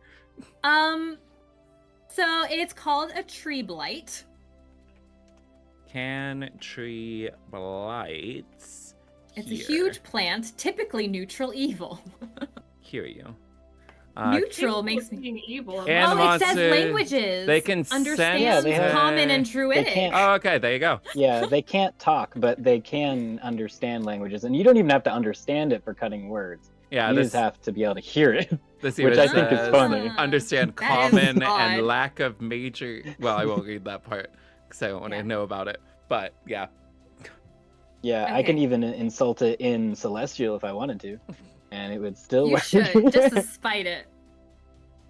No, he's do gonna cutting do it in words? Draconic instead, and he's just gonna say, "Get away from me, you stupid plant!" Let's see. And that is 3, which is any less than that, and it would still hit. But that reduces it to 13, and his AC is 14. As if recoiling from the words, and part of the branch goes, kind of curls as it's going over your head instead of cracking against your chest. But you see it kind of swinging over. The last one coming up to Viola, my dear, now I'm wondering how it reacts to psychic 22 damage. to your armor class. Why? Why? Every single time, even when a tree hits me, it's always over 20! Yes, that hits. Oh, does it now? Every single time. Golly. I am frustrated. Does she get yeeted into the pit? Oh, does she get yeeted into the pit? Because Beau's about to step out of that way. Well, she's Your gonna head let peeks go of up the and Viola rope just. that she was- But I mean, if it's hitting her and she's facing it, she would probably just try to grab it. Oh, you're just gonna hold on to the. You were caught by surprise by it. So as it essentially yeets you into a pit. Oh no. Wait, how high up is this my pit? It's about 30 feet 30 up. feet. Oh, Beau didn't take Featherfall. I did. Oh, you and did? I already used my reaction. Oh, you're right. Oh yeah. Such... Ew. I almost didn't. I didn't realize it was also going after Viola at the same time. Which is fine. Snow yes, didn't realize either. multiple branches coming down as you feel this thick branch crack against your chest. It's going to be 12 bludgeoning damage. Uh-oh. And I will So I think it... um Is it beyond 20 feet, it's d6 per 10 feet, or is for falling, if that's where she's going? Let her say first. Oh, okay. She Yeah, may not be it's- falling yet. yeah. Wait, I mean, she said as she gets yeeted into the pit, Yeah. so Well, I'm saying, like, as I have some context here. she was caught by surprise. Like, if it wasn't the surprise, is the only catch to it. Yeah, it smashes into you. Almost picks you up off your feet as you go tumbling. I would like Oh. to use a Benny. To change the plot. Exactly. Like to rerule the narrative. Oh my It's the goodness DM. gracious. Oh my gosh. Falling. Yeah, It's a d6 per 10 feet. per 10 Oh, feet. I thought it maybe had like a starter. Like if first 10 feet you're fine, you're up to a golden. maximum. After that, oh, darn. Of 20d6. Up to a maximum of 20d6 for 200 feet fall. After that, they just assume dead. No, after that it's terminal velocity. You don't keep speeding up. Oh, I see. You can only take so much damage from falling. Yeah. Well, it's quite a bit to the human body. And an additional... Oh, golly. What did we start with? 12. 12? 16. Oh my gosh. Are you still up? As this thing launches you down, you fall past... Jeez. Past poor Beau. Crash into the ground. Beau's already on the ground, right? He wasn't. Yeah, still he was climbing down there because he was looking around. Right. Okay. As you watch Viola and, well, no, not your rope. Your rope is still up there. Yeah. You watch Viola start fall and then smack on the ground. Can I make a near you. convincing argument though that she was holding the rope that is tied to a She surface? let go. Why'd as you soon let as go she of the got rope? hit. Beau's life is on the line here. Both He'll girls be fly fine. Not you, Well- me. Well, I mean, he didn't know what was going on. He was just like, hold on to this rope while I go down in case I need to be pulled up real quick. She lets go of the rope. Well, as soon as she got hit by a tree branch and took 12 damage. Okay. You gotta Like, grit I your thought teeth. you teeth. had a chance to like Grit your teeth, grab the power branch. through it. If she hadn't been caught by surprise, she very well may have been able to grab hold of the branch or the rope or something like that. I mean, she's Um, still alive for the moment. She's not For the dead. moment, she's got her Not second dead. For the win. moment. So if he's seeing all of this and hearing it, does that mean he does have enough for Mage Armor now? Well, at this point, Only if we're not in initiative. yeah, right. So okay. Give me a second. So It's fine if it's She not. has lost 3/4 of her health. Well, a it's number of things begin happening. This tree Wonderful. starts moving. The branches come swinging. 3 of the 4 manage to duck out of the way. Viola is launched into this pit, falls smack near you, Beau. Beau, I need you to give me a dexterity save. real quick though, real Mhm. talk. So that carriage talk. ride that we had down here, was that enough for a short rest for him to get 1 HP back from the horse Yes. fight? Yes. You never know when you need that 1 HP. I was just thinking, if he Yes. gets a total of 32 damage and he falls, it's because of that horse. But I might make you roll for infection. All right, you said dexterity save? Yes, please. Oh my gosh. Bo, do what you're supposed to do with your Oh. life. Okay, what's a save? So I can't use those. So that is a 10 with Okay. a +6 dexterity. You see Viola smack into the ground. As you're starting to move, the ground around you, you can feel it squelching. And you look down and you see where some of those pockmarks were, not in the exact same area, but nearby and under your feet. The ground is not just damp, but it is now moist, and then it is wet and slick as blood pools up around your feet. Oh, he turned the blood on. He was checking for this. So it just going to turned out be- the blood falls in. And you can see that well, we'll get that in a moment. It's going to be 3 points of necrotic damage, Okay. and it feels like it's only just on your shoes, and it kind of splashed up a little bit maybe, but it feels like it is clinging to you. The blood kind of drips back down, but you're watching it so viscous that it's just layering this sheen over your shoes.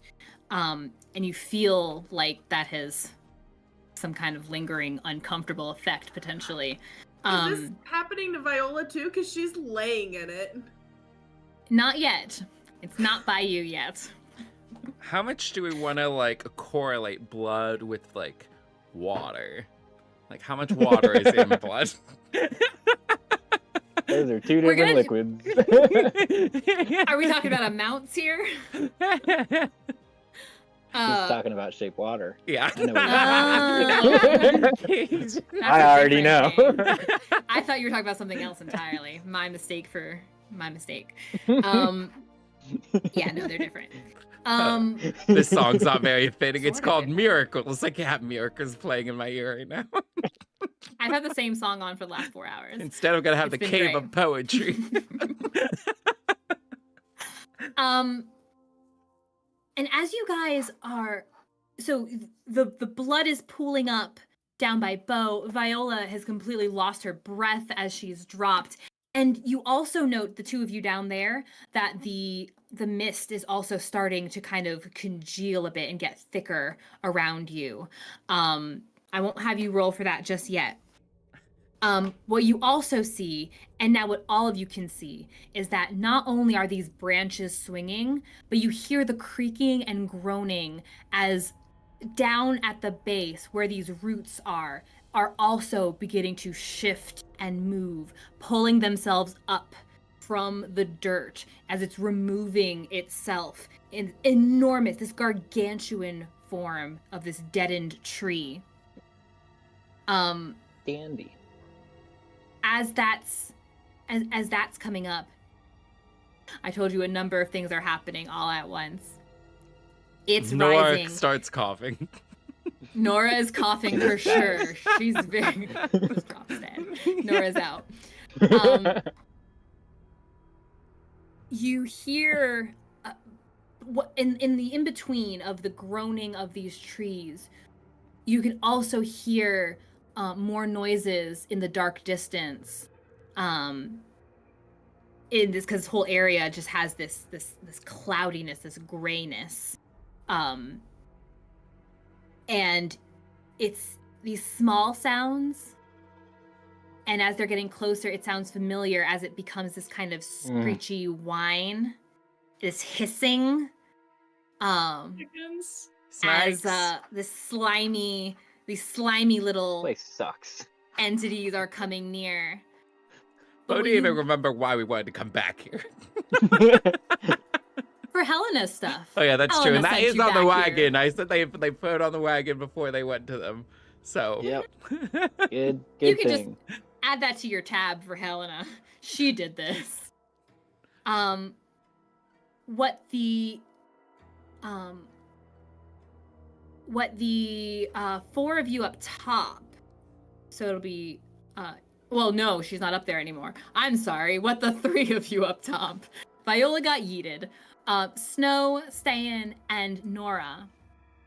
As you guys are getting away from this now moving tree, and you can see where these little creatures are coming from, you also see a figure behind them. Of course.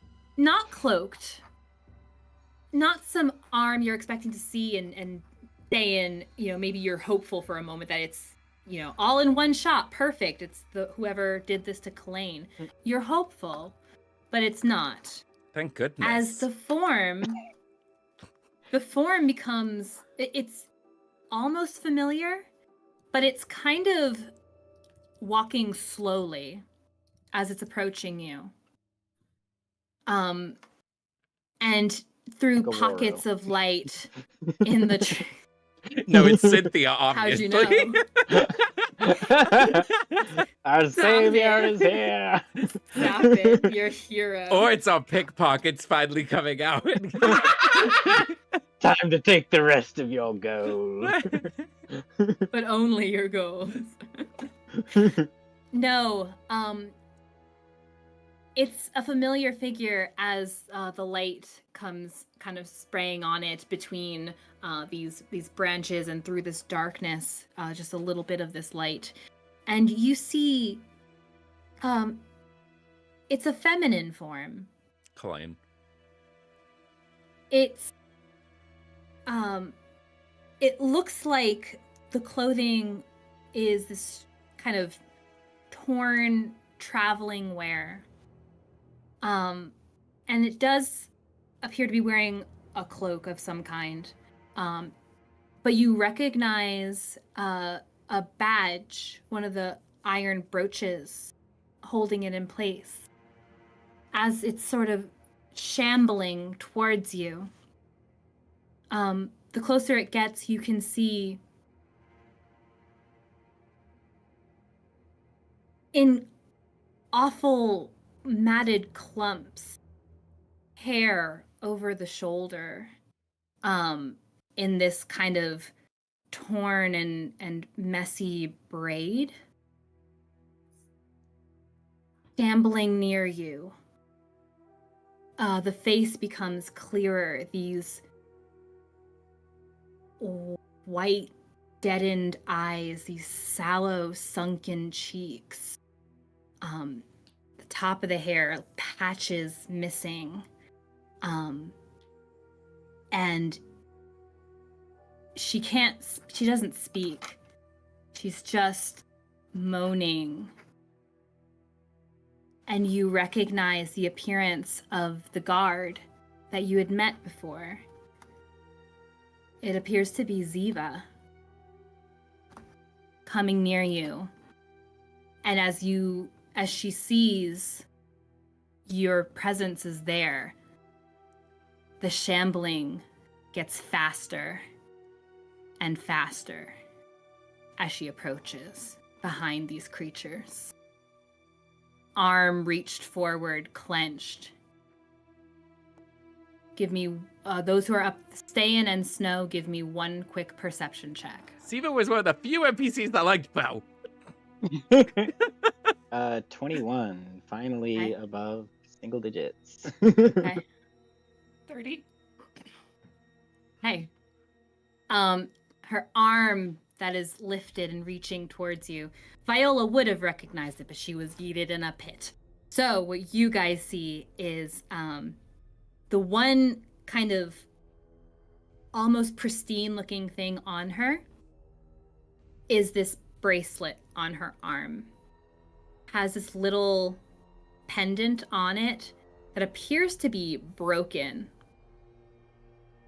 And down her wrist, as if dripping from the pendant, sort of off-centered where the pendant is, and kind of dripping down.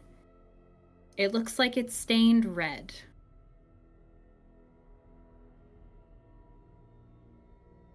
And that is where we're going to end tonight. Wait, we're not rolling initiative? No! No.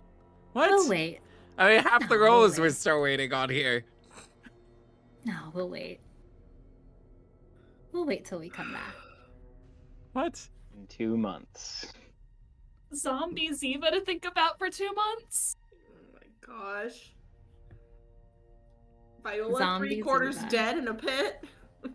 Wait, for but 2 what? months? They were like, And a Really huge despair. tree ready to crush you. And chickens! Who doesn't love some good midnight chickens?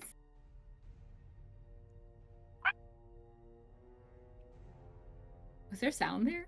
Did I miss it? Was there a scream of joy?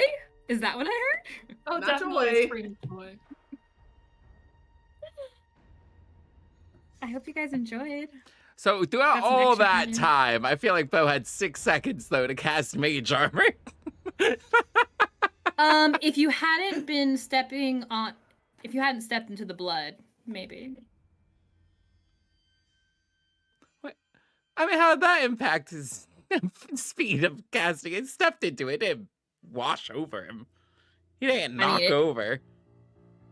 It's affecting you. Oh yeah, I guess I have to say goodbye to the people, don't I? Unfortunately. It's not goodbye, it is a see you later. We will be back in February to continue this adventure, but again, the channel will not be dark. We are going to have some exciting things going on. I'm still a little nervous about for some of it, I won't lie to you. But it's going to be very exciting, which includes a chit chat with these guys after standard Christmas and New Year's break. We're going to get back together, hoping all 4 of them can join, and we're going to chit chat. We're going to see a little closer to the date. We've got a guest DM running us through another game system, which is going to be really exciting. So I hope you guys will sit and join us for that too. And that's going to be a 2-parter, I believe. And then capping off our break, and hopefully by that point I will be much more sane and much more comfortable with sharing more of this world. It will be our In This World 1-year anniversary one-shot, an interesting arena event going down there. So they're going to have level 18 characters competing to be number 1 in the arena. So that will be very, very exciting. And if you make sure you sub to the channel, then you will get to witness all of it as it happens, whether it's live, whether it's a premiere. You'll get to say hi to us over this break. The time will fly. We'll make sure of it. We'll keep it fun so the time flies. We can get right back here. But that all being said, y'alls, there's my goodbye. Thank you from all of us here at Tales from the Catacombs. Catch up and recapture your favorite moments by subscribing to the channel. We really appreciate you guys journeying with us for almost an entire year to bring clean content to the world of tabletop RPGs. A particularly huge thanks to my players, whose links are in the description below. So please take a moment, especially while we're on break, take a moment to follow these tremendous people, because we love them and they're great. David, who plays Beau, Catherine, who plays Ste'yn, Kassie, who plays Viola, and Josh, who plays Snow. I'm Brenna. I'm your storyteller for this adventure, and we will see you back here next time. Promise it'll be before you know it. Safe travels until we meet again.